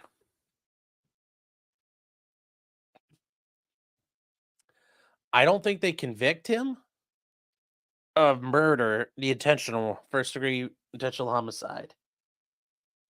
I think he might catch a couple of includeds, but that's like it's 60. I'll say it like this 55-45 hung jury. That's where I'm at. The defense, Sheriff Fossey did a good enough job in that closing to fix a lot of holes. Did a good job in ending it. And the state, they have it. This is just to make a layup. Once again, they have the chance. Hey man, just make layups. Make a 2-foot putt. Instead, they're like running back 100 feet and trying to do it. Why? Why are they making this harder on themselves? They didn't talk. Notice they didn't even talk about him dumping the knife. He had the knife. Who does that? They didn't talk about a lot of that stuff. Like they really left a lot out there. It was not a very good job. It was a very good job. To me too. A juror will get stuck on the interrogation. A juror will get stuck on the video. Yeah. No, the lessers included didn't have manslaughter. Just like Kyle Rittenhouse, they had the reckless intentional homicide and some kind of weird nonsense that they have out there. Blade says, what could happen after a hung jury? If they can't agree to anything, well, the judge would declare a mistrial. They'll get instructions to keep deliberating. But if at the end they're exhausted and we can't reach a verdict, what happens? Well, the judge says, okay. I'm discharging you. You're done. And then there'll be a motion for a mistrial. The judge will declare a mistrial.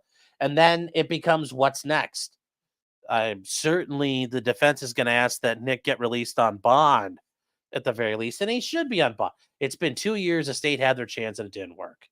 Nick should be out on bond. At the very least, let him go see his puppers.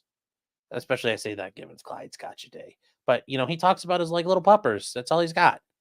Well, especially now his wife left him. Like, I'm hoping she's still got the puppers and be like, I'll let you have the puppers, buddy. I hope she didn't give the dog away or something. Hope the dog's still alive. But yeah, hopefully he can get out. I have a feeling the state's gonna be like, he's a murderer. We can't do it. It's like, Your Honor, we promise he won't go tubing on the river. He'll stay in his house. But let's see what happens. The state could retry him. Here's the problem, though. We talked about this earlier about St. Croix County. They have a massive problem. And we mentioned this in one of the articles we were reading about it. The county is horribly understaffed in the prosecutor's office. They can't retain people. And I'm assuming that's a budget issue and a pay issue. They can't retain people. They mentioned they're horribly understaffed. This is going to have been a massive drain. This is really going to have hurt their office. Preparing for this and running this trial and kind of basically pushing them off onto the back burner instead of having a staff that could run the rest of the office. I don't know if Carl Anderson can afford to run this again. He might not have enough money. So I could see them offering something down to time served, or they could just say, fuck it, we'll try it again. But it's going to be a little while. I mean, this is an 8-day trial with a couple of days of jury selection. And it took 2 years to prepare. I mean, a lot of the preparation's done, but now the great part is the defense will have seen it. They got a dry run. So the defense could change up whatever they want. The state's going to be hurt because if they start bringing in people who have different views, the state could, subpoena those detectives and people they didn't bring in the second time. Be like, well, you disagree with this. You thought it was something else, right? Yeah. So I don't know. I don't know if they retry this. I don't think they retry it. I don't think they can do it. It would be dumb to retry this.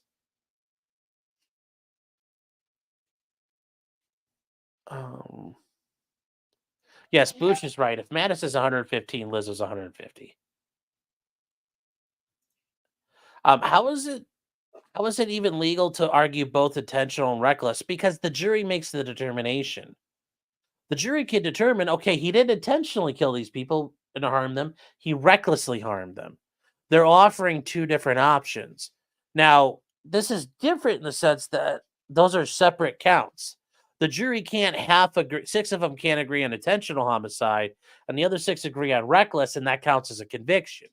We have that. That was an issue I had a problem with when we were talking about for Hannah Reed. That was a problem. I didn't like how they did that there, where you could kind of have that split.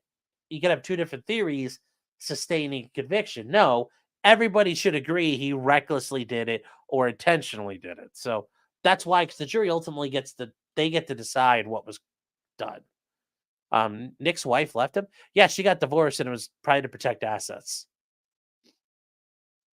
Hung jury, is Miu kept in jail until the next trial? It depends. They might ask for bond. The judge could say, "Nope, I'm holding him in trial, or I'm holding him in jail." Although he's then it becomes a burden on the burdens of the prosecutor to get this scheduled ASAP, because well, you can't just keep him forever. The wife left him for a district attorney.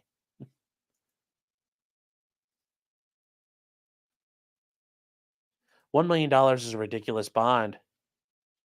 If you're ever in a murder situation, like use of deadly force, you're looking at a couple $300,000 on up. I mean, $1 million bond isn't obscene. That's it's a murder case, man.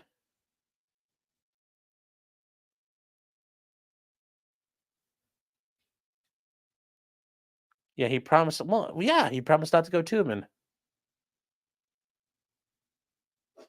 Stabby says his wife left him. She divorced him for financial reasons.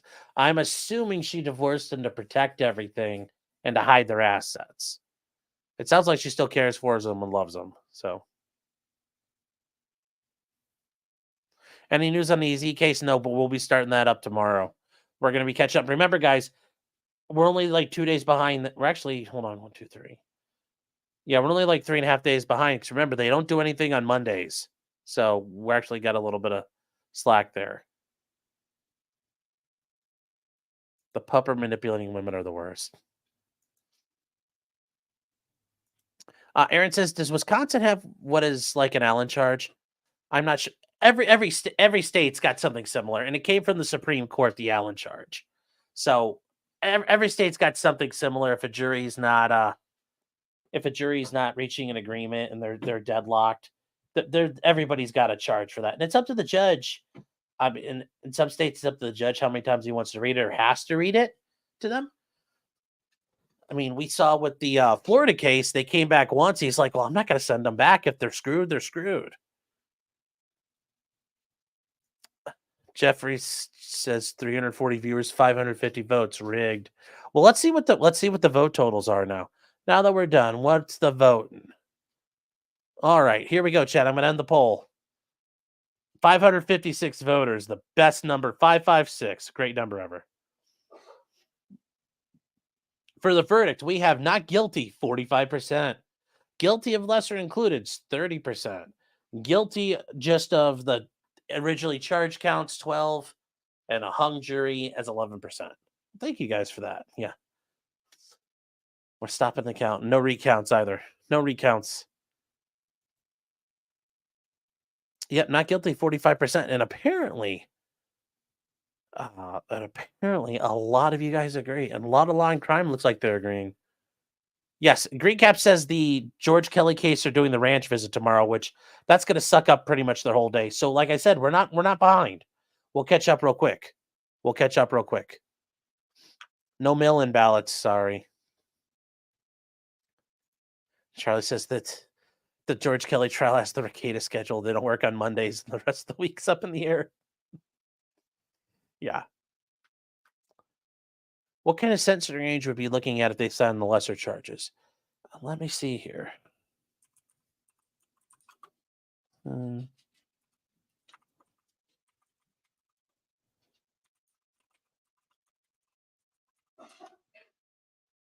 Okay, so second-degree intentional homicide is punishable by up to 60 years in prison.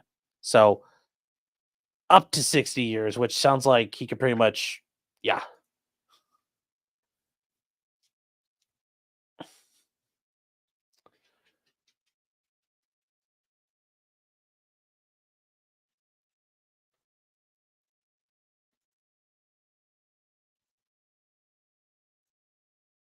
So there's a lot of penalties here. Look here. All right, let's look for penalties.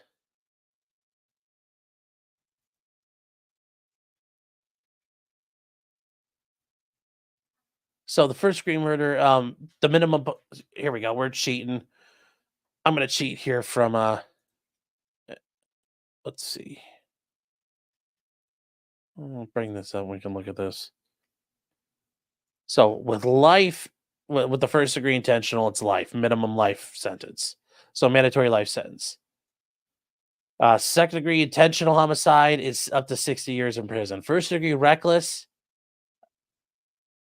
is a charge that gets recorded the same way, so it's treated up to 60 years in prison. Second degree reckless homicide is up to 25 years in state prison.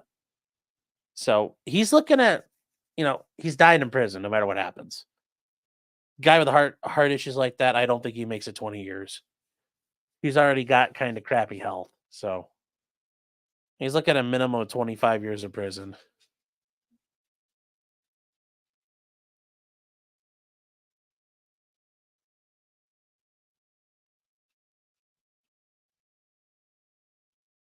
J-Rock blocked you. I didn't see J-Rock anyway. Where is he at? 5 years could be a life sentence. The dude's not in great shape. Well, these 2 years have been rough on him. 2 years have been rough, period.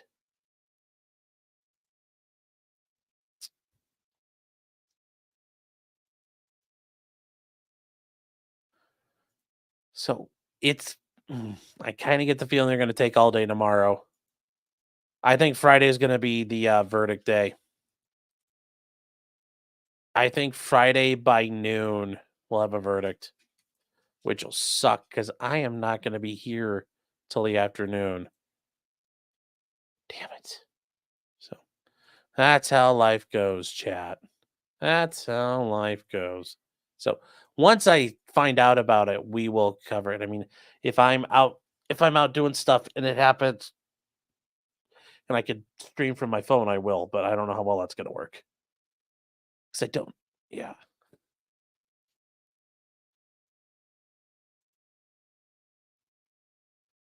If you're on the jury, how would I vote? I'd vote not guilty. I don't think he's guilty. I 100% don't think he's guilty. But somebody like me is not getting on the jury anyway. So that's part of the issue.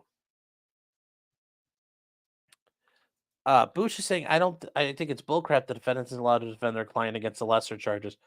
Well, they are, because their argument is it's all out.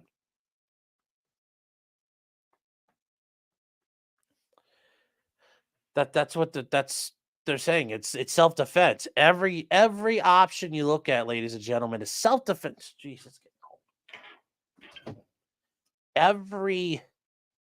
Every option, self-defense. Therefore, not guilty. So they did. They did.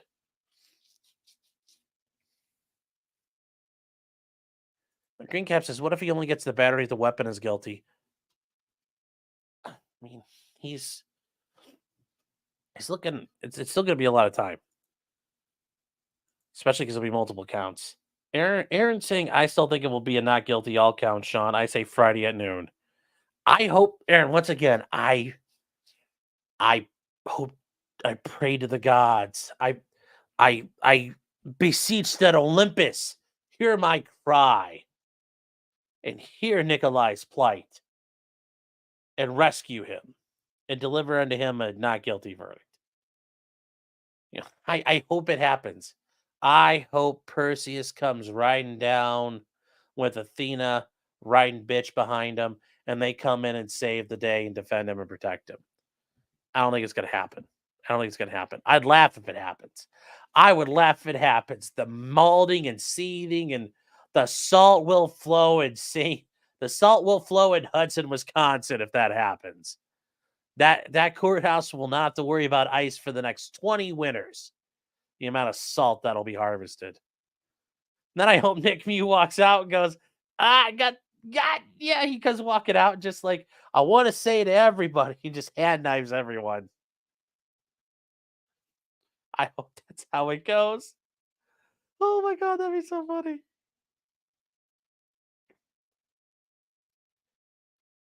Oh, Aaron says, wait, what? That was my prediction. We picked the same time. Yeah, sorry. I was trying to catch up to everybody. I didn't see your.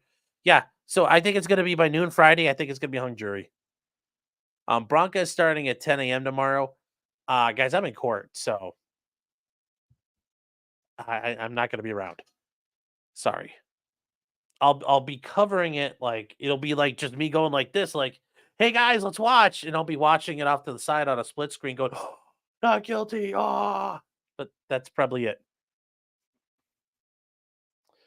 My Curse Turbo had mechanical failure. Ooh, that's no good. 17K to 17 G's to replace. Damn. What kind of turbo? You got like a turbo, like an F350 with a turbo diesel on it? That's rough. Just take your car down and drive your car in the hood and leave it. It'll disappear.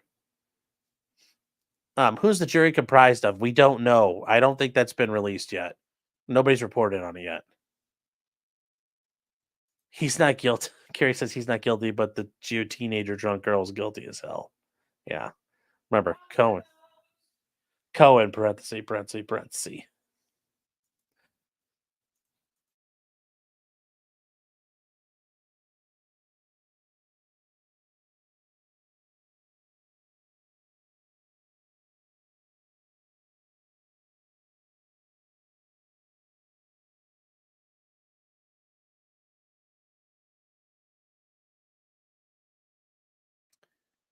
Let's see. The defense is primarily focused on murder, one, self-defense, not reckless. Well, because if he committed self-defense for that, it's self-defense everywhere else. That's the point, Boosh. Self-defense. If they have to start with first-degree intentional homicide, bam, self-defense. The rest of it is then just not guilties. So that's why. That's why.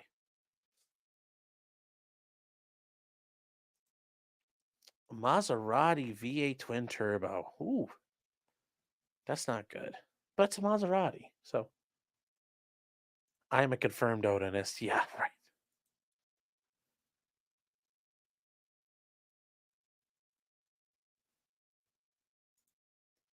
Stabby says you need to start taking bets. You lose, you have to send merch. You win, they have to buy merch. Well, there's a couple people. If they're right, I'll be sending out some merch. I already took a couple of bets.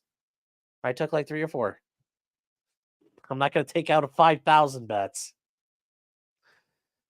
It tells me pray to the tubes. The tubes.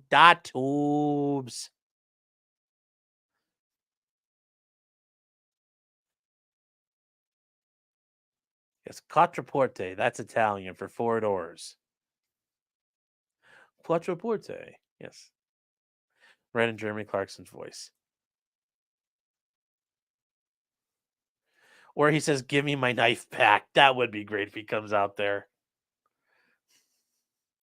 Or does Nick come out screaming about, I'd like to dedicate this for the coach. Or does he come out there and he's like, I want to bury the hatchet with Isaac's family. Oh. Joseph, what's the demographic of the jury? Pretty much all white people. I mean, it's like McWhitersville out there. The age range of the potential jury were people all the way from their 20s up to a lady in her 90s. So it's a wide swath of people, men and women. And by the way, I want to say, Joe, thank you for the super chat. I do appreciate the support there. It's a wide range, and I don't think there's anything out there that let me see if there's an update though.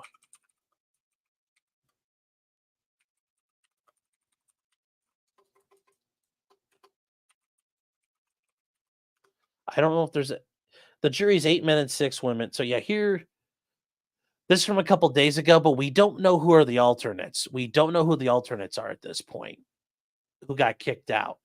But here's the seated jury. Here's actually a picture of it. Or a graphic, a demonstrative aid, a learning tool. I said tool. So we got a male juror, male. Oh, look at this. Who white male? Male. Look, they put the males above the females. Look at that, the patriarchy oppressing these women, keeping them down in the kitchen. So patriarchal. So patriarchal. So we got 2 Zoomers, we got 4 millennials. We have looks like 3 Gen Xers, 3 Gen Xers. I'm willing to bet. And then and then 4 boomers. And 4 boomers. I still understand how somebody from their 90s made it on the jury. But oh well, they're here. So there's 14, so I don't know which of the 2 got canned. But that's your jury.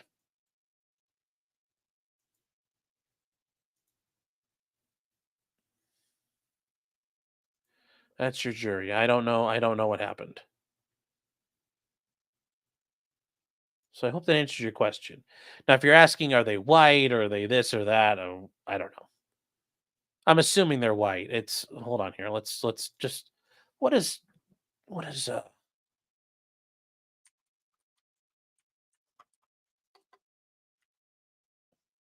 St. Croix County? St. Croix County has about 93,000 people. And it is demographics. Okay. It is 92% white. So yes. It's one here we go. It's so St. Croix County is wow, that was a big county initially. Look how it used to be back in the day. So anyways, it is 92% who white, 1% Asian, less than 1% black or African American. Okay, well, less than 1% Native American, 1% from other races, and 4.5% from 2 or more races. So yeah, it's going to be pretty much all white people on that jury anyway, and that's who shows up for juries anyway, white people. The whitest people you know show up for jury duty.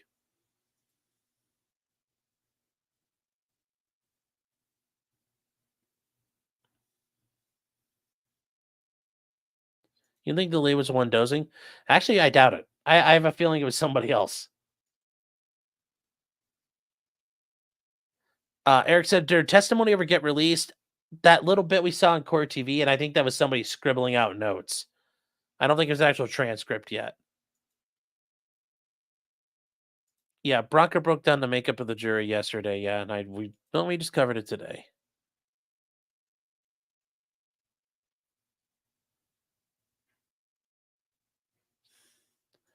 Now that I'm a real internet lawyer, I could just make bets with everybody and never deliver. No. We're not doing that.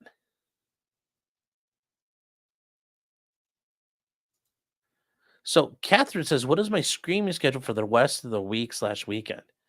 Funny you should ask. This morning, my case pled out. We came in prepared for trial. We were going to go to trial, and you know what? I think we would have had a really good shot of winning. I think we'd had a fair shot. I was confident we could make it work, and I think the state was getting problems. It was a felony assault case. They didn't have their victim. The victim was gone out in the wind, being a drug addict somewhere. They think they were going to try to get some stuff in through evidence, like hearsay exceptions, like excited utterances and present sense suppression. Yeah, some of that, but I think we still could have fought through it. But they came back with something. They came back with something my client thought was okay. And as long as he was okay with it, I told him that's fine. Let's do it. So we entered a plea today. So I actually don't have a case. I don't have a trial to prepare for on Friday. So that means tomorrow we're doing, I get back in the afternoon, we'll run part of at least one day of George Kelly's part of the day. Then we're doing the normal Thursday night stream. Friday, I'm out in the morning. I'll be back in the afternoon. We'll run George Kelly for, probably at least a whole day catch up. And then that'll get us through the week up until Tuesday. And then over the weekend, we'll run George Kelly and catch back up on him. We're doing the normal Thursday night stream. I don't know what we're going to do Friday night. We might do something. I'm actually thinking Friday night, we might try to stream. I might try to stream a game. I'm going to have to figure out how to do it. I don't know how to do it. It's probably going to fucking fall apart. But we'll try to do a Twitch stream. I'll try to stream like Helldivers or something. And see if I can get some people I know, like Yellow Flash. Him and I are. There's a couple people I've got Steam stuff for, and I know some of you guys out here in chat play it. We could do a chat party. We could do a party with some of you guys who play like Helldivers. So I'm getting the hang of it. We could try it. I think it'd be fun if any of you guys are up for it. We'll do that Friday night. Saturday, not sure what's going on other than George Kelly. Sunday, not sure what's going on other than George Kelly. Let's see here.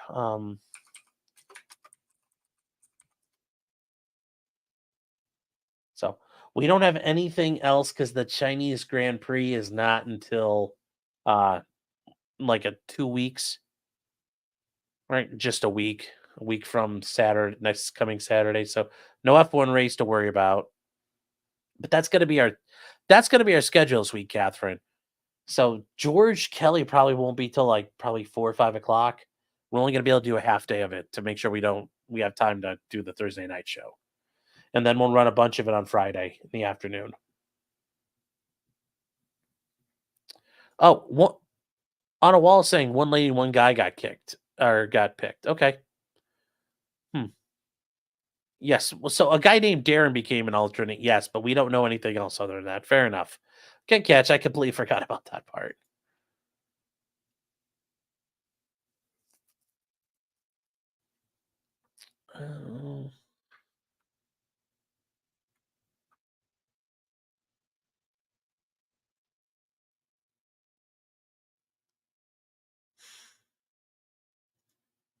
Aaron says there's a huge casino in Hudson. Is it an Indian casino? Been there a few times. Surprised there aren't casinos in Minnesota. Yes, and the white people. G Tucker saying, Sean, if you're trying this, would you want more men or women on the jury? Women. I'd want if I'm the prosecutor, I want more women.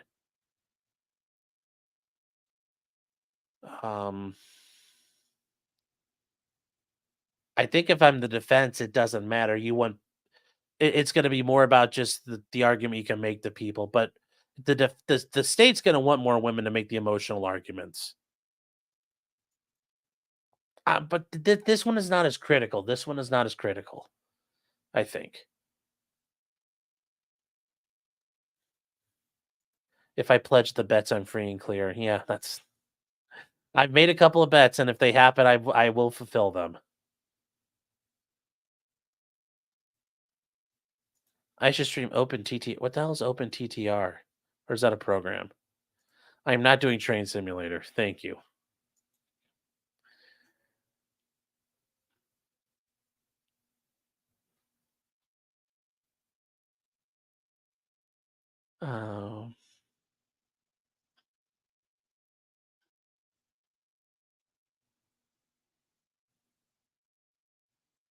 Now, in my case, when you guys were asking about the jury makeup, though, in this case I was going to have,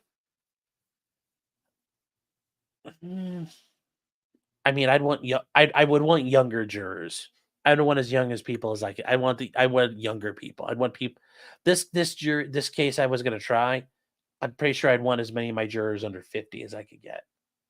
And that's just because of the relationship style my client had with his significant other. There was a real.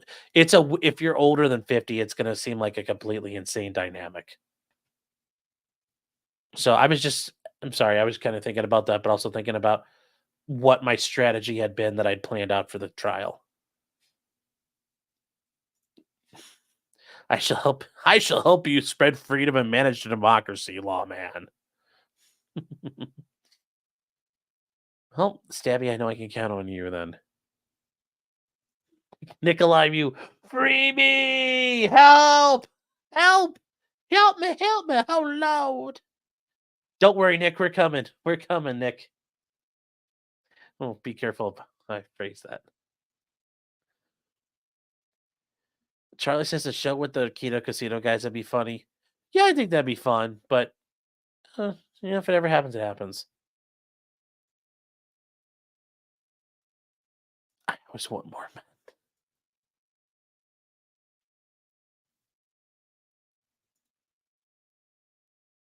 Panzer Dude says, I will be you $5. I am not gay. What?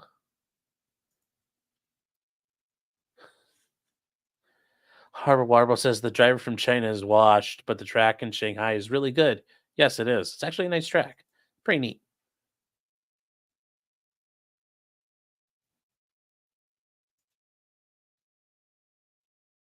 Like Phil Swiss, I pledge N bombs and 500-kilogram bombs if you're playing while I'm not at the Magic pre-release.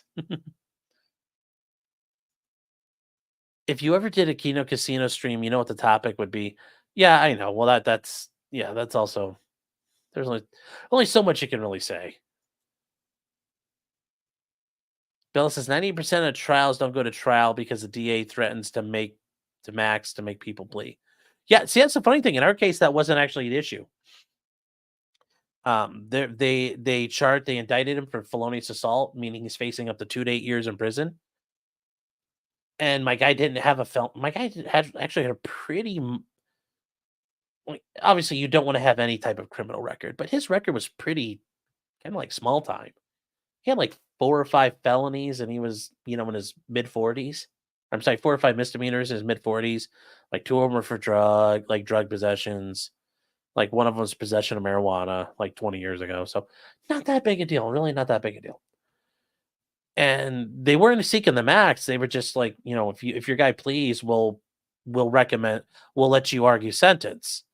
Now, felonious assault in Ohio, even though it's a 2 to 8 years possible prison sentence, that's also a presumption for prison. It's not mandatory prison. Under state law, there's a presumption for prison. In Ohio, you have 5 levels of felony. 1, 2, 3, 4, 5. Basically, it kind of breaks down. Yeah. It's easier doing it this way. You got 5 felonies. Why am I doing it like this?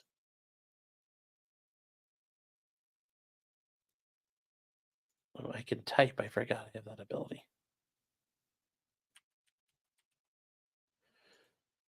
Okay, so you have 1, 2, 3, 4, and 5. The neat part about it is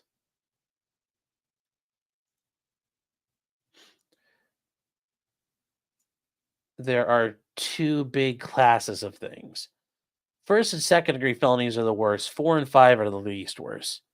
4 and 5, there's a presumption for probation. 1 and 2, there's a presumption for prison. 3 is kind of like a kicker.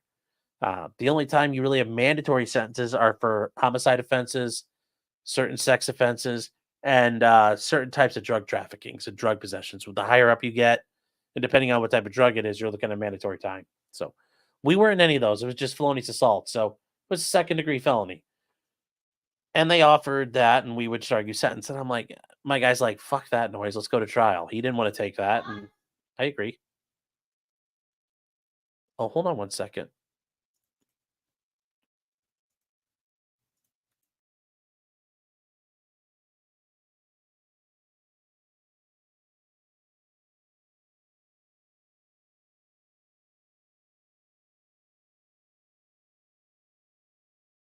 What do you mean share screen, guys? I drew. Oh, does it not show up on here when I drew it? Oh, okay. Hold on, guys. I was looking at it like where we're talking right now, and I thought that would share. That doesn't show up when I draw in here. Damn it! That's not a boomer because I thought that actually worked that way. So, all right, well, hold on here. I'll find a blank spot I can draw. All right, let's try this on a different screen there.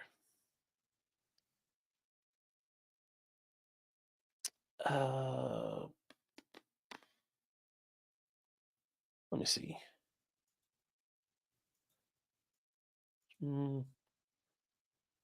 Yeah, let's just we're still stuck at the Wisconsin County page. So, all right. So there's one. So there's 5 types of felonies, or 5 classes of felonies, 5 degrees, and they're broken up like this: 1 and 2 are the more serious, 4 and 5 are the least serious. These are of a presumption for probation. 1 and 2 have a presumption for prison. So my guy wasn't facing mandatory prison, but there was a heavy presumption for it. Can people get probation on a second degree felony? Yeah, I've gotten it probably like 2 or 3 times in my career. And holy cow, it was like really, really close.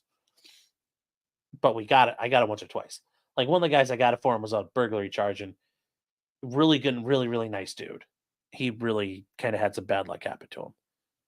So, anyways, we've been leaning on him. I'm like, give me a four. My guy wanted a lesser charge. He's like, I did X, Y, and Z, but I didn't do that. So I said he doesn't want that. I said, give us. I told him what my guy wanted, and prosecutor's like not doing it. And then, he got a hold of me yesterday, and he's like, is your guy still willing to? And I went and gave my guy a call and talked to him. It's like he thought about it, and yeah, so he came in and took care of it today. No, the guy did actually break into a house, but the situation was he was in a really bad spot. So it very sympathetic case. Normally you don't get it. And the people in the court watching that thought I was insane that I got it, but yeah.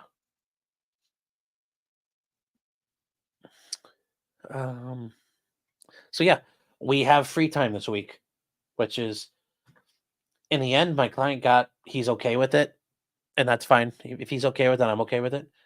Do I wish we could have gone to trial? I mean, yeah, sure. Trial's always fun. And especially if we could have won, that'd be even better. But I'm playing with house money. He's the one gambling everything he's got. And if they don't want to make that gamble, they shouldn't be forced to. Now I have a feeling with Nicolae Miu, the entire time the argument was either he pleads out to the information that's been charged against him, or they want him to go do like 40 years of prison. So, yeah, Nicolae had no choice but to fight. And the other thing I want, trials are more time, which equals more money. No, I mean, yes, but here's the thing, I like trials are fun. They are fun to do. When you're in a trial, the world could burn down around. Like, I'm not joking. They're like, when I'm in trial, you could probably set off a car bomb outside, the window outside, and I'm like, what? Okay, whatever. I'm back to it. I might even look up. Like the walls could fall down all around us, and it's just, and the ceiling gets stripped off in a tornado, and I'm like, I'm still worried about what we're doing.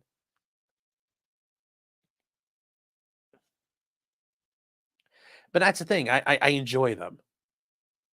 I enjoy fighting the state. I enjoy wanting to help people get justice. But if people don't want to do it, I don't want to force them to ever do that. Panzer Dude says we could test this. No. I get a rush? Of course I do. And I'm telling you right now, Corey Shirafisi and Nelson, I guarantee you that this is something they wouldn't do this if they didn't like it. If they didn't like going to trial, they'd be out there writing wills and doing like fucking car accidents. It's like Tom Sizemore says, and for me, the action is the juice. Like, you have to want to do it. This has to be something you enjoy. You have to be thrilled to be in there, because otherwise, if your heart's not in it, you're not going to be good at it. Say, well, I was a Fed? No, I was a prosecutor for 2 years. Yeah. I was a prosecutor for a little while, but for a very short time.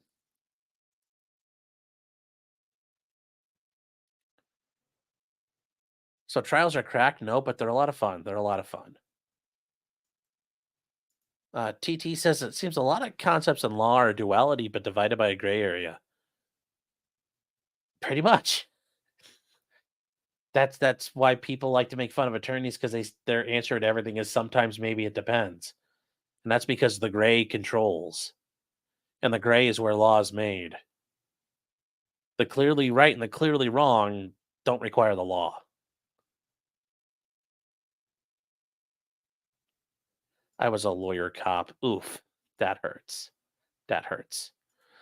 Nico says, "Hey man, Attorney Tom does both." Well, Attorney Tom's out there actually like hunting down big stuff. That's different. Attorney Tom's on a whole nother class. I'm talking about the guys who like write wills or do like insurance defense. And say like we'll settle, like do a bunch of transactional work versus litigating. No, Attorney Tom's a litigator. Attorney Tom is out there hunting whales. So no, he's out there. He's doing the OG stuff. That's a different arena than I can't fight in that arena. Maybe I could learn it, maybe. Like if he was like he took me under his wing, but no, there's no way that'd be a whole nother world to get used to. Is the jury deliberating now? No, they went home at 4:30. They went home at 4:30, so we've just been hanging out. I think they're going to come back Friday around noon.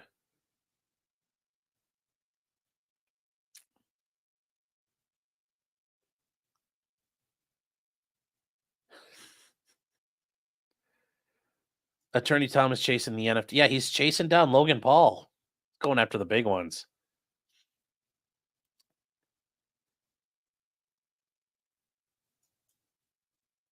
So, guys, that is it for right now. I think we're all caught up. So, I'm going to just double check I didn't miss any super chats here.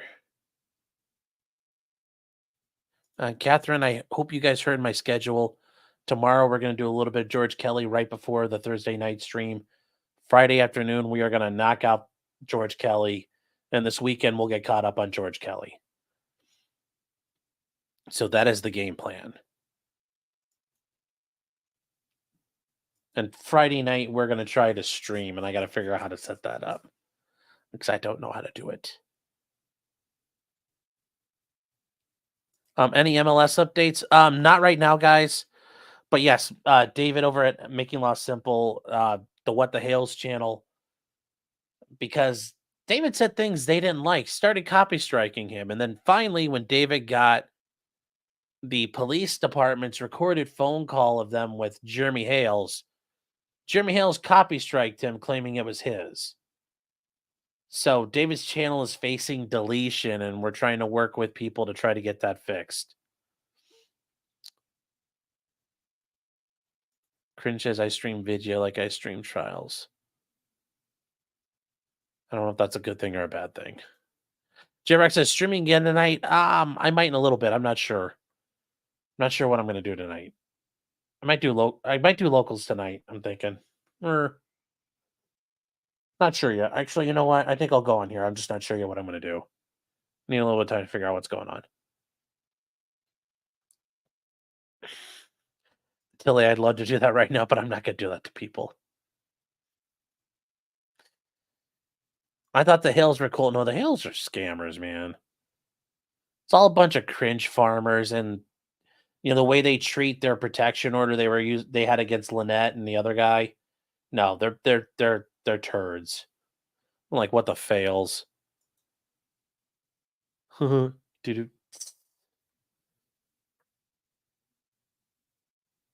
Just don't start licking trains. Like, you mean a real life walk up to a train and lick it, or like lick a model train? Debbie says a Helldivers test stream. Oh, I don't know about that.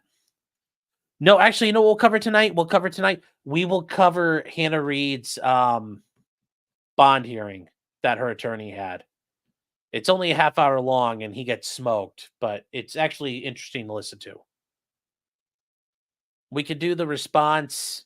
We can do the response another day, but that is a good. I did read it, and it was a very good one.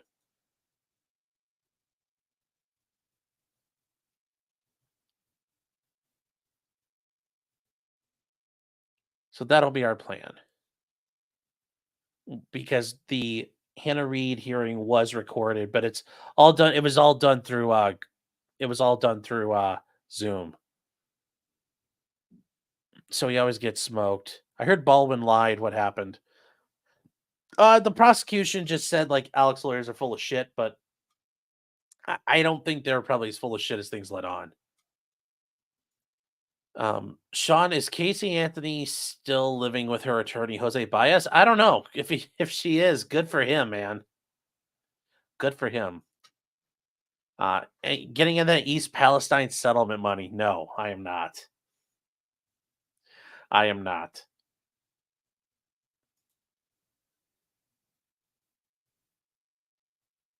So, all right, guys. So that is it for now. I appreciate everybody being here. Holy cow. Thank you so many of you for sticking around. And allegedly, if any of you 897 people really on Twitter are watching me, thank you. I have a feeling you're not real, though. Daddy Elon, I appreciate the boost to my self-esteem. Thank you to everybody else that's over there on Twitch. And then thank you to everybody here on YouTube. Guys, thank you so much for your likes, your subscriptions, your views, all of it. I appreciate it. And thank you everybody for your super chats. I truly do appreciate all the support. And as we've been saying, even though Nicolae Miu did it, not guilty.